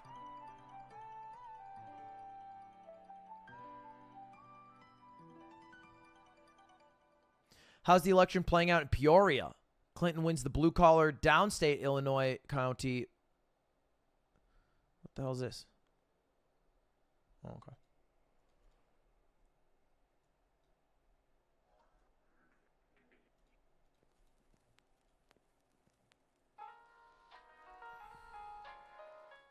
I'm just waiting for more polling in Arizona. Re-election in the Senate by Cindy in Mississippi. Yeah, it's Mississippi. That makes sense. Who's winning? At the moment, you're gonna be okay, kid. Biden is currently winning electoral votes. But Trump is winning in a lot of key battleground states.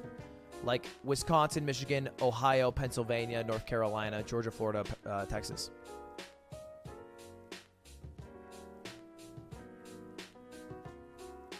Arizona was called? Really?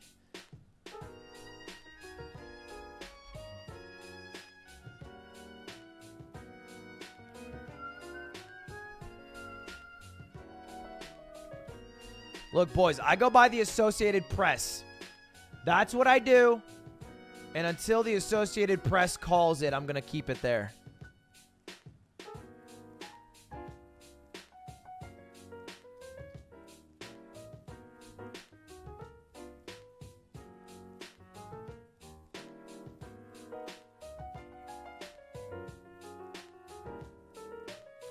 Fox News called it. Again, I like to stick with the Associated Press. I think the Associated Press is probably going to be the most accurate person.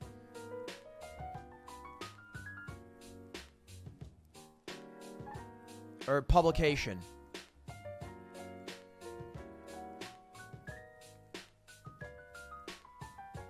Fox called it for Biden, though. That doesn't matter.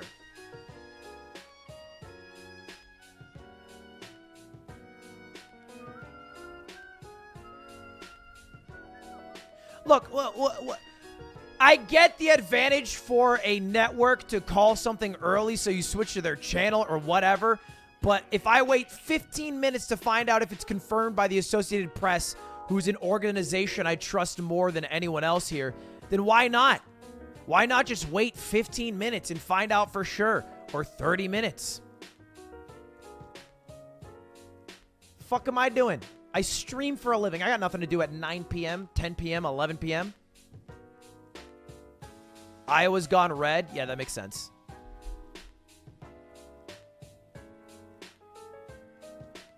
I think what's happening in Iowa is going to happen inverse in Wisconsin. Currently, Wisconsin has a Biden losing, but I think that'll flip.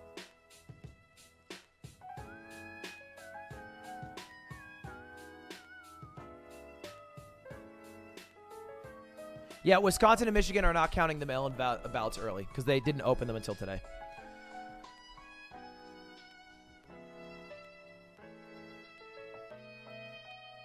Trump just tweeted Valorant drops enabled. That fucking mad cunt. He brought out the biggest Trump card of all.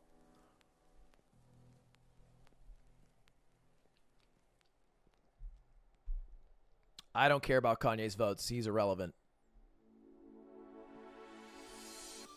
He lost 50 different times. Good job, Kanye. Way to lose the most. A fucking libertarian beat him, bro.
Yo, yo, yo, yo, yo.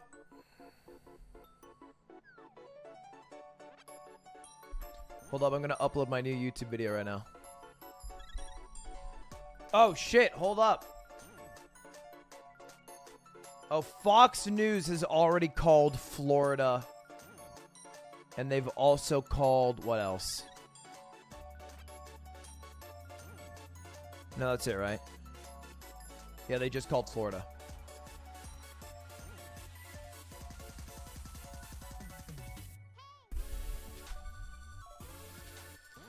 I don't know why they haven't called Florida, honestly, for the Associated Press. I feel like Trump's been leading by a large margin for a while.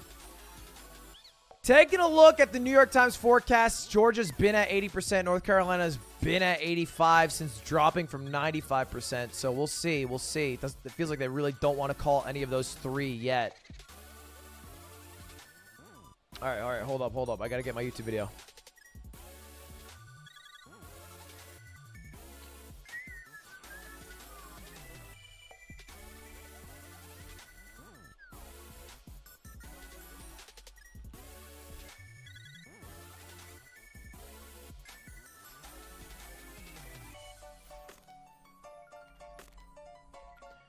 We're going for Omega Hot Chi-Chi clickbait today, gentlemen.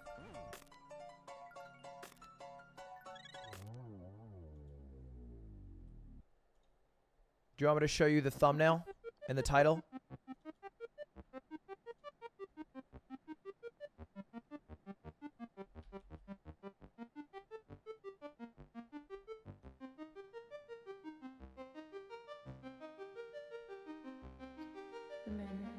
Like I said, Omega Hot.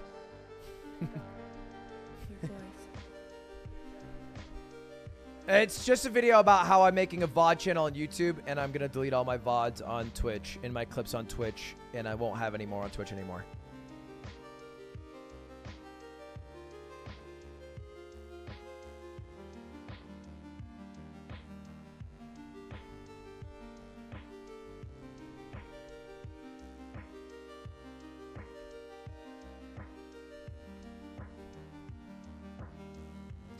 Yeah, we're going to have to delete all the clips.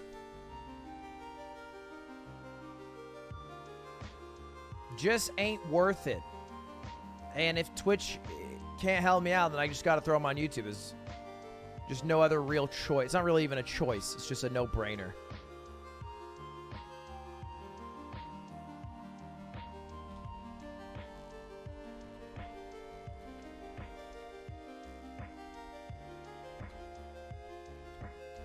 Dude, my H key is broken and just sometimes types it. My computer just types it. All right, video's live. If you guys want to check out, I'll explain more in the video. Here you go, here you go, here you go, here you go.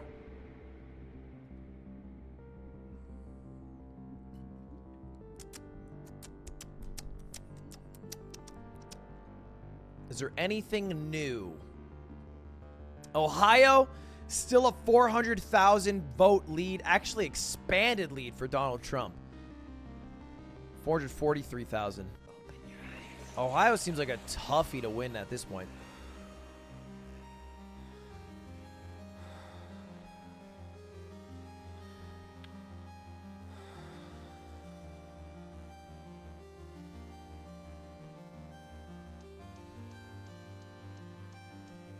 Perspective, and that's for these states that we've been talking I about forgot in mine. the Sun Belt. You know, they really thought North Carolina, frankly, was a place where they could edge it out by a point.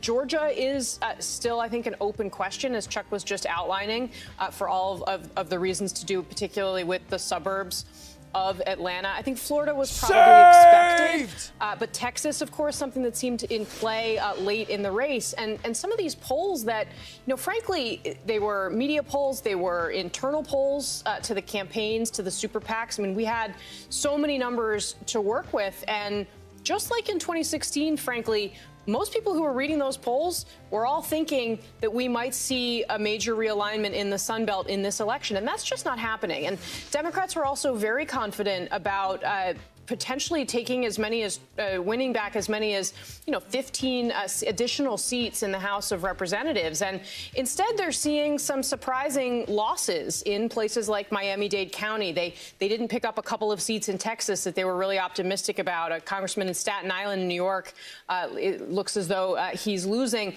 These are all signs that the country is as divided as ever. That this is not some sort of overwhelming across the map rebuke of President Trump, and it is in fact going to be kind of prolonged fight that many people expected, clearly, that the Biden campaign was anticipating. And that's not to say that Biden can't still pull this out, but it's a tough all right, Casey, thanks very much. We're going to pause here briefly to allow some of our stations to rejoin our coverage.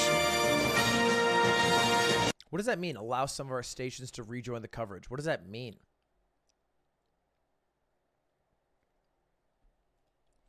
Anyway, boys, quick update on the Senate race. As always, it is 3 seats that separate the majority for the Republicans in the Senate. Democrats currently have control of the House. Doesn't seem as though they will lose that today. 1 seat flipped for each, as you can tell. But Arizona, the place to keep an eye on. Mark Kelly absolutely stomping the early vote against Martha McSally. Actually percentage-wise doing better than Biden against Trump. We also have Michigan, which early also voting red, but I think this could be the same thing we're seeing on the presidential side, just not counting the early voters yet. Montana, not a lot of information, but Steve Bullock still holding on. I don't know what the fuck there is to do in this state, but apparently they live there and they do vote. So we'll see if they keep doing that. Also, the props, 20% now voting, and we can see the lead for yes has narrowed a bit. It was at 66, I think, maybe a little less, down to 43 now. So Uber, Lyft, Postmates might not win this battle overall. We still have almost all of Los Angeles, right? Am I crazy? Unless San Bernardino at the very least.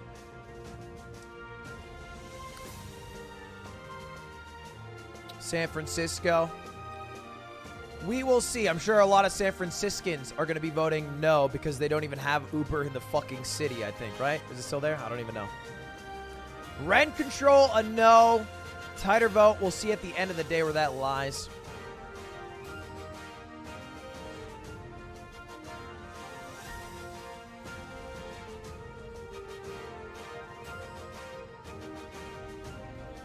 Ohio's been called by who? I don't see Associated Press, New York Times, or Fox.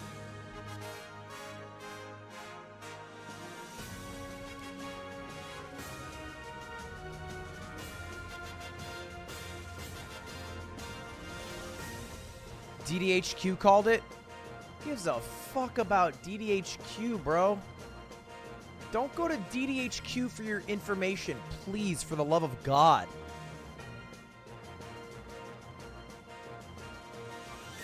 DDHQ said 99% of the people in North Carolina voted 500,000 votes ago. That is not how math works. It's just not.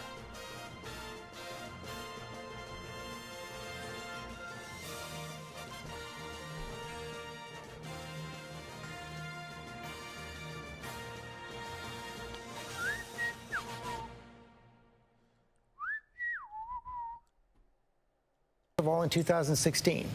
Yeah, so if we can speculate a bit, so what happens if Donald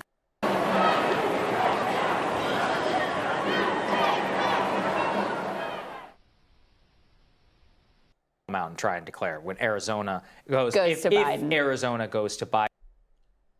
What is C-SPAN doing right now? Is C-SPAN not live for this? Embarrassing. Murdoch taking Trump's very angry phone call, which I guarantee you is happening. Indeed. Why is everyone we just got the votes from on MSNBC holding a piece of paper and has their sleeves rolled up? Why does everyone on MSNBC do that? We got over 2 million votes. Just chill. Like, sit down or something. Christ, I don't get it. It's not that deep, bro. Only 16 electoral votes to Pennsylvania's 20. Pennsylvania is bigger, and 20 votes in Pennsylvania versus 16 in Michigan or 10 in Wisconsin, that can make a difference some of the time, right? There's a lot we don't know. Nevada could be in play, probably not. I'm beginning to Georgia, think that I I'm think, a is not rap going to be god. called tonight. So there God. are other scenarios, but we are looking at a lot of photo finishes, and in a photo finish, Arizona becomes a pretty important state. You mentioned Nevada, and I wonder, Tom, if we can I'm talking to the control room right now. Can we pull up Nevada and take a look at what we're seeing? Yeah, we're seeing nothing in Nevada. 0 votes have been reported. Why'd you ask me to pull this up? On that, yeah. So let's go back to Wisconsin. Deb Roberts, I want to go to you in Wisconsin right now. Okay, you want me to go back to Wisconsin? You just called me out to pull up. Oh, no, I'll pull up Wisconsin now, you dumb fuck. All right, sorry. No, Wisconsin's pulled up. Still the Trump lead, right? But we have the mail-in votes. I got to tell you, there's good news, bad news. The good news is it seems to be going very well. All of those absentee mail Corey Lewandowski, who joins us now. Corey, you've been through this before. You were there in 2016. There's a lot for you to like on this map, and there's stuff. Oh, I hate when they talk to someone from the campaign. I hate it. All right.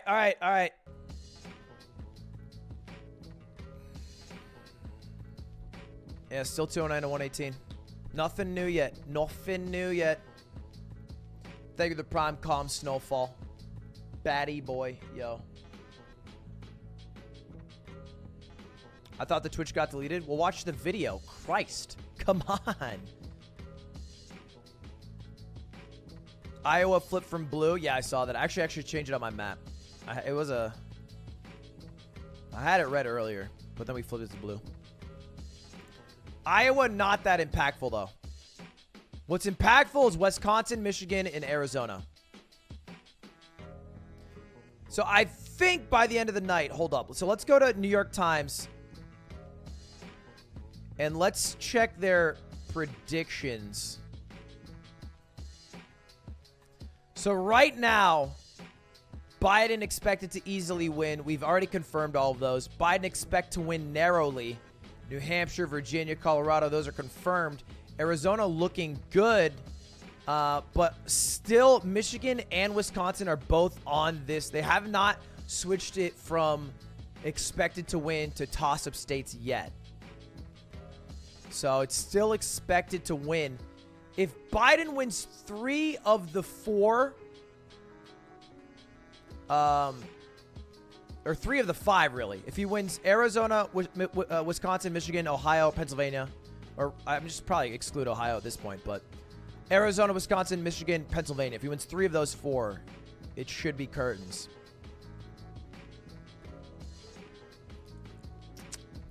Texas is not a toss-up. Yeah, it doesn't really seem like that's the case, but they still have it as toss-up. But it also won't impact the election too much. I think it's...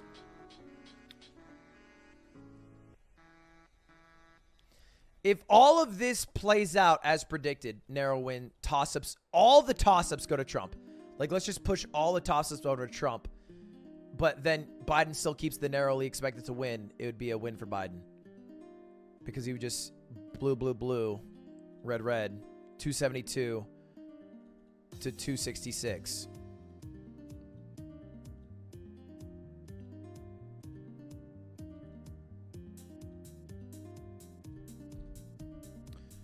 California's OP. California's really good. We were talking about the power of a presidential candidate born in Texas, like the governor, like Beto O'Rourke, basically.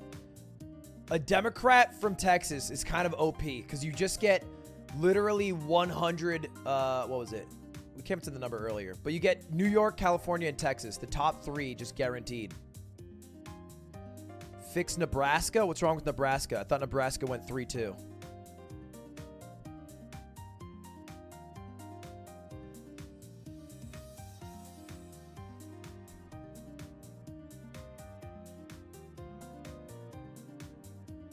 Nevada's reporting? Oh, shit. Holy fuck. Donald Trump is winning by 77 to 20%. Oh, my God. Chat, there are 10 times more people in this goddamn stream than there are people whose votes have been counted. 10 times more. If you want, we can decide the election right now.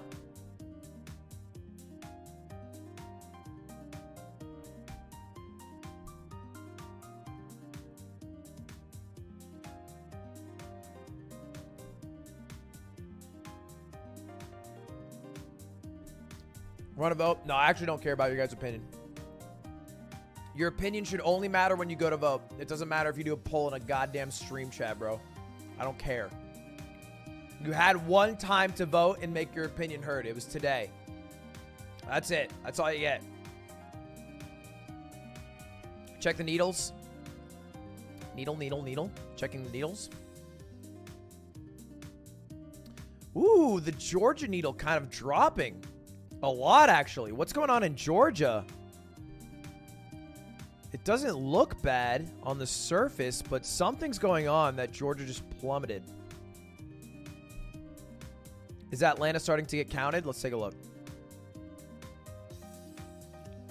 All right. I mean, this is kind of the same numbers it was earlier. I guess a bit more of Atlanta's getting counted.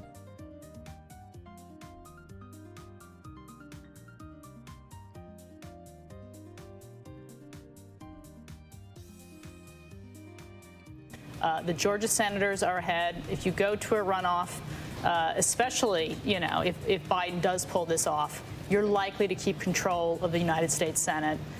People like a split power, and we will see at least one runoff in Georgia. You don't want split power. No, we don't. We want to take the whole darn thing, of course. I think a couple of big picture things I'm seeing is that the strategy to flip Republicans to Democrat didn't pan out. And so now we're all hoping that enough Democrats came out, particularly in urban centers and some suburban areas, to really carry the day. And I think that was the big surprise aha, I think, for a lot of us who were expecting, particularly what happened at the convention and all right, we'll Lincoln do a Project, poll. that all these Republicans. We're going to do a poll.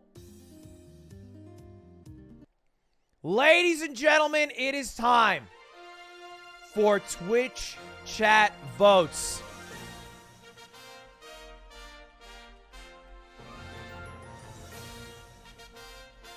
This will be a big tell on where we lie as a group.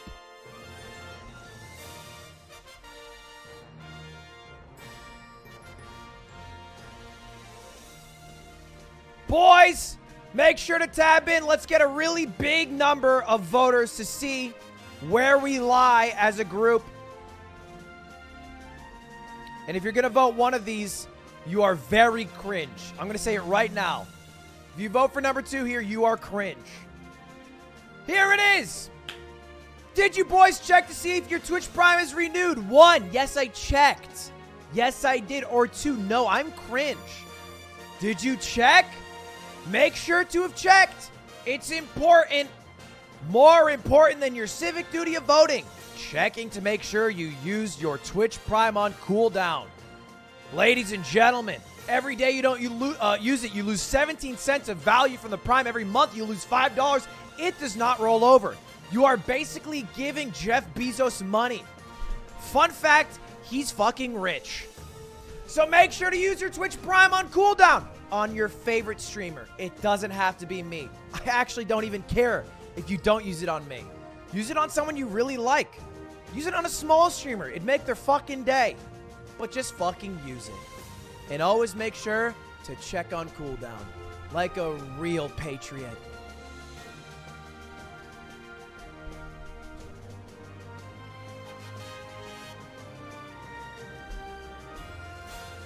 Thank you for the Primes, boys! My dream is being 100% funded by Jeff Bezos' 8,000th piggy bank.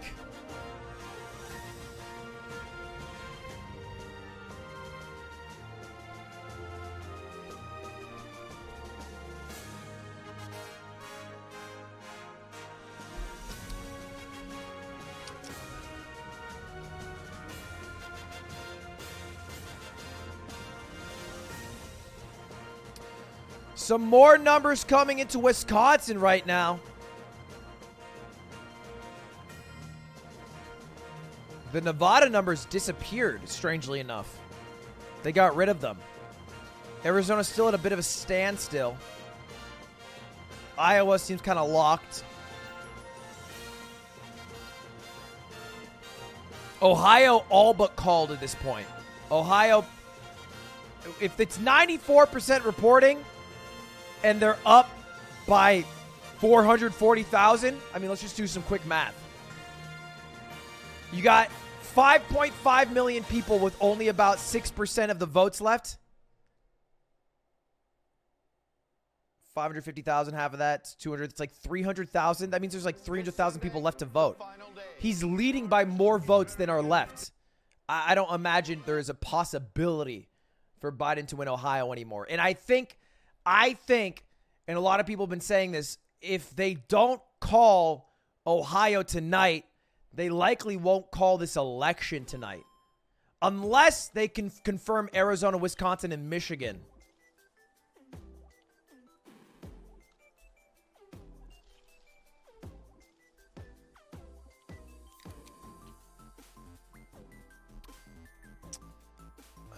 After some more votes from California, this is Biden's first lead on popular vote. But again, popular vote doesn't fucking matter. because we have the wonderful system known as the Electoral College, where instead of having every voice be heard equally, Wyoming is worth like 80,000 times more for some reason. Let's go, Wyoming!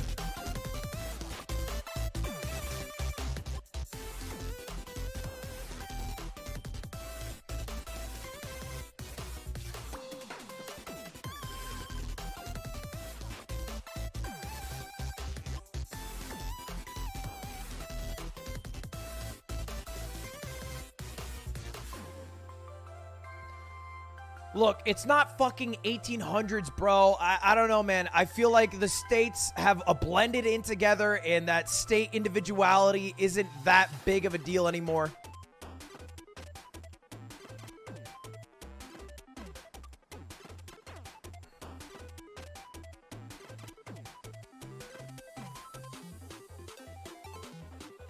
I was raised in New Hampshire. I lived in Arizona for 4 years, and then I moved to Los Angeles. They're all very different demographics. It's all pretty much the same shit, brother.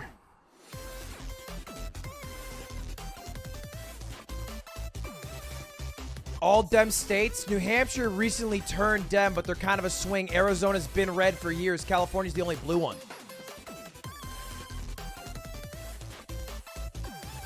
What, do I gotta live in deep Mississippi?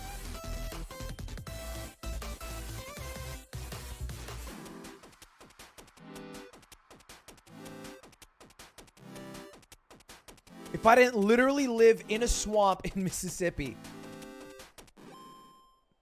I am just a dumb lib.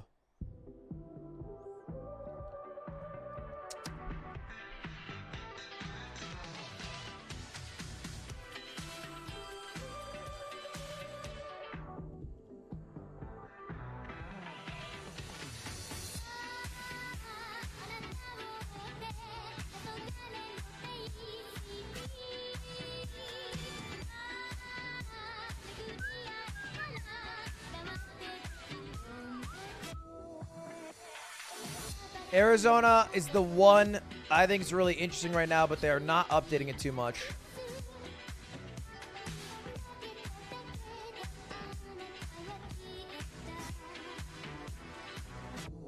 I want to see if they move either Arizona, Michigan, or Wisconsin from Biden expected to win to toss-up. Because that'll be a big tell for me if they do that.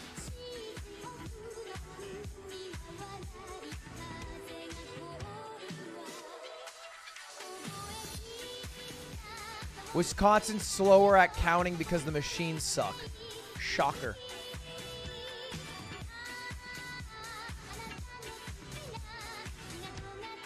I know Fox called Arizona, but I don't want to go off of Fox. I'm going off the Associated Press.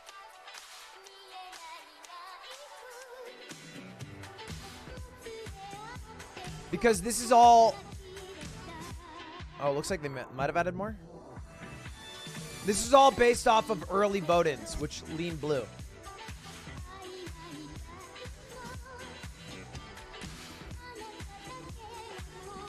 The Associated Press is just the GOAT.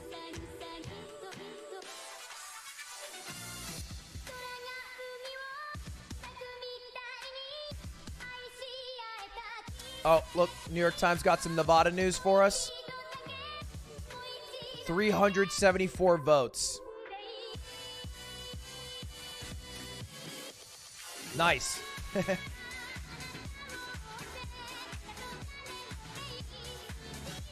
I'm pretty sure more people voted for Schlatt as a write-in. Just walk people through what to expect in the coming hours and days. Well, look, I don't think anything in the coming hours apart from preparation, right? I think that what you're going to see in the next few hours is the legal teams gathering and sort of playing it out as to all the various possibilities that could occur. What happens if there's a fight in Pennsylvania? What happens if there's a fight in Michigan? What are the laws in Wisconsin? What are the recount laws? I mean, that's the first place we got to be looking at right now, which is the automatic Damn, they're recount. already talking about recount laws. That's crazy. Half a point. There's an automatic recount that will take place in the state. Those are going to be the first round of sort of legal issues. Round two is going to be, okay, Now there's been a recount. Let's get down to the very specifics of ballot by ballot. But we're not there yet. So there's no question the lawyers are on hold. The lawyers are preparing. The lawyers are learning the laws, particularly in those 3 states. I'm sure they already know them, but they're going to be brushing up on the laws in those 3 states as they prepare for what could be litigation, getting down to the point of ballot by ballot in some of these states. That's the point I wanted to bring to Kate Shaw. Remember back in 2000, it was Justice Scalia on his own who actually stopped the counting in the state of Florida. That's right. And obviously that's a nightmare scenario, that it all comes down to one state, and there's the possibility of the Supreme Court intervening in a state process, right? Remember, elections are typically run at the state and local level, right? That is the sort of design of our system. So it was, I mean, unusual doesn't even begin to capture it for the Supreme Court to essentially halt the state process in Bush versus Gore. I feel like this is such an extreme leap in logic. Not that it's impossible to have that happen, but to already talk about it seems a little bit fear-mongery. How about we talk about Nevada?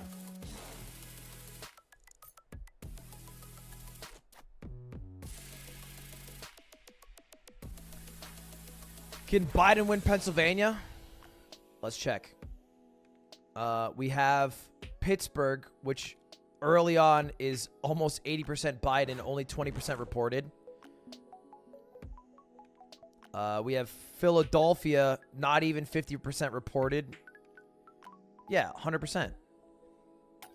It seems like they didn't do mail-in ballots early. Most votes will be counted by Friday. If there are a significant number of mail ballots outstanding at the end of the night, the totals could be stronger for Republicans. So, yeah, we just won't know.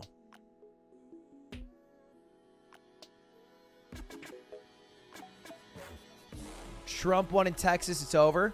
Trump winning in Texas has almost no impact on the results of this race. I think it's expected that he'd win in Texas. If he didn't win in Texas, he would have lost so long ago.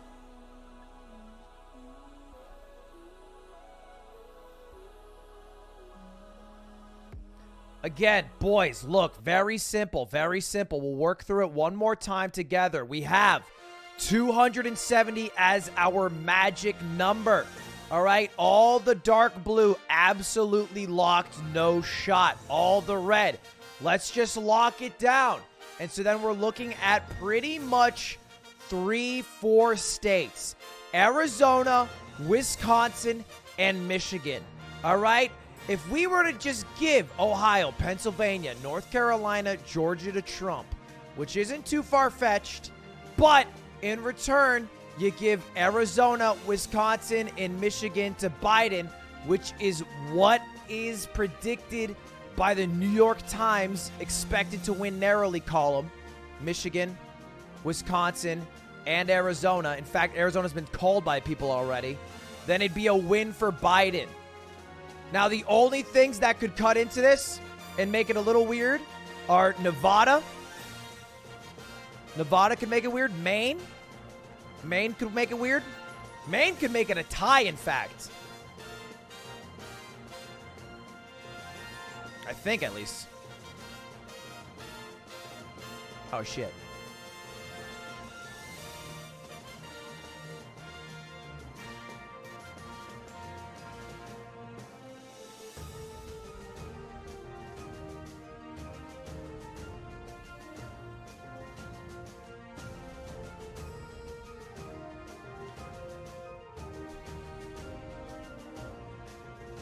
Michigan's going to be red. It's possible that Michigan could end up red, in which case Biden would have to win a Pennsylvania or a North Carolina. But Michigan is predicted to go to Biden, according to this.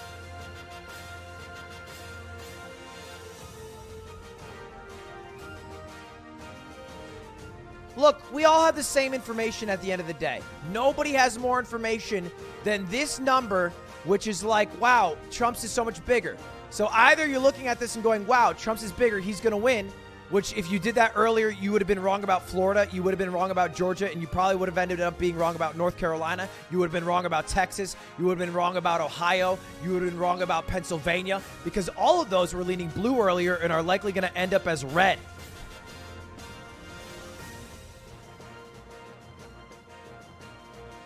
Based off the New York Times' estimate, based off of the polls coming in today, and based off of the exit polls, Wisconsin and Michigan are likely to go blue.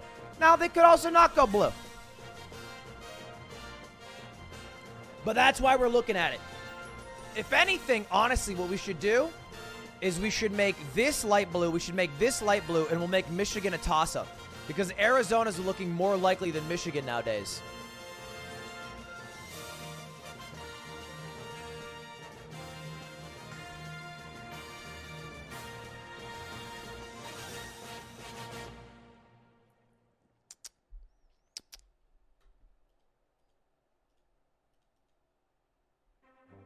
This Sunday, fuck, I hate when it does that. Dealing with a lot of today vote, a lot of rural vote there. Let me take you quickly to Michigan. We're also seeing half the vote in. Appears to be mostly today vote. As you can see here, the yellow is today, the orange is the mail vote. So we still got a lot to wait for there that may, we think, end up leading Biden. I'll take you to one county that stuck out to me here a little bit because it was so big for Trump, and it tells you it's today's vote. Macomb, famous Macomb County. This is the home of the famous Reagan Democrats. Obama won this county 2 cycles ago. It is a swing county. Trump won it last time. We expect it to be very close, whether it's Biden or Trump. We expect it to be close. The point is, this is what you can see. This is today's vote, and what we're waiting on here, obviously, in this county, we haven't gotten any of the mail vote at all. So it's just sort of a reminder. Michigan. What the fuck is Macomb County? He talked about it like it was the Kardashians. Before the Today Show. So that's one that's going to be gray for quite some time. Wisconsin. What are Reagan Democrats? Isn't Reagan a Republican? Isn't he dead? Oh, by the way, the Today Show is 7 hours away. So we're not talking about hours and hours and hours. But Michigan Democrats don't think you're going to see that till Wednesday night. There you go. Okay. Let me go to Casey and circle back to Ohio. What's the significance of that, other than putting a lot of electoral votes in the president's column, in terms of where this night goes? Well, I think underscoring this idea that the president seems to be matching his performance in 2016 with his performance in terms of percentage of the vote. And that seems to be playing out also in Iowa, according to sources that I'm talking to there. And I think the question then... Oh, did NBC call it for Ohio? ...that he needs to do in these other Midwestern states. I mean, we clearly are seeing that a lot of the polling was not right in some of these Sun Belt races and states. Question is that going to be the case? Interesting. I'm curious. Let's take a look.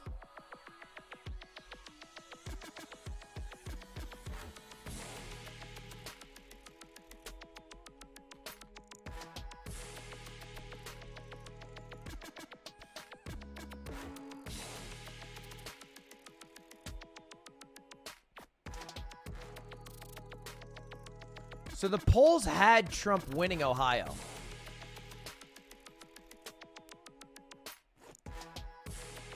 I mean, it was kind of split, but...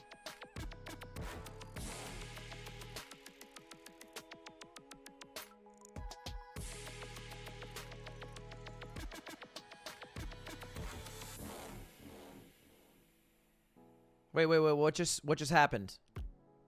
Trump or Biden just got 4 more electoral votes. What do they call?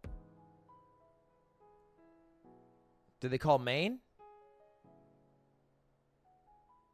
Hawaii? It doesn't look like Hawaii's called yet. Hawaii's not done yet. Hawaii doesn't end till 11, I think.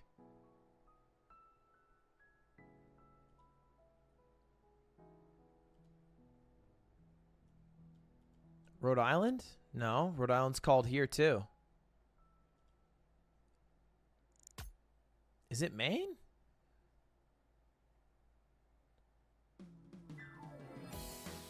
No, New Hampshire's also called. There's 209 on New York Times and 213 on Associated Press.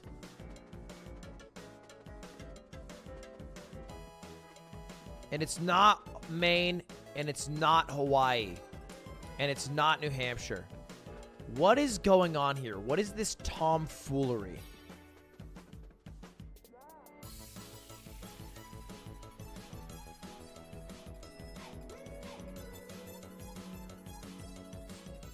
No, Virginia's on both.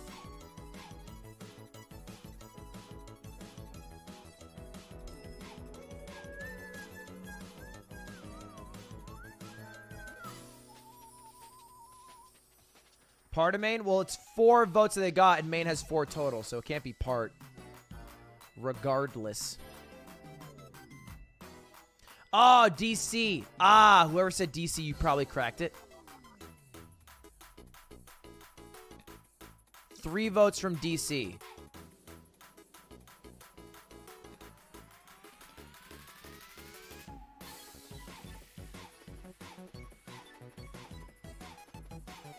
No, they also called it here. I don't fucking know. I'm over it. It is Rhode Island? No, it's also called here. Chat, I can't figure it out. Let's take a look at the Senate.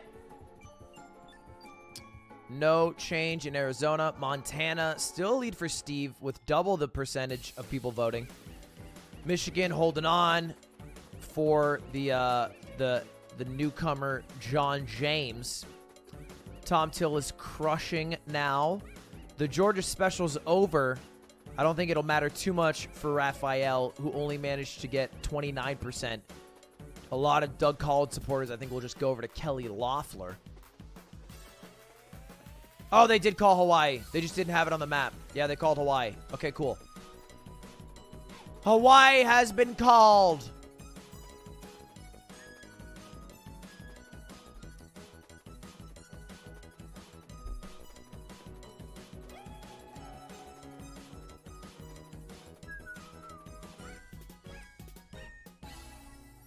How? I don't know. It's fucking Hawaii, bro. They just go blue.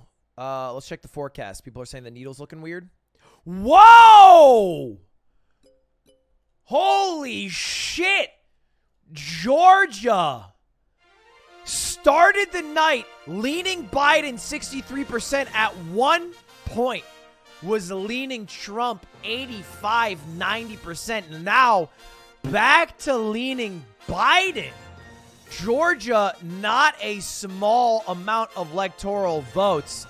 If Biden does get Georgia, I mean, almost assuredly will take this election down. Because then he doesn't need Michigan.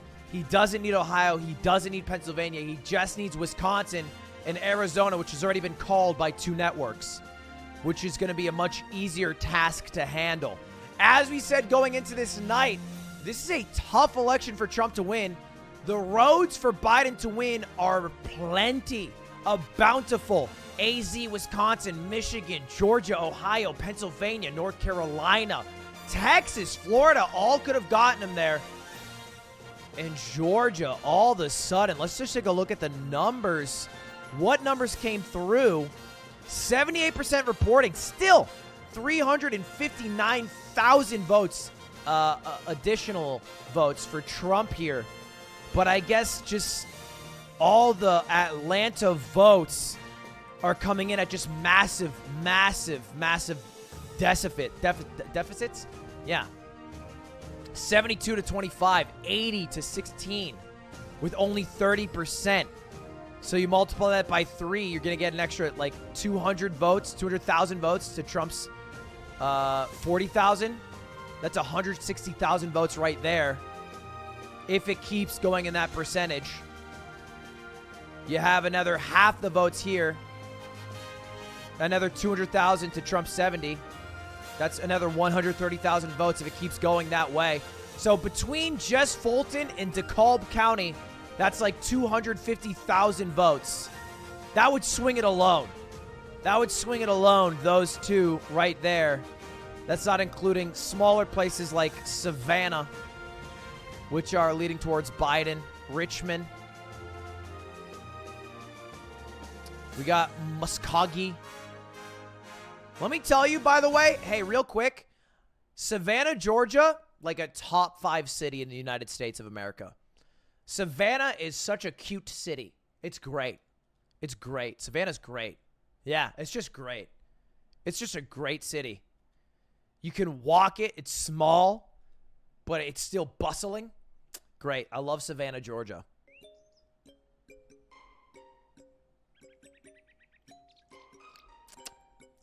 Let's keep our eye on this pendulum here.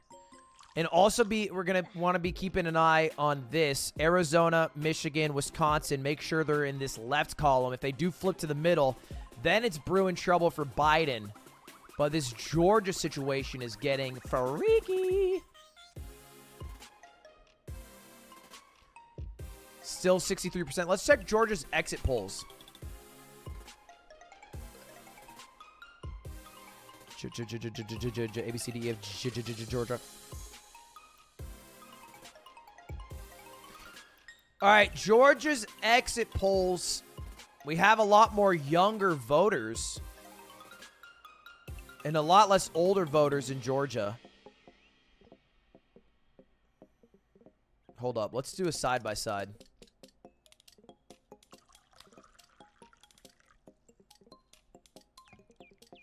So on the right is the national exit poll. On the left is the Georgia exit poll.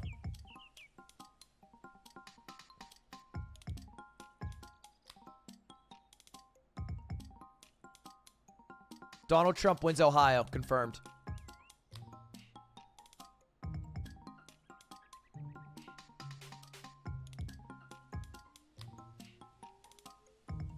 All right, let's take a look. Let's take a look.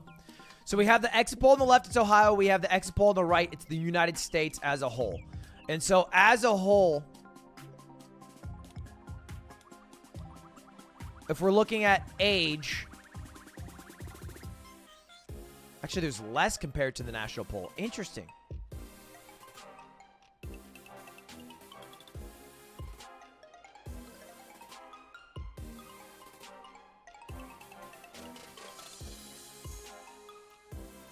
Oh, yeah, Georgia, not Ohio. New York Times called Ohio.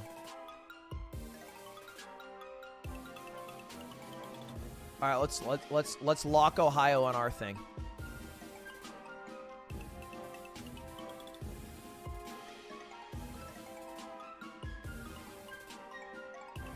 I don't understand how to fucking read exit polls.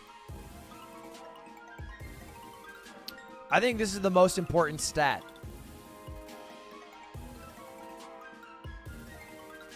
Is that 51% of independents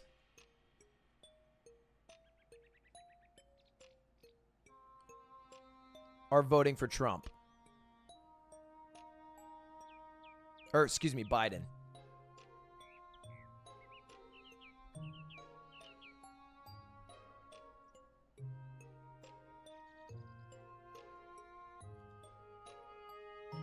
Georgia's shit. The state? I don't give a fuck about the state. I'm talking about Savannah. It's the only place I've ever been. Look, New Hampshire's got a lot of fentanyl. But you'll have a great time if you ever make it to the beautiful sights of Canopy Lake Park.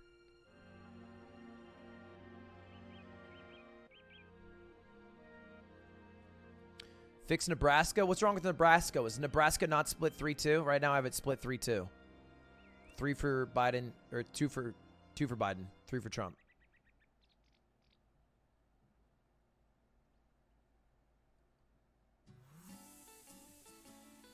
It's 4-1. Okay.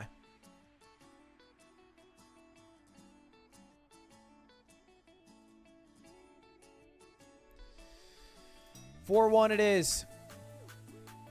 Google. What did Google just give? Associated Press just gave another 4 to Joe Biden. I have to assume that's just Maine. I have to assume they just gave all of Maine to Biden. Because there's no other 4-vote state. Minnesota? No, Minnesota's 3.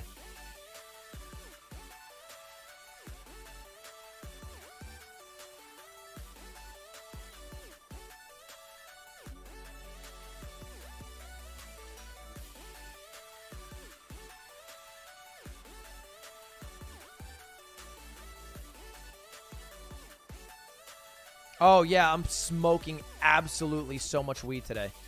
Yeah, you're right. Oh, yeah, it was 203. Or it's 213.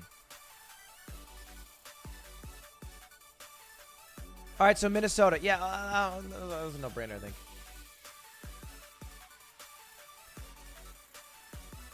Biden got Minnesota on Associated Press. But Associated Press has not given Trump Ohio.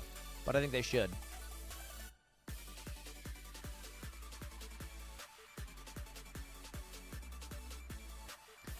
The tilt in Georgia dropping a bit. Wow. So they went from 80% chance of Biden losing all three of these to 57% chance here now. Yeah, I know New York Times gave Ohio to Trump. We have that on the map. On our map. This is our map right now. We switched our map a bit from this morning. The big change is that Michigan I had as hard blue. And now I've changed Arizona to more reliable than Michigan.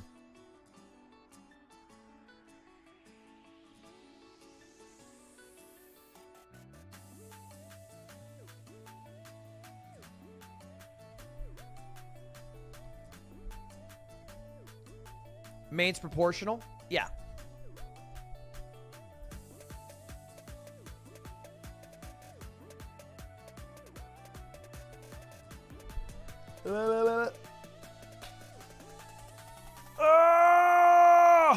By the way, boys, thank you for all the follows. I do appreciate it. Kanye tweeted, who gives a fuck?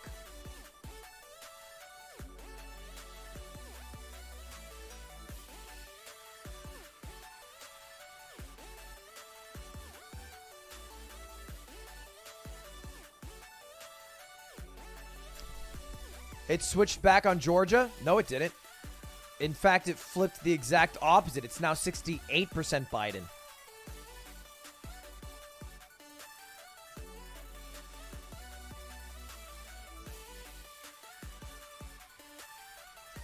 If Biden gets Georgia, then Trump has to get not only Pennsylvania, Pennsylvania, North Carolina, but also Michigan and Wisconsin. Like, if we just imagine that this is hard blue and then Arizona's hard blue, which has been called by Fox and NBC, then Trump he can't lose any of these three. Or he's fucked.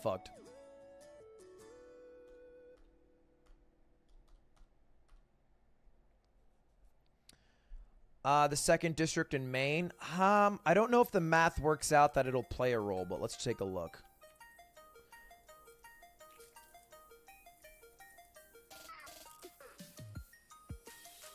It'll only play a role if, yeah. Maine, if it's 2-2, could result in a tie. That's the only path to a tie, is if Trump wins everything except for Wisconsin right here. And then Maine goes 2-2.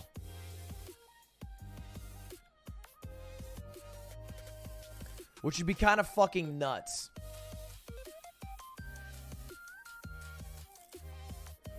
But they have to go 2-2 in Maine. Nebraska's 3-2? Really? People said it was 4-1. Hype train! Maine cannot go 2-2. Oh, it can't? Well, yeah, it can. Doesn't have his 3 districts. Am I smoking absolutely so much weed?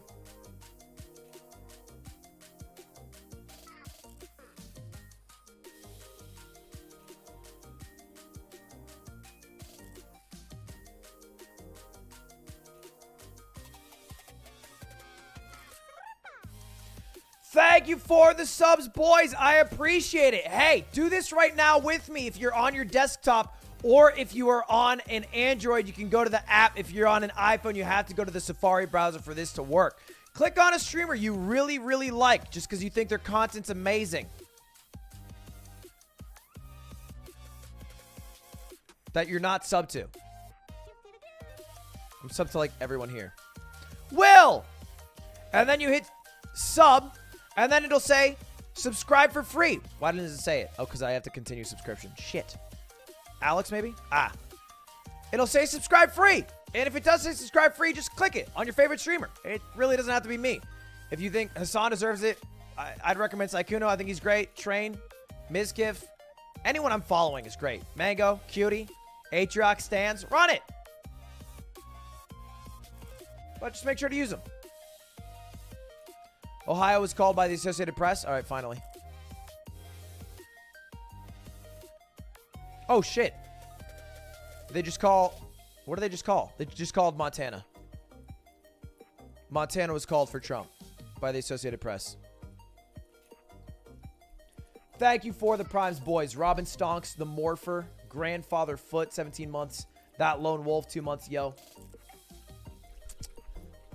Let's just take a look at this needle. This needle is the really interesting thing here.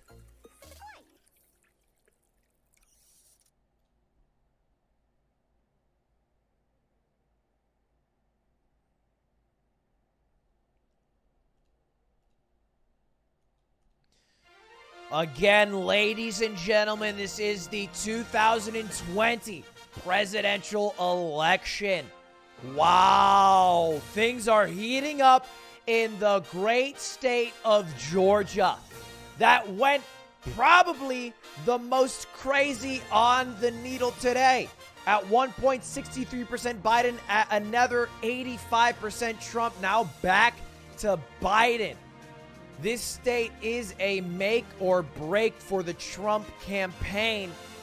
If they lose this, it will be very difficult to win this election without absolutely crushing in states like Michigan, Pennsylvania, Wisconsin. With Arizona almost assuredly locked up according to Fox News and NBC, it's seeming grim in the Southwest for the incumbent president. Nevada is still on the way. Not much has been counted. Nevada could also throw a wrench into what we predicted earlier on. I had Nevada hard blue. It's possible that that is not the case.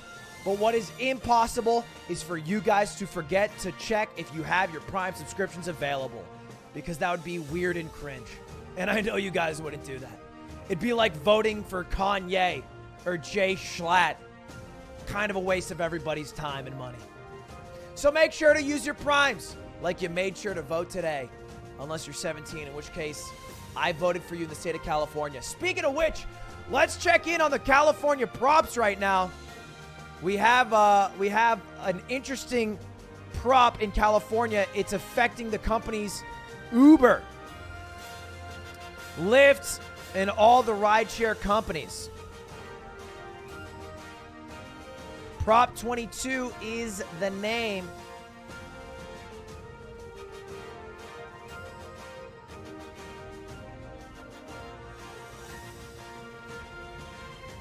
What the fuck?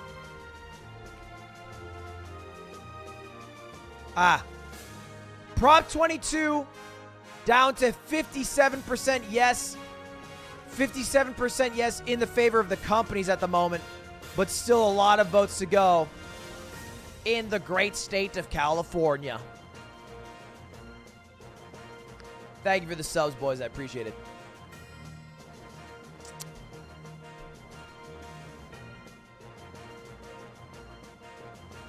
The indelible Peter Hart. Thank you, gentlemen. We are expecting Joe Biden to address supporters any moment now. Andrew, you got any a little more on that? Well, just that there is some nervousness about Pennsylvania still.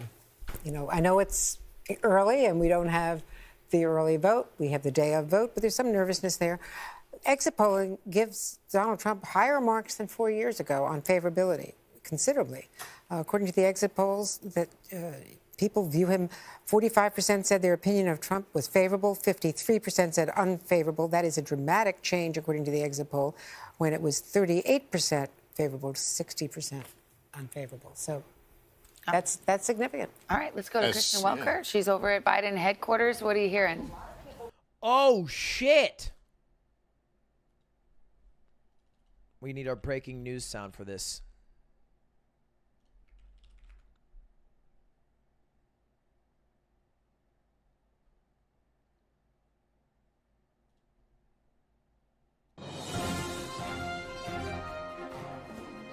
Georgia's state will not likely call their election tonight. Atlanta has not finished counting and will not finish tonight. So we will not know the result of the race in Georgia today. That will be up in the air. It's possible that alone could be the reason we don't know the winner of the election today at all.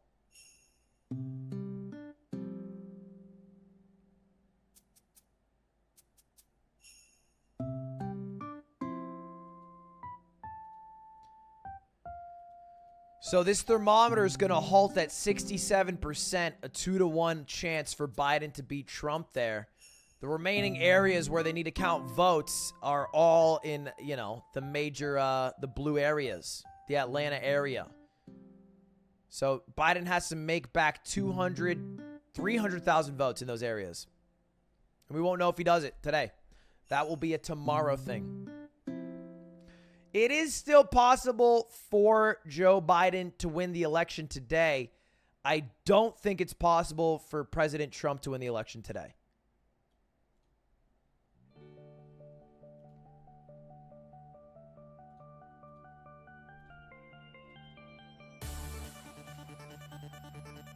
Unless he were to somehow win one of Arizona, Wisconsin, or Nevada. It's looking like a tomorrow for Trump.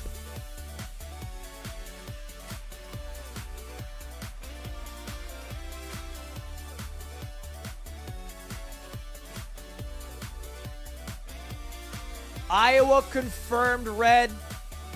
Sure. Not really a big surprise.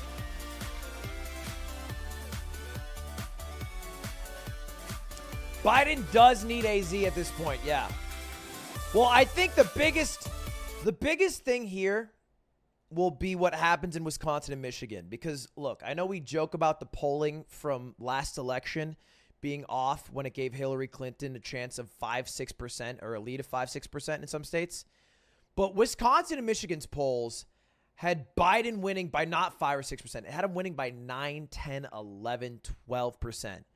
And so if Trump ends up winning in either of those states, it would be a huge blow to everyone whose job it is to do polls. They should all probably get fired. 5-6% discrepancy? Sure. Double that? Uh-oh. That's a problem. We're looking at a problem. But that's why this election, I think, was so clearly in Biden's favor. Because early on, they had it like 80% chance for Biden to win.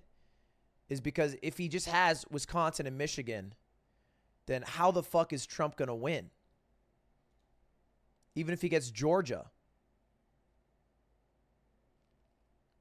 If he got all the battleground states, all of them, but just loses one, like Arizona, then he still loses.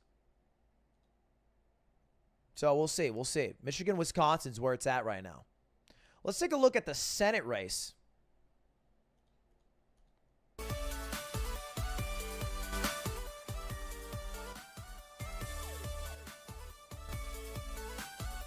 The Senate.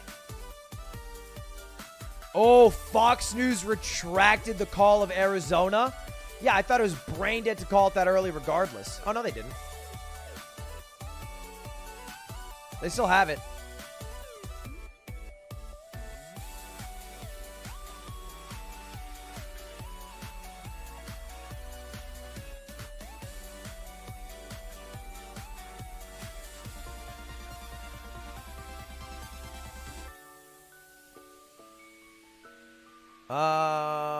The Senate race. The Senate race. Yeah, the Republicans are only majority by 6 seats. If 3 are flipped, they'll lose the majority. The Democrats already flipped in Colorado, but the Republicans fired back with the flip in Alabama. Arizona has a few more percentage coming in. I think Mark Kelly's just going to win there. I think there's no shot he loses at this point.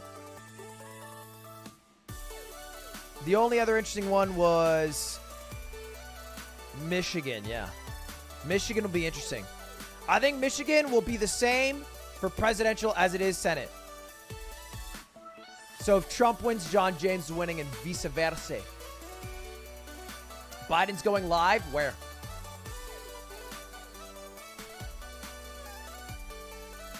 Twitch.tv/Joe Biden.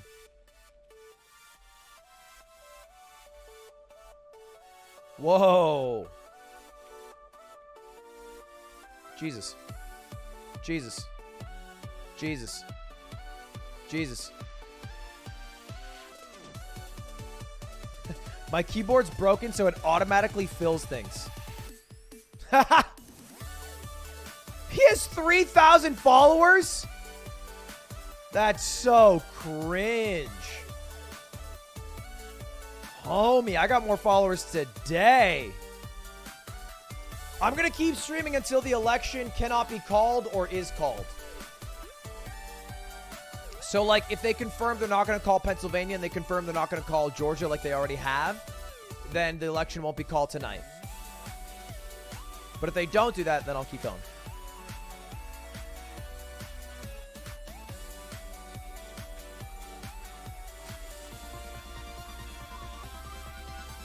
Otto, you do? PogCham.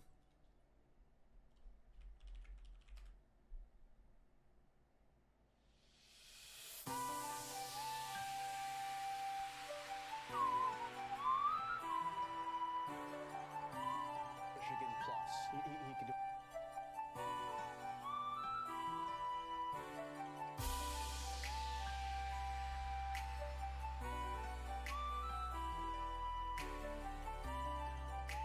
Prop 22's 40% have reported in, and it's still a yes. I think one of the really shady things about Prop 22, outside of the fact that $200 million from the corporations was put into guaranteeing that the drivers would not be full-time employees, is the fact that in the actual proposition, it requires 7/8 of the California state legislature to overturn it for it to go away. So even if it goes into law, it's nearly impossible to reverse it.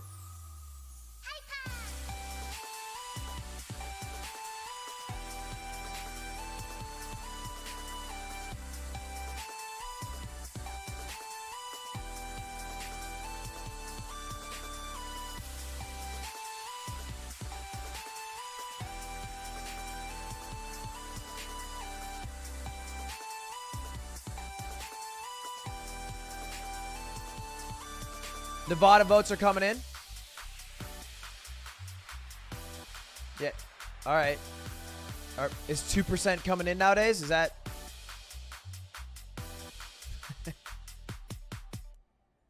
Chat, there are more people here than votes counted. How did somebody in my chat actually say Nevada's going red? How?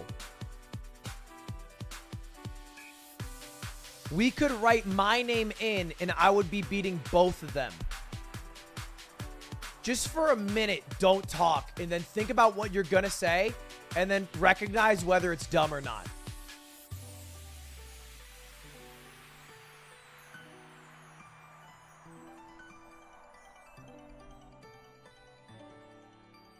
Thank you, the sub T-Fegs. Boogio, right, oh, bear arms. Oh, right, 2 bear arms. Damn, I can't believe Alaska dissolved as a state because nobody counted their votes because everyone died there. That sucks, bro.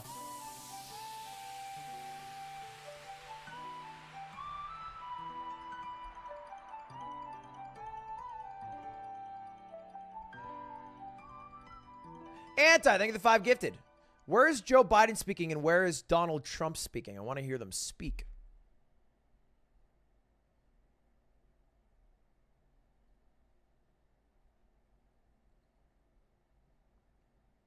Is it on NBC and Fox, respectively?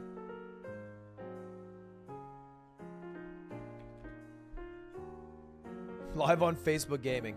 You probably got a sick contract, huh?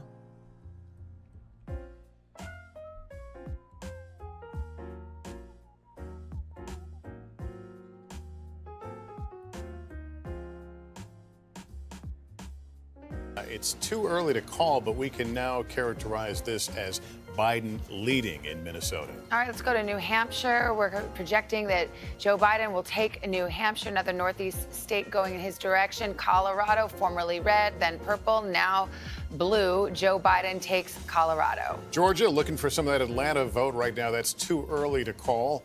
North Carolina is too close to call. Florida, this is one we have been watching since early in the evening. An important lead. I don't know Trump how it lead, hasn't been called yet. Right now in Florida, but we are still calling that one too close to call. These are both a couple of races where we're being very cautious. In Arizona, it's too early to call. We await more vote, but Biden is leading there. Michigan, too early right now. Said to be waiting for a lot of mail-in vote in Michigan to be counted. In Texas, it's too early to call, but Trump. Florida called by Associated Press. Damn, bad timing, NBC. Too early to call as well. All right, let's look at Iowa. Too early to call. What do you mean? The Associated Press called Iowa and Florida, you cowards. What are you scared of? To call as well. So let's see where it all lands in the map and the road to 270. Right to bear arms, capitalization matters. And so far, again, I don't think we've had any big shockers yet. We're still fighting over the battlegrounds, and it may get that way until the wee hours of the morning. We've got another Senate race we can tell you. For a reason. Yeah, battlegrounds are battlegrounds. A Senate race we can tell you. Biden's going live in 8 minutes. We're at.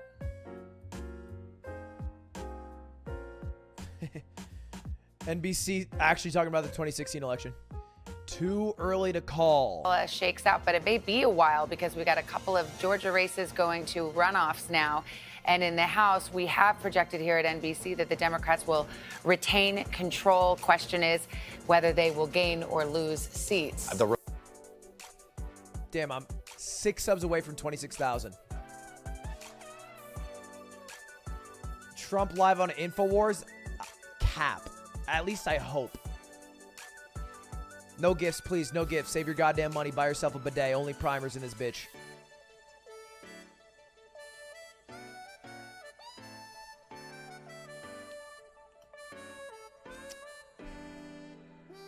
Simply, you got one?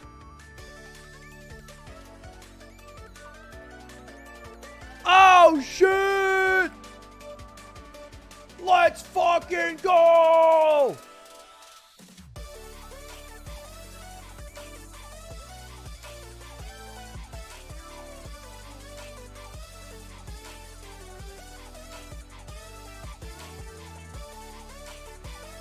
Am I pivoting to becoming a political streamer?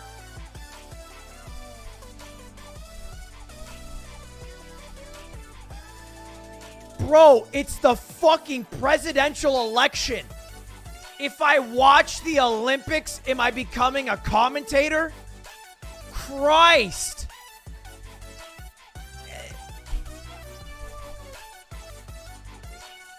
It's not like I am invested in the goddamn race between the fucking supreme intendant from Utah's 3rd district and their impact on the ability to litter in poor neighborhoods. This is a big thing. It's a presidential election, for fuck's sake.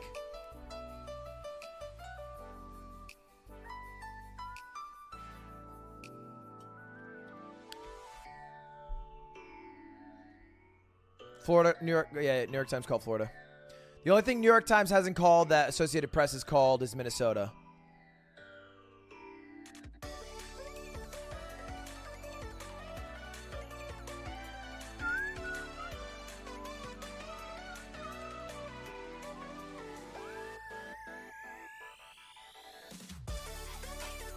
What do you think of The Guardian? No fucking clue. I've never read their ass in my whole life. I get my news from either the Daily Podcast, the NPR,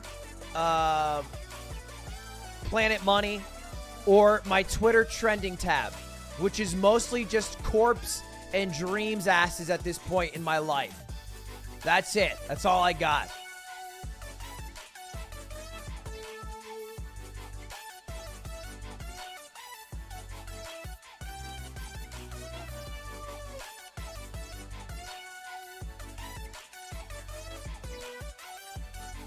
Go to joebiden.com. Oh, shit.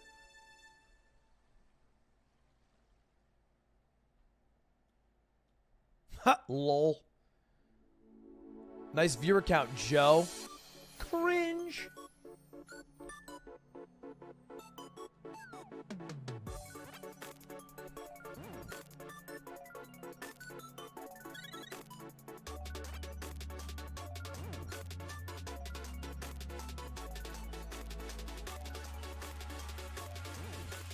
Thank you, the 10 Fury. I have TTS muted, by the way.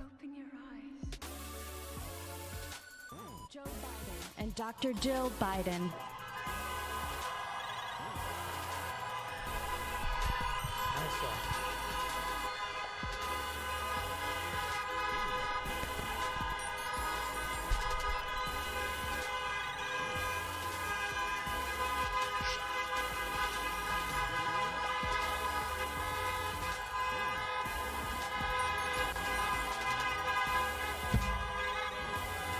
Hello, Delaware. Hello, hello, hello. Good evening. Your patience is commendable.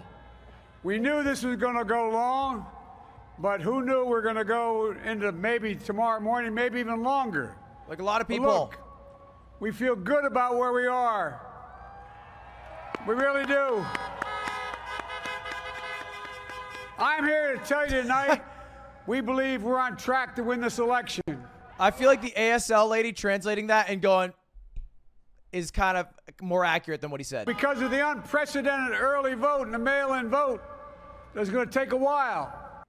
We're going to have to be patient until the hard work of tallying the votes is finished. And it ain't over till every vote is counted. Every ballot is counted. Well, they did call it in the last election before even any ballot was counted in Arizona. But we're feeling good. Sure. We're feeling good about where we are. We believe one of the nets has suggested we've already won Arizona, but we're confident about Arizona. That's a turnaround. We also just called it for Minnesota, and we're still in the game in Georgia, although that's not one we expected. And we're feeling real good about Wisconsin and Michigan. And They by gotta the way, stop honking. It's going to take time to count the votes. We're going to win Pennsylvania. I've been talking to the folks in Philly, Allegheny County, Scranton, and they're really encouraged by the turnout and what they see. Look, you know, we could know the results as early as tomorrow morning, but it may take a little longer. As I've said all along, it's not my place or Donald Trump's place to declare who's won this election. That's the decision of the American people. But I'm optimistic about this outcome. I want to thank every one of you who came out. His smile's like an animatronic creature. Here in Delaware. John Carney. Pardon me? John Carney. Hey, John, the Gov, yeah, the whole team, man. You've done a great job. I'm grateful to the poll workers, to our volunteers, our canvassers, everyone who participated in this democratic process. And I'm grateful to all of my supporters here in Delaware and all across the nation. Thank you, thank you, thank you. And folks, you heard me say it before. Every time I walk out of my grandpa's house up in Scranton, he'd yell, "Joey, keep the faith." And my grandma, when she was alive, yelled, "No, Joey, spread it." Keep the faith, guys. We're going to win this. Thank you, thank you, thank you. Wait, which one? Are we keeping it or Patience spreading is it? great. Do we listen to the grandfather or the grandmother?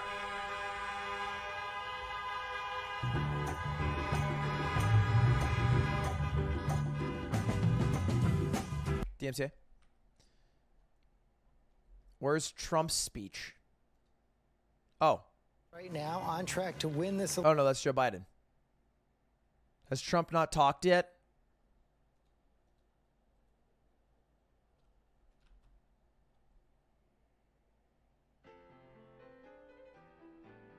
Okay. I think Trump's is going to be such a big contrast to Joe Biden's I'm feeling optimistic, keep faith, doing good in XYZ, Trump is just going to be like basically XQC after he wins Minecraft Monday. We smoked them and rolled them. Jeez, okay. No, I get it. Yeah, you did well. Sure.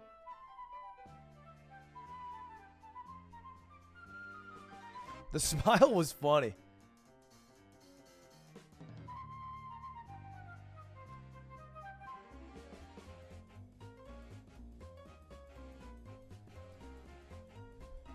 Trump tweeted, damn, bro, is that newsworthy now? I thought that just was every single fucking day of the past 4 years.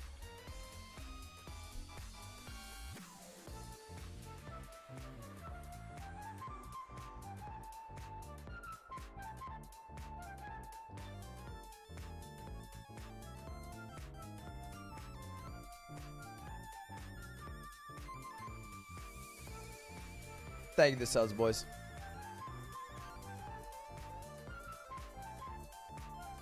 He said he'll be making a statement, so he tweeted that he was going to tweet out later. Cool, cool, cool, cool. Glad he's got an agenda for tonight.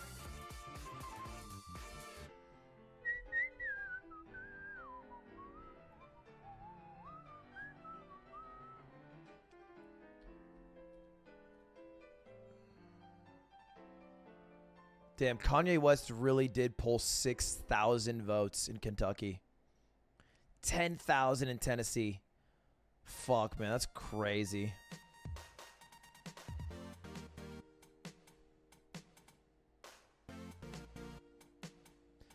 You might as well just buy toilet paper, pull it out, place it in the toilet, and flush and watch it all disappear. If you're just into wasting shit that bad.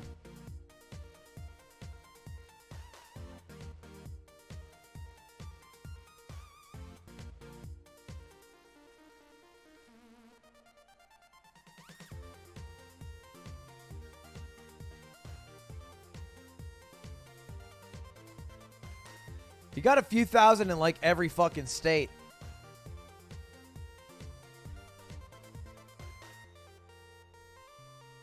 Imagine you just see Jay Schlatt.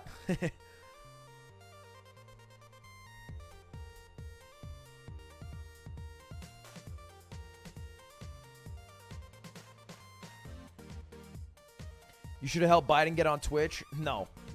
He can figure it out himself, dude. He's got a fucking team. I don't want to help a 95,000-year-old man get on Twitch. I worked at tech support for Apple for 2 years. It was a pain in the ass. I just had to talk to old people about resetting passwords. Trump still uses a BlackBerry that gets hacked every couple years. And Biden, I don't think, has ever used technology once.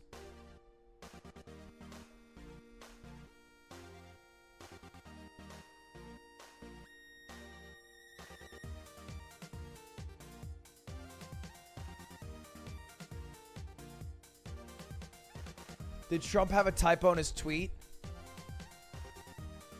Oh, fuck, dude. We are up big, but they are trying to steal the election. We will never let them do it. Votes cannot be cast after the polls are closed. But he's already been screenshotted. The polls are closed, and he spelt it like a poll. Bro, if I misspell a tweet, I get shit. You're the president of the United States. Nobody missed it. Nobody missed it.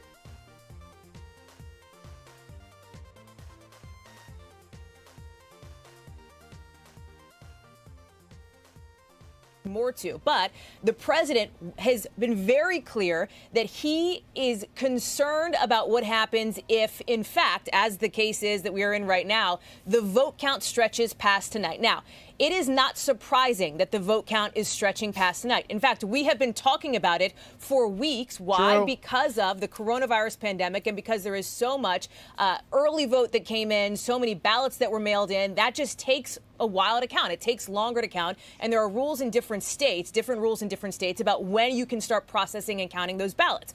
This is where I think a lot of folks expected us to be here at 12:50 in the morning, on election night or the morning of November 4th, I guess.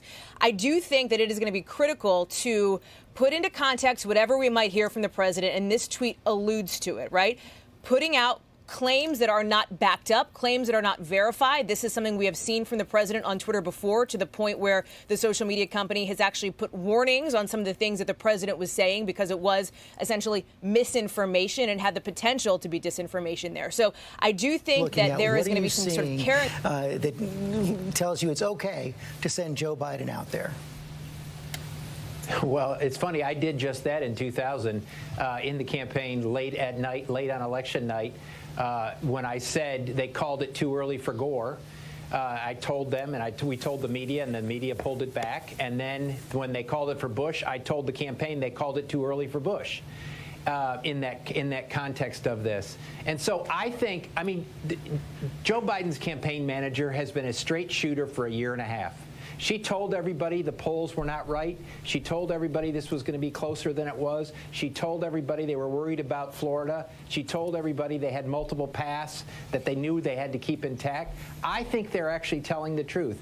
And if you look at the numbers, I looked at the numbers outstanding in Wisconsin, outstanding in Michigan, outstanding in Pennsylvania, and what's left in Arizona, is you would much prefer to be in Joe Biden's position right now than in Donald Trump's positions right now. That's a fact. When you look at all the ballots out there, you'd much prefer to be Joe Biden right now than Donald Trump. Except right now we are calling two more states, projecting two more states for Donald Trump. First one is the state of Iowa. The state of Iowa and its 6 electoral votes are going to go to Donald Trump. Also the state of Florida and its 29 electoral. Damn, bro, we done been called that.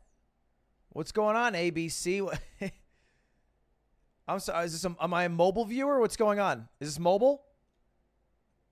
What? Yeah. Okay. Sure. No, for sure. Oh fuck, Iowa. Whoa. Crazy. Down, but now it's been put back up. Just break that down and let's talk about what that means and what it doesn't mean. He's also saying he's going to come out and speak, and I imagine he'll say very much the same. I'm waiting for Trump to So talk. it is that early vote factor, but also, he himself is getting nervous. All right, let's check DDHQ, see if they have more numbers. They're usually the first to get the numbers down. Everything's kind of stagnant in Arizona.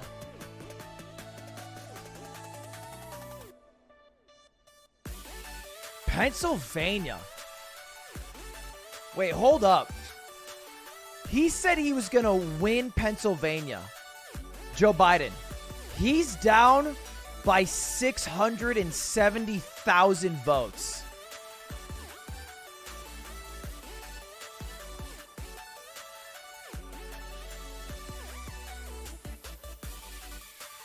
Philadelphia only has half of the votes reporting. But even if we were to just double it, right? Let's just assume we're going to double it. 270,000 for Joe Biden and 95,000 for Trump. Let's just round it up. 280, 100,000. That's still only a 180,000 vote difference. He still needs to make up 420,000 somewhere. Even more. 500,000 somewhere. Pittsburgh. He can make up a bit in Pittsburgh.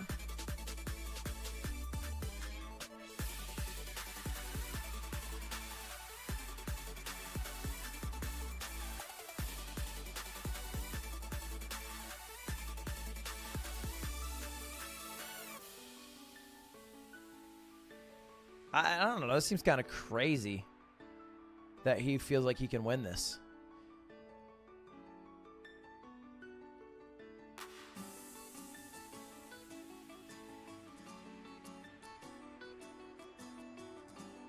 I guess I'm not including, like, Montgomery and Delaware. But this would be, like, another 40 if it's actually 64%. This would be, like, another 30, 70. Another 180, 250,000 total from these 3 counties. This would be, like, maybe another 100,000, 120,000. Best case amongst all 4 counties is 400,000. He still has to make up another 270,000. The needle shouldn't change.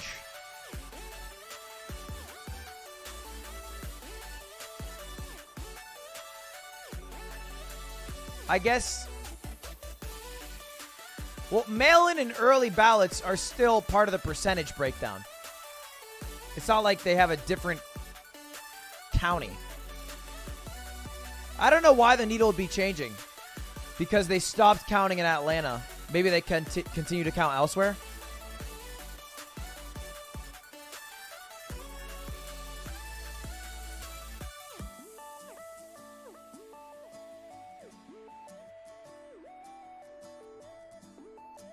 Now we got the needle open, 56% Biden. North Carolina, I feel like it's been at a standstill. I guess they just won't have it today. Some more numbers in Arizona. Arizona kind of looking like a dub. Nevada slowly trickling in.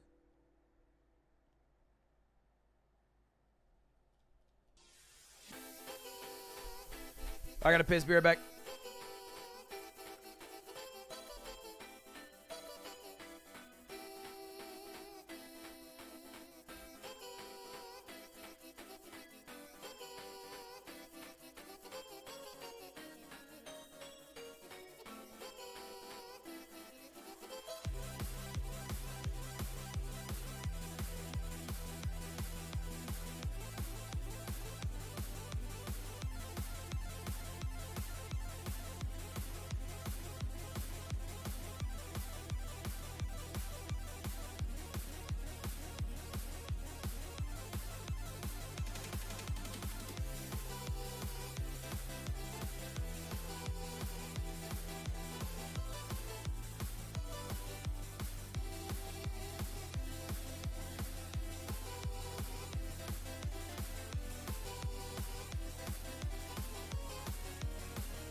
All right, it's about that time to break out the White Claws.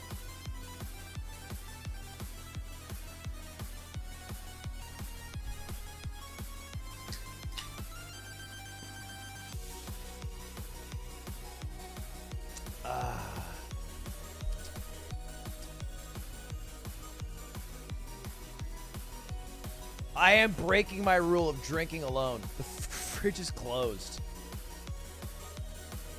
But it's different. It's a fucking election beer.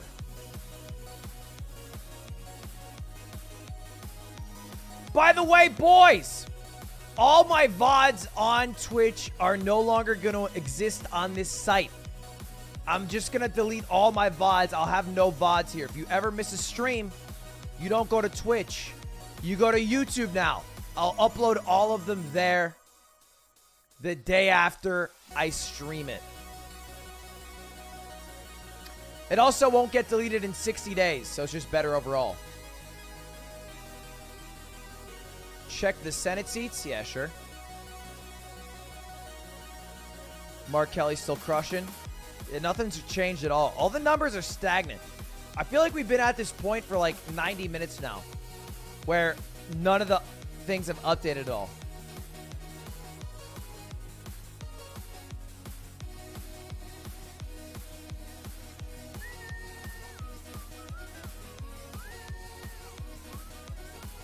I'll start uploading older VODs, but the other channel still has a lot of my VODs saved on the website.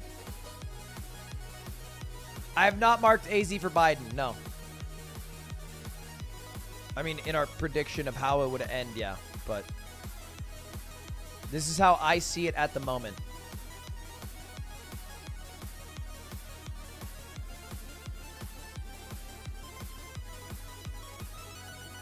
I think that's where we're at the moment.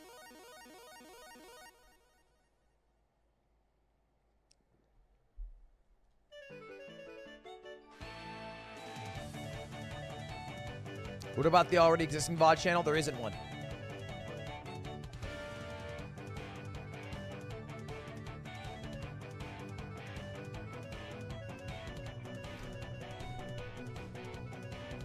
There is. Try to find it. In Pennsylvania, only 670,000 absentee ballots counted out of the 2.5 million requested. The absentee ballot counted so far broke for Biden 71.7% and 21.3% for Trump. If that holds, among the 1.83 million ballots still uncounted, Biden would gain 922,000, and Biden's currently trailing by 420,000 votes. I mean, the numbers you're spitting out don't seem too wrong. I can't tell you.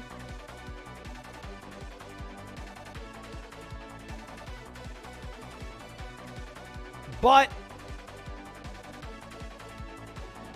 he's not leading by 420,000. He's leading by 670,000 is the only thing I would say.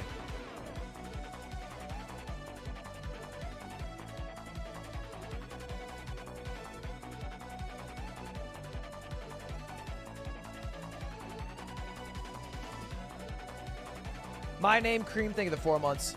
Doobie Rez, Azin or Asian Soul Train, Ray J, yo, what's up? Thank you for the prime. Ludwig 2 will be for like other shit. I'll eventually upload on there, but that's gonna be my second channel. Ludwig VODs is for VODs. There will be Ludwig VODs for VODs, Ludwig Clips for clips, Ludwig main channel for main shit, Ludwig 2 for bonus shit, and that'll be all 4 of my channels. I did not take the unofficial channel down. I just asked if he would not upload anymore. But he still has them on his website, and I said that was fine.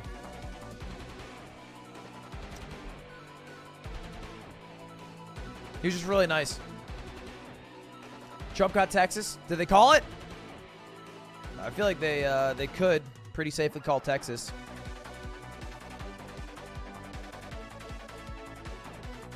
Oh, they called it on DDHQ. That doesn't mean shit.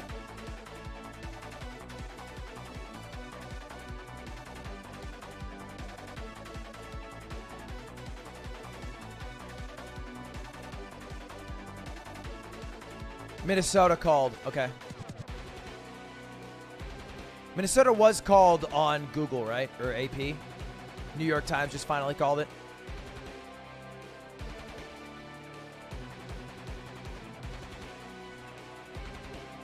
Dumbin called it.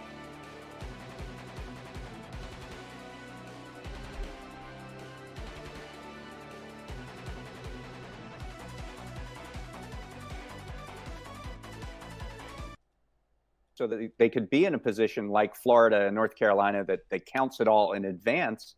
And the Republican legislature said, no, we're not going to let you do that. So that's the entire... Holy shit. I think... How many subs is... He's at 41,800 subs right now.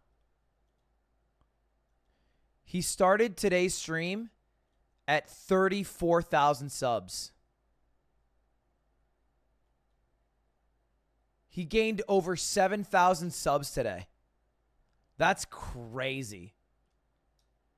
That's ninja numbers. Or OG ninja numbers. What? There's some people who in QAnon who say Trump traveled back from time like he's Trunks.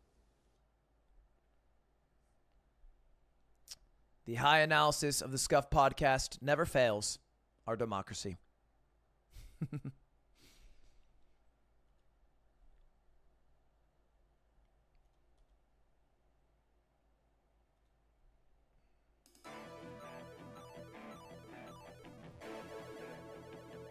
Sleepy Joe and time traveling Trump, baby.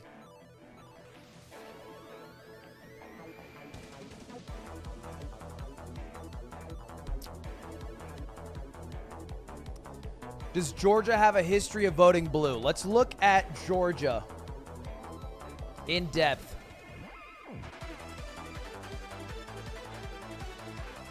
In the 2016 election, Donald Trump won the state of Georgia 51 to 45%.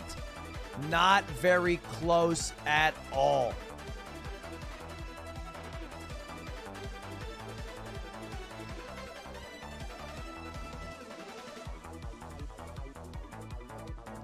me. I hate my goddamn broken keyboard. There it is. No son?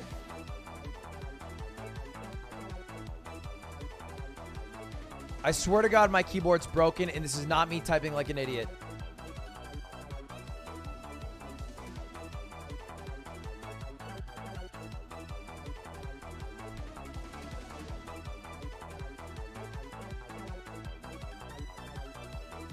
They have voted red since Bill Clinton.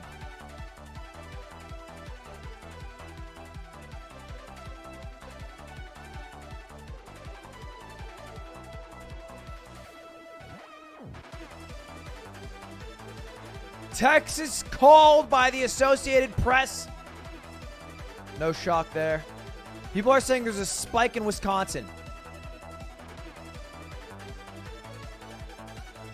1.37 to 1.27. Yeah. Now only within 100,000 votes.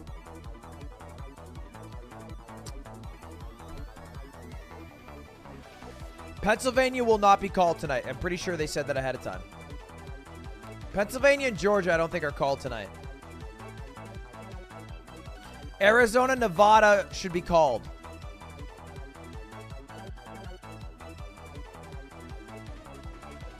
How do I think Bernie would have done? I think he would have done really terribly.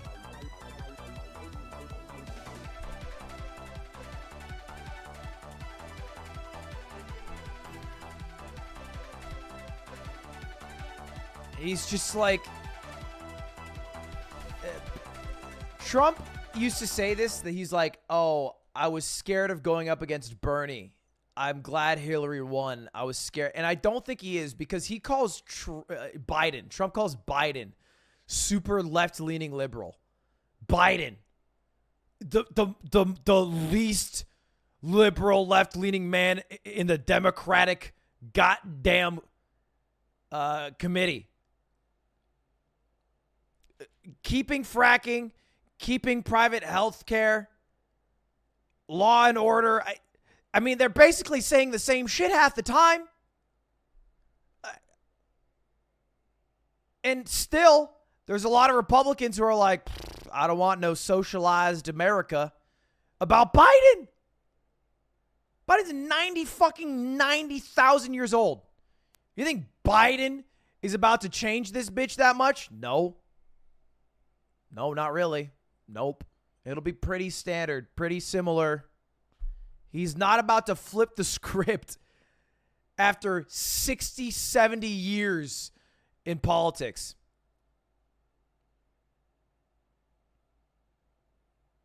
Bernie's older? Yeah, but Bernie's also been saying that he wants to have universal health care, human right, which is a lot different than what we currently have. Then everything Trump would be saying would be true. It'd actually be true. You could actually use the term socialized healthcare. It'd make you sound like kind of an idiot, but it would be kind of true. They'd probably call him a communist.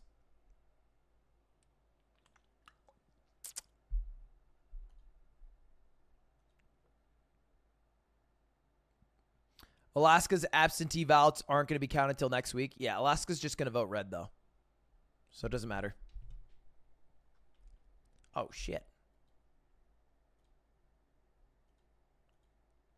Twitter placed a warning label on Trump's tweet? What?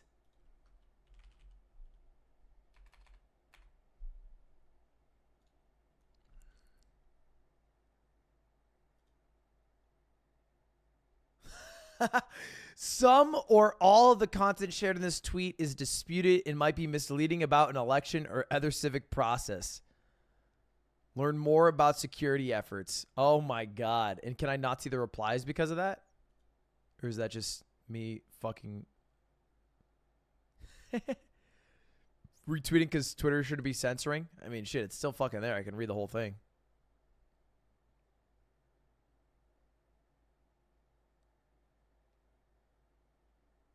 Votes cannot be cast after the polls are closed. That's wrong. If you're in line for a poll, you legally have the right to cast your vote.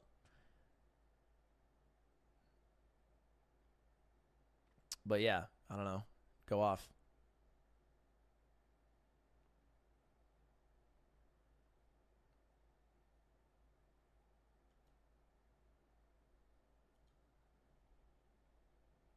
It is crazy that they let him have access to his own BlackBerry cell phone. And at no point have they thought like, maybe he shouldn't have it. Maybe he tweets too much dumb shit. Someone should be allowed to take it away. All right. What do we have here? A little bit there. Let's go into Cobb. This was another one that Hillary Clinton carried, but you see Joe Biden is carrying it by a bigger margin.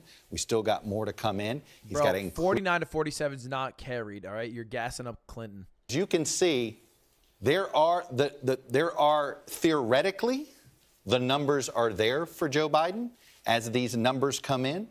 But we'll see. Like it all is going to depend. This is all going to be on the margins, but this is going to shrink. It will all be on the margins. Let's take a look at the polls. 2020 Georgia presidential election polls.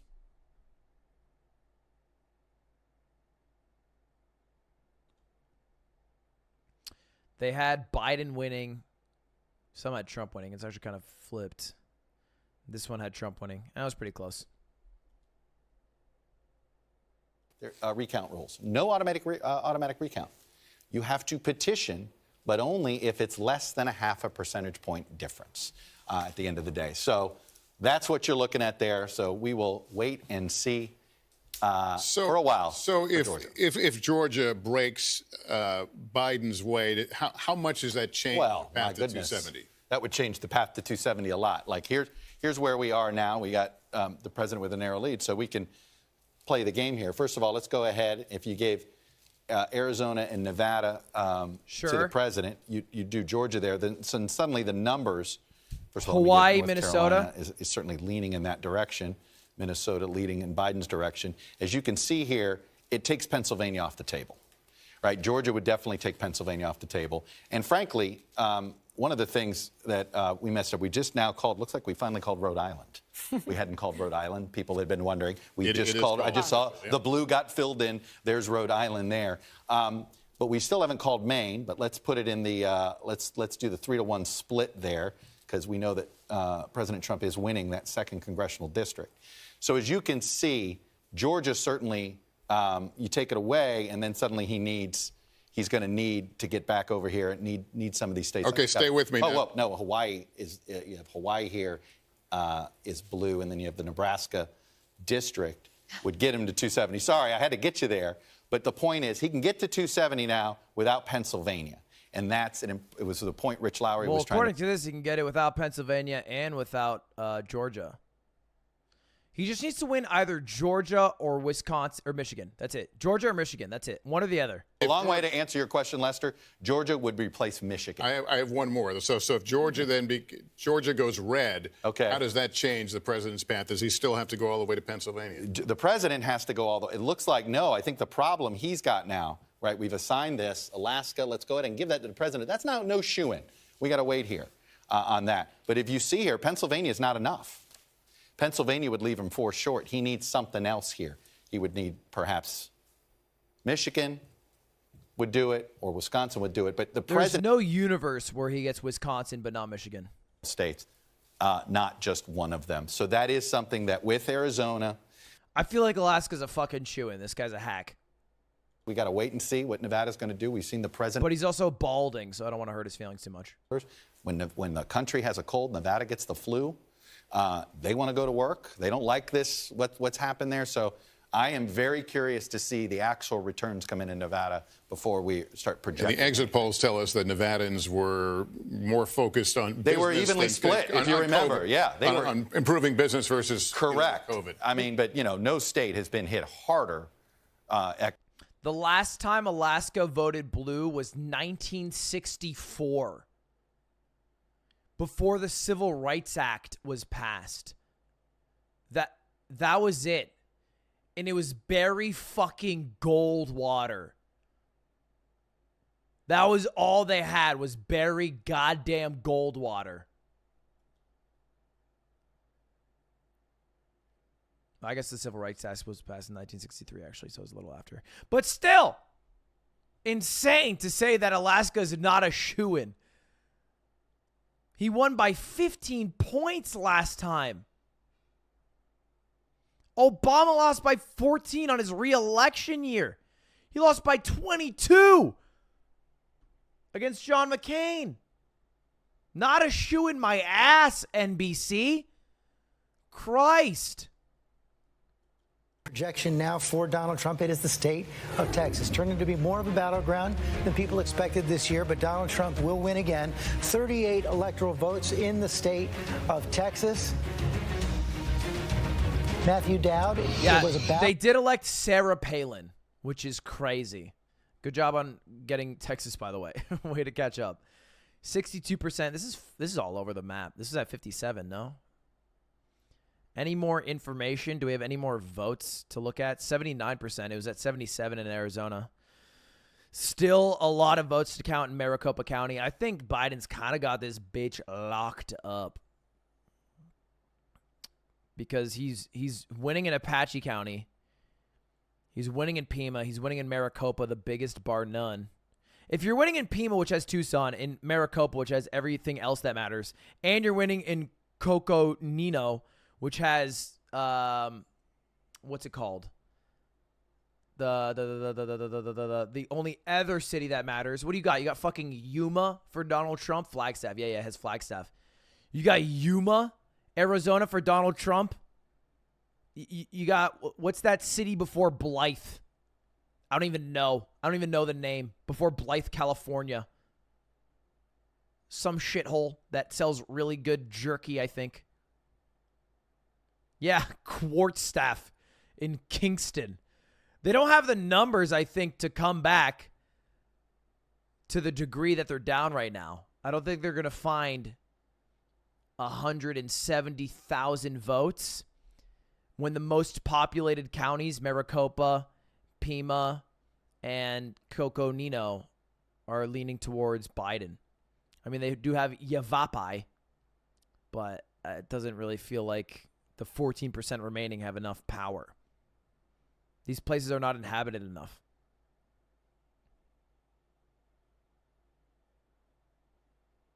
So I feel like they're not going to call it yet because it is still early, but Arizona does feel quite blue on this election, which makes sense because it was almost blue last election, and that was with Hillary, and people don't really like Hillary Clinton that much, and they like Joe Biden a little bit more.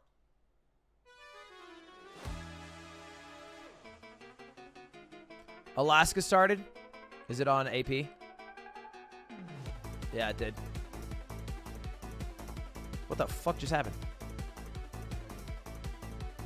Alaska is 58% Donald Trump and the first 23%, yeah.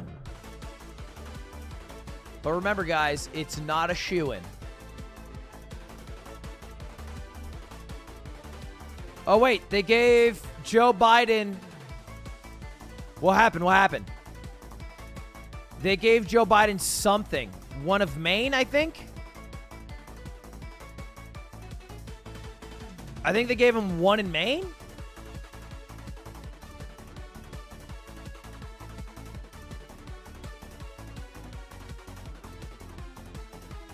I will say Texas does make it look a lot more realistic of a race. Like right now, 223 to 174 seems a bit ridiculous. But then you add in Texas and all of a sudden, you know, you get that 38 electoral vote bump. Oh, he got 2 in Nebraska? Oh, shit. He did? For sure, for sure?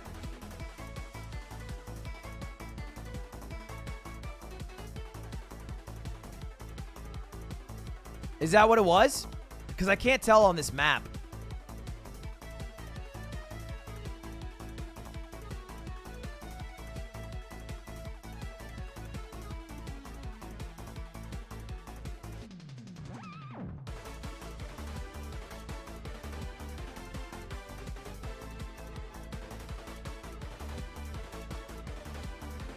Biden issued a warning shot on Twitter. It's not my place or Donald Trump's place to declare the winner of this election. It's the voters' place. Yeah, man. You don't have to subtweet. You're not talking to any of us.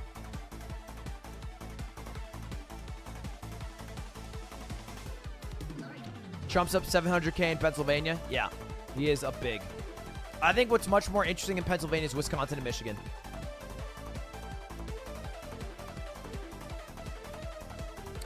Because as long as Arizona continues where it's going right now, which is very blue, if he gets Wisconsin and Michigan, he does not need Pennsylvania or Georgia. Biden, that is.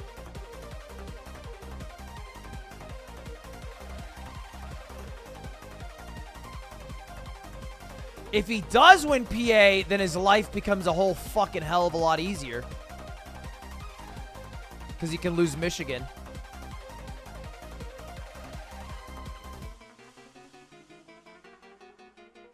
But we'll see. Betting odds? I don't fuck with betting odds. Mostly because I don't understand the minus 100 plus 100 line shit. I'm too dumb. So I'm not a gambling guy in that sense. Although you guys want to hear? Okay. So my merch sold out. And I wanted to celebrate by getting myself something. And so I went online and I went to purchase some Pokemon cards. And I found some first edition Gym Heroes booster box. And I put in a bid for $12,500 on eBay. And then I found out it wasn't first edition. But I also won the bid.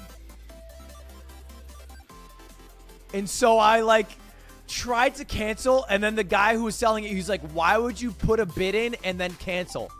And I was like, so what happened is, I thought... Anyway, he was very nice, and he did let me cancel, but holy shit, I almost fucked up big time there. Anyway, moral of the story is don't buy Pokemon cards. They're overpriced. And holy shit, Nevada! 49% reporting. What happened to that 50% lead for Donald Trump? What the hell? That was my listing? Oscar, don't tell me that's the truth. I'd feel terrible.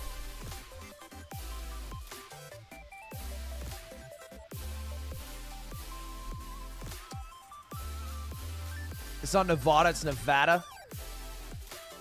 Fuck him.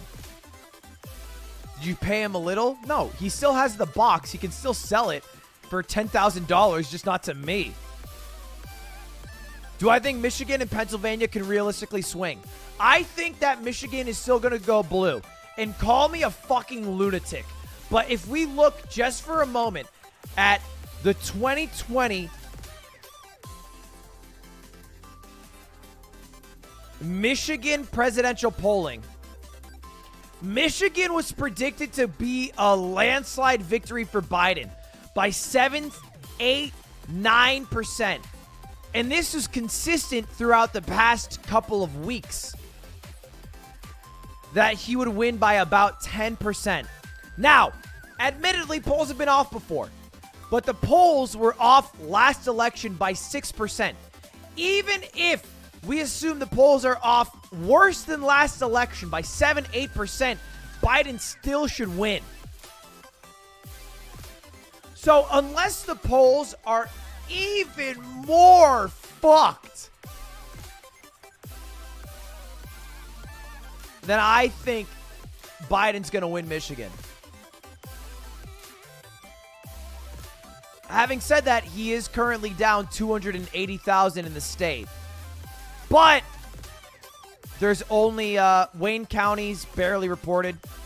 Oakland more reported, but still has some. Washtenaw County still got them.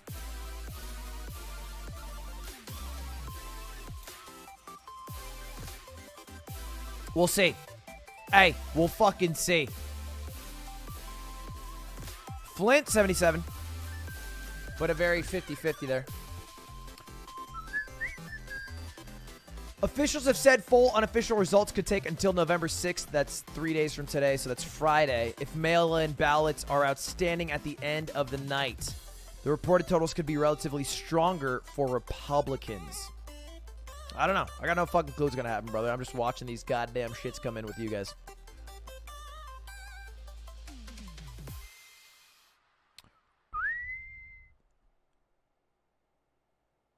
Zero of the mail-in ballots have been counting in Michigan. That makes sense. Can I see your map again? Yeah, this is my map. Well, no, technically, this is my map. I'm having Pennsylvania go Trump. I think Biden is smoking marijuana.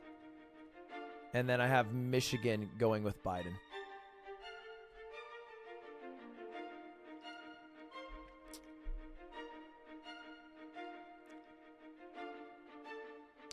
Nebraska's 4-1. Really?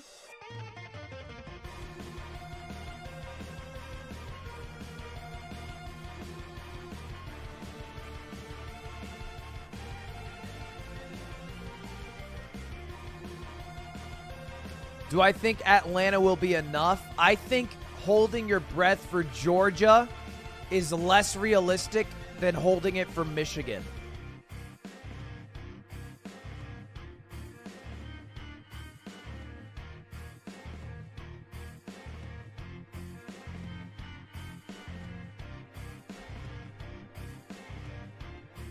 Oh, he won District 2, not 2 votes in Nebraska. That makes sense. It doesn't affect the vote in any way, shape, or form.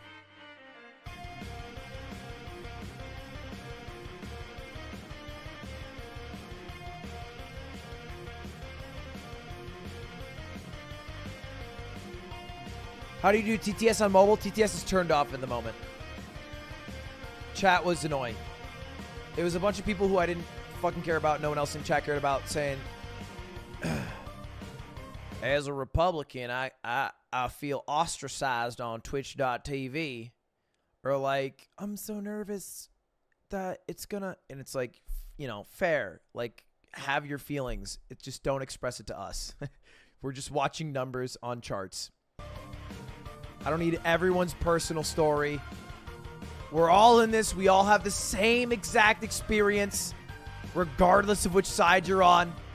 We'll all figure it out by the end of this week, worst case.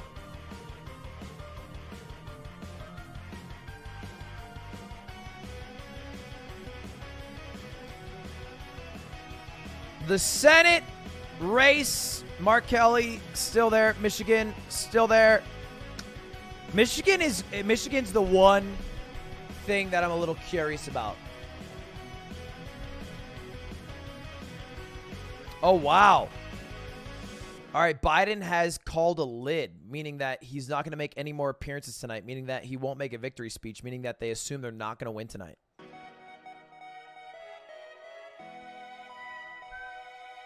Oh, shit. I didn't realize it's 12:30. Bedtime for Biden. My bad.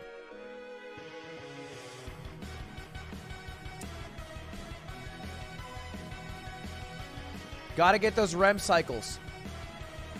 What's left tonight? The biggest thing tonight will be Arizona, Nevada, Wisconsin, and Michigan. I don't think we'll hear back from Georgia, North Carolina, or Pennsylvania tonight.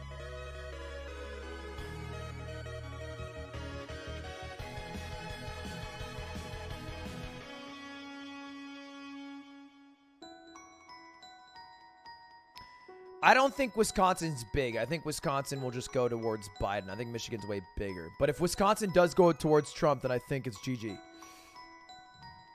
I don't think if Trump wins Wisconsin, he's going to lose Michigan.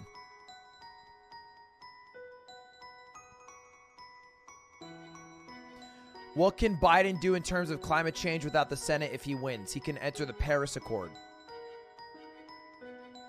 Or re-enter the Paris Accord. He probably can't pass his Green New Deal. But there are still things you can do. He can probably create green-focused infrastructure for government land. And stop fracking on government land without Senate approval. But I don't really know. Which party's leading in the Senate? Right now, the Republicans lead by 6 chairs. So if 3 chairs are flipped, the Democrats will lead. But it doesn't look like 3 will be flipped. It looks like maybe 2.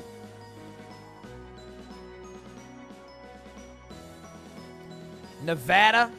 Nevada, we have 65% reporting, and Joe Biden is winning by 54,000 votes. And if we zoom in a bit,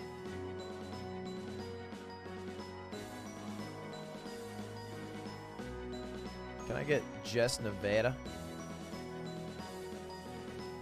I need Nevada information. Let's go to DDHQ.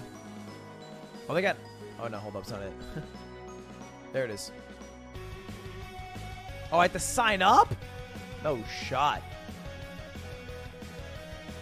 Opinion on nuclear energy? I mean, it should be the future, but everyone's scared of it because it has the word nuclear in it.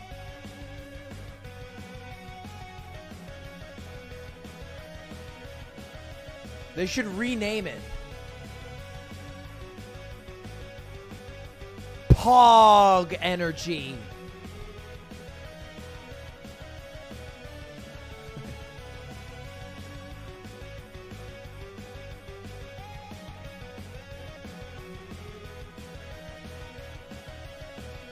Is Trump talking yet? Fox News. Hell yeah, brother.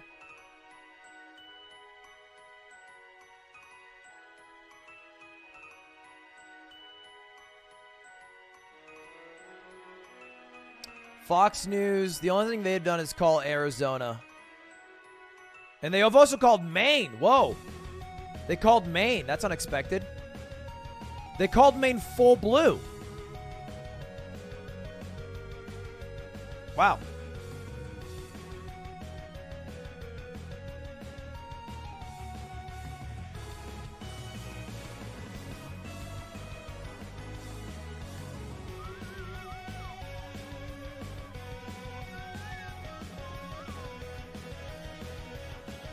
'86 in Wisconsin now. Wisconsin looking a little bit crazy. Milwaukee still has half the people to vote, or at least count the votes of.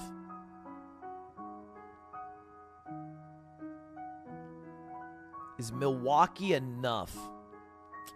You'd get like 60,000 here, which is not enough. So we need it somewhere else. Portage, no shot. Madison, no shot. I don't know if he's got enough anymore.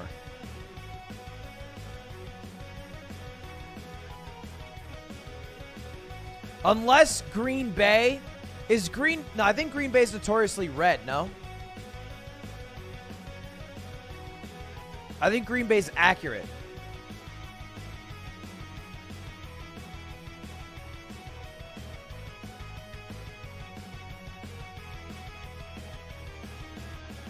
They don't have a needle for this. They only have the needles for these 3 states. But I want to check, actually.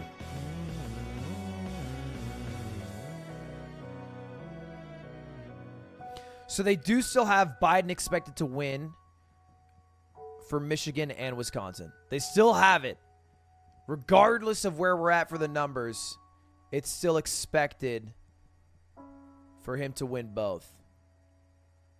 But I guess they haven't really adjusted this much today because toss-up states are still here, even though it's confirmed. Yeah, I think that might be before the election. They also have Pennsylvania there, true. Mail-in votes are the last to be counted in Wisconsin, I believe.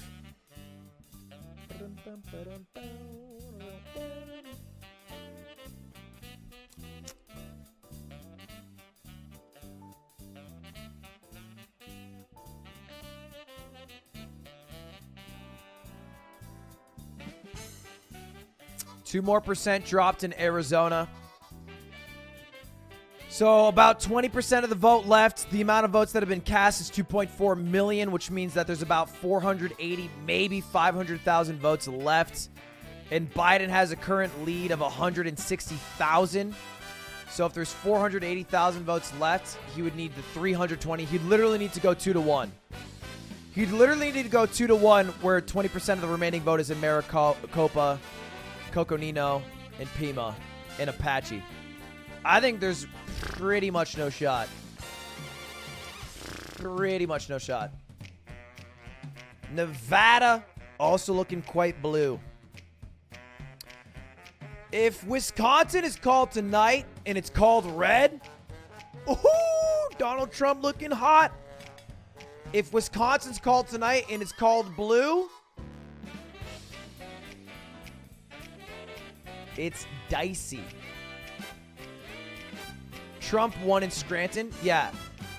Biden did this thing. He was like, every fucking conversation or debate or speech, he'd be like, back in Scranton, Ohio, my grandfather used to talk to me and myself. And my grandmother, too. And he just expected everyone to be like, oh, fuck. Okay, so no, you're... It's Scranton, Pennsylvania? No, I'm quoting Biden, bro. You think he says the right state? Come on, guys. Give me a break here.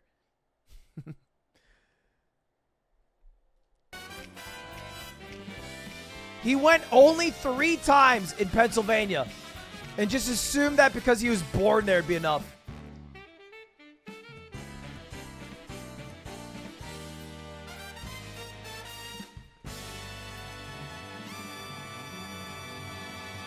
Who's my money on? My money's still on Biden because of how I think Wisconsin and Michigan should go. But if Wisconsin and Michigan fall, then it's Trump all the way.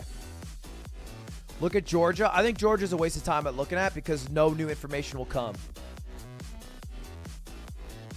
I think Wisconsin's more important than Georgia. Georgia's close, but look, here's the facts. If you lose Wisconsin, you're probably going to lose Michigan, and then it doesn't matter if you win Georgia anymore. You've lost the election. Unless somehow you make a comeback in Pennsylvania. But if you're not making the comeback in Wisconsin or Michigan, I don't know how you're making the comeback in Pennsylvania.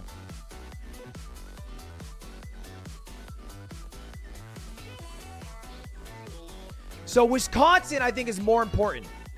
Because if he gets Wisconsin, Biden that is, then he can get either Michigan or Georgia. Either one. He just needs one of them.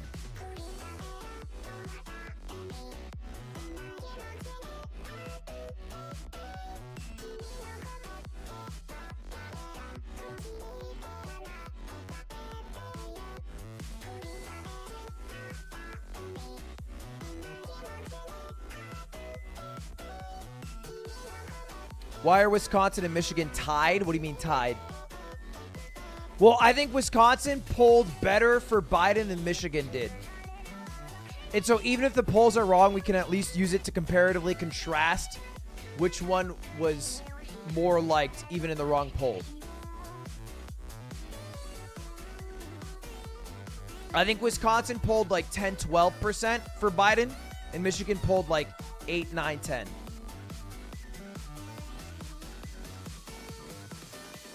When will they lock AZ? Probably in a few, maybe an hour, max.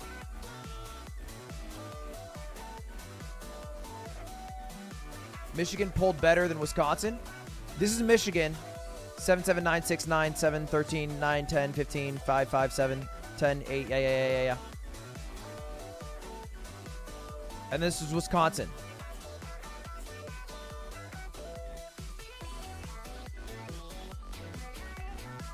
I don't know how you can argue,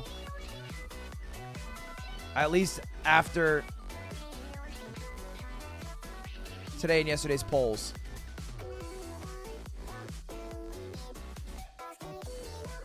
It is close, but Wisconsin definitely polled better.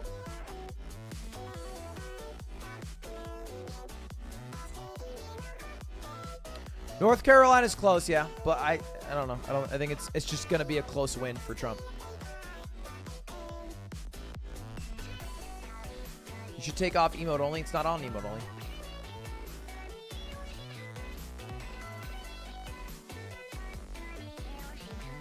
Biden's currently leading by 1.5 million votes in the popular vote. How much did Hillary win by? She won by 3 million? Is that right?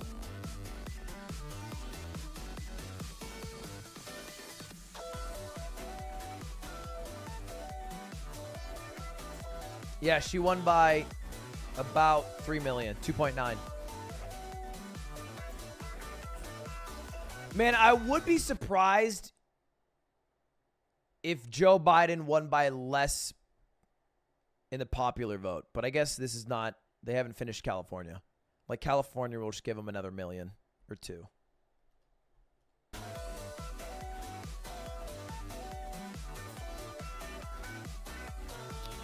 Thank you, the subs, boys.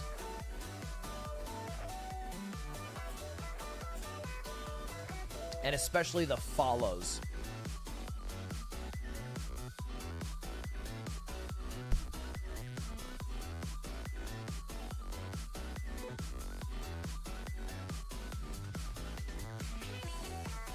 I'm going to stay live until they confirm that they cannot call the race tonight or they call a victory. So basically, if they're like, hey, we're not going to call Wisconsin and Michigan, I'm going to end stream. Or if they do call Wisconsin and Michigan, we'll probably know where we're at.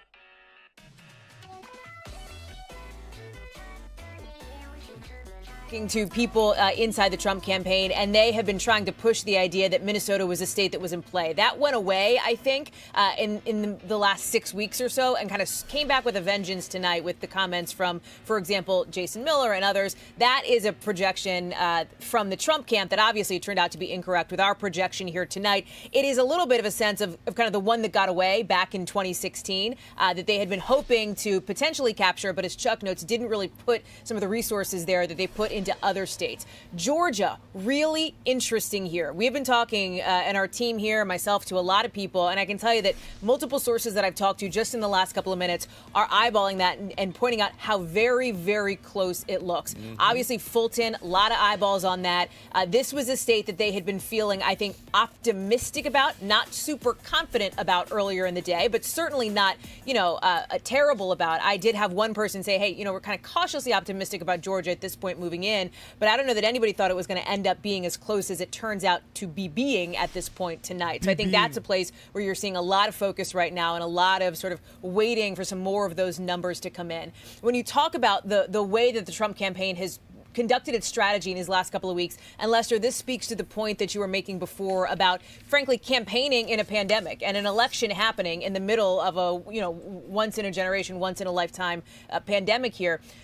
The Trump campaign came under a lot of fire repeatedly, frankly, from people who were concerned that folks were showing up at rallies, not social distancing at all. Very sparse mask wearing. I was just in North Carolina just in 24 hours, 36 hours ago, and saw the same thing in Fayetteville. Not a lot of people in masks, despite coronavirus cases spiking in some of these states. That all said, the Trump campaign continued to hold those events because, in large part, they thought it really helped them with the ground game, with the get out the vote effort. They talked about the voter registration, the sort of push that they were doing with people. Let's take a look at the props again.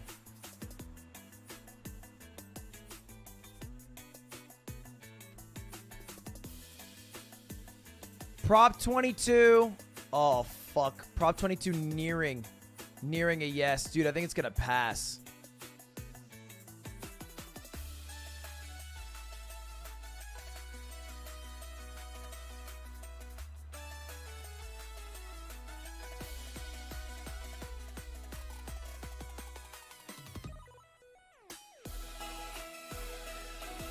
I think it's going to pass, bro. 58%. I guess $200 million really does get you what you want in life. Money doesn't buy happiness, but it does buy you votes.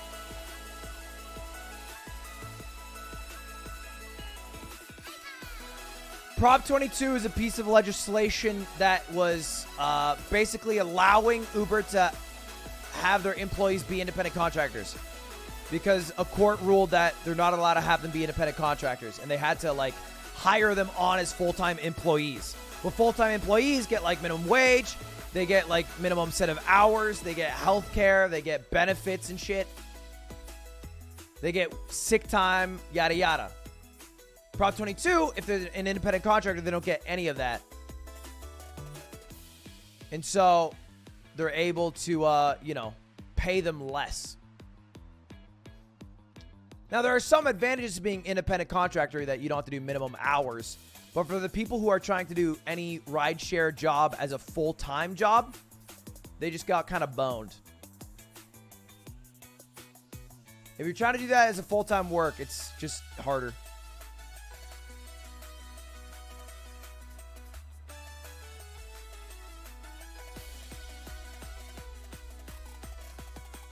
There's a lot more important ones, yeah. So far, the 17-year-olds are getting rejected. Oh, this is what it is. It permits 17-year-olds who will be 18 at the time of the election to vote in the primary. Yeah, that seems like a no-brainer yes. That feels like a no-brainer yes to me. Authorizes $5.5 billion in state bonds for stem cell. Sure, why not? Medicine, sounds good. I don't know what the fuck that's all about. Taxes properties based on current market value rather than their purchase price, and increases property taxes on commercial properties for funding to local governments and schools. Seems like a no-brainer yes to me. Sure, why would you base it off of what you bought it for and not what it's worth? That makes sense. I feel like that makes sense.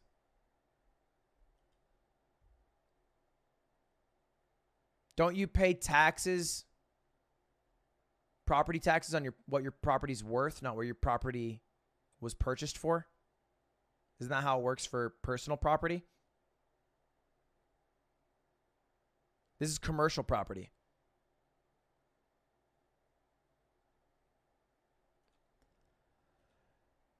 This one basically allows companies to use affirmative action because there was a constitutional provision that made it unlawful for California state, local governments, so specifically like people that are employed by the government, to discriminate against or, this is the important part, grant preferential treatment to people based on race, ethnicity, nationality, origin, or sex. So far, it's a no. Interesting. Former felon voting. Let's fucking go. Restores voting rights upon completion of prison term. Now, this is interesting because that was recently passed in another state.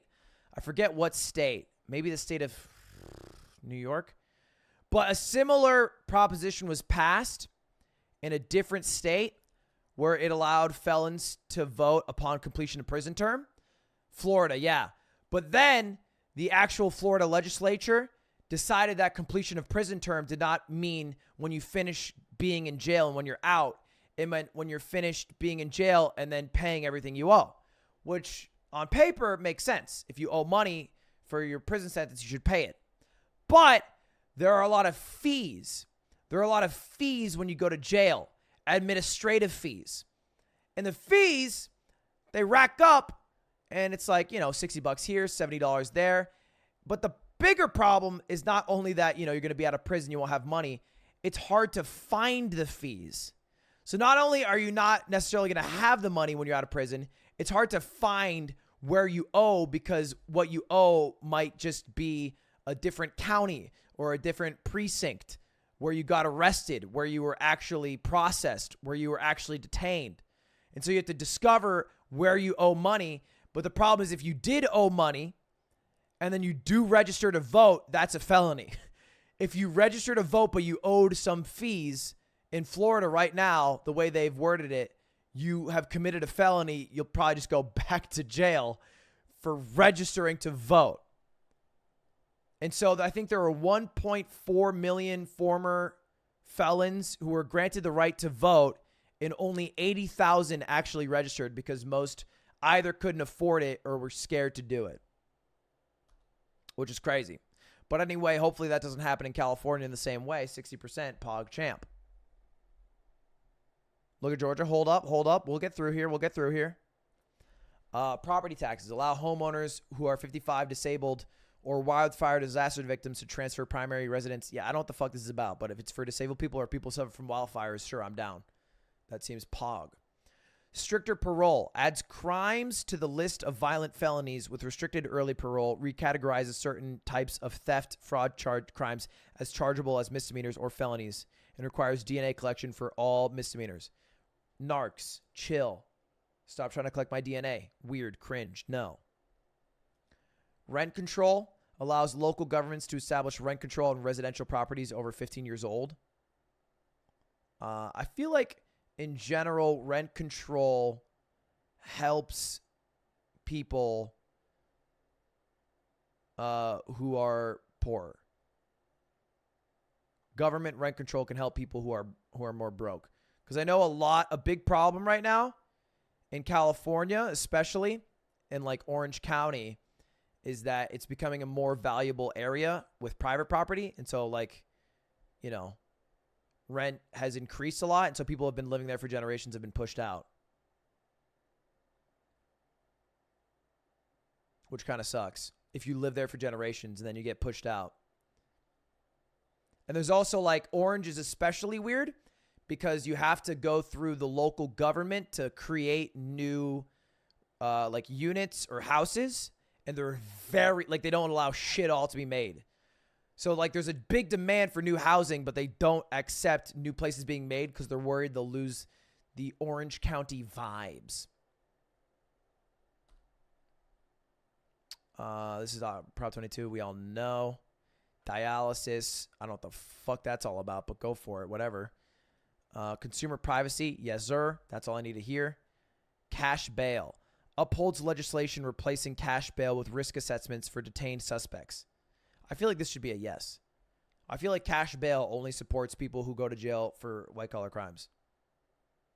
But I feel like a risk assessment just makes more sense.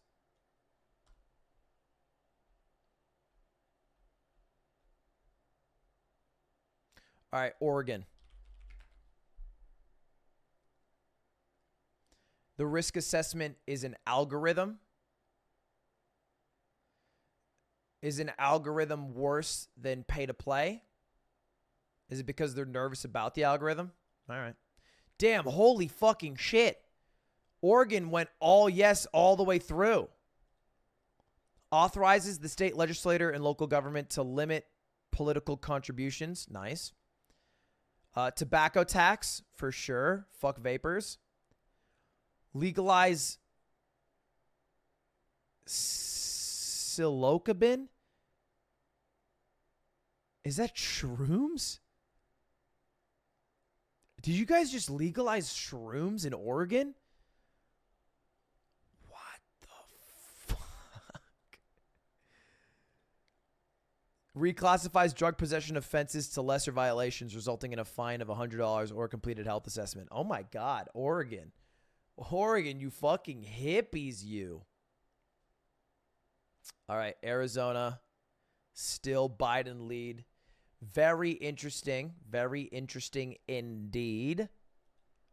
I got to take a quick piss and eat some food. I'll be right back, boys.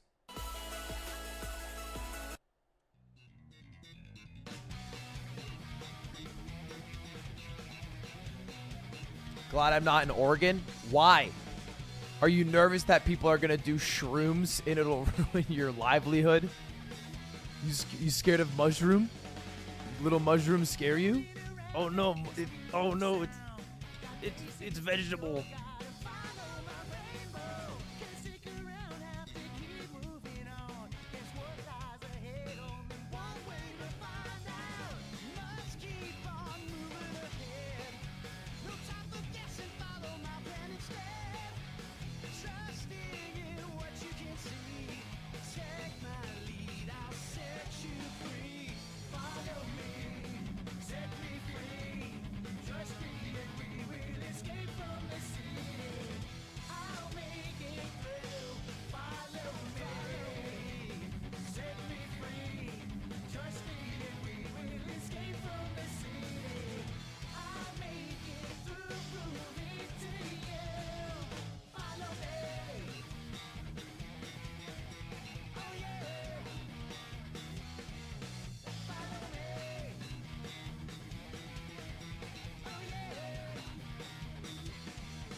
Damn, I did the thing where I opened my fridge 3 different times and realized there was no food in it.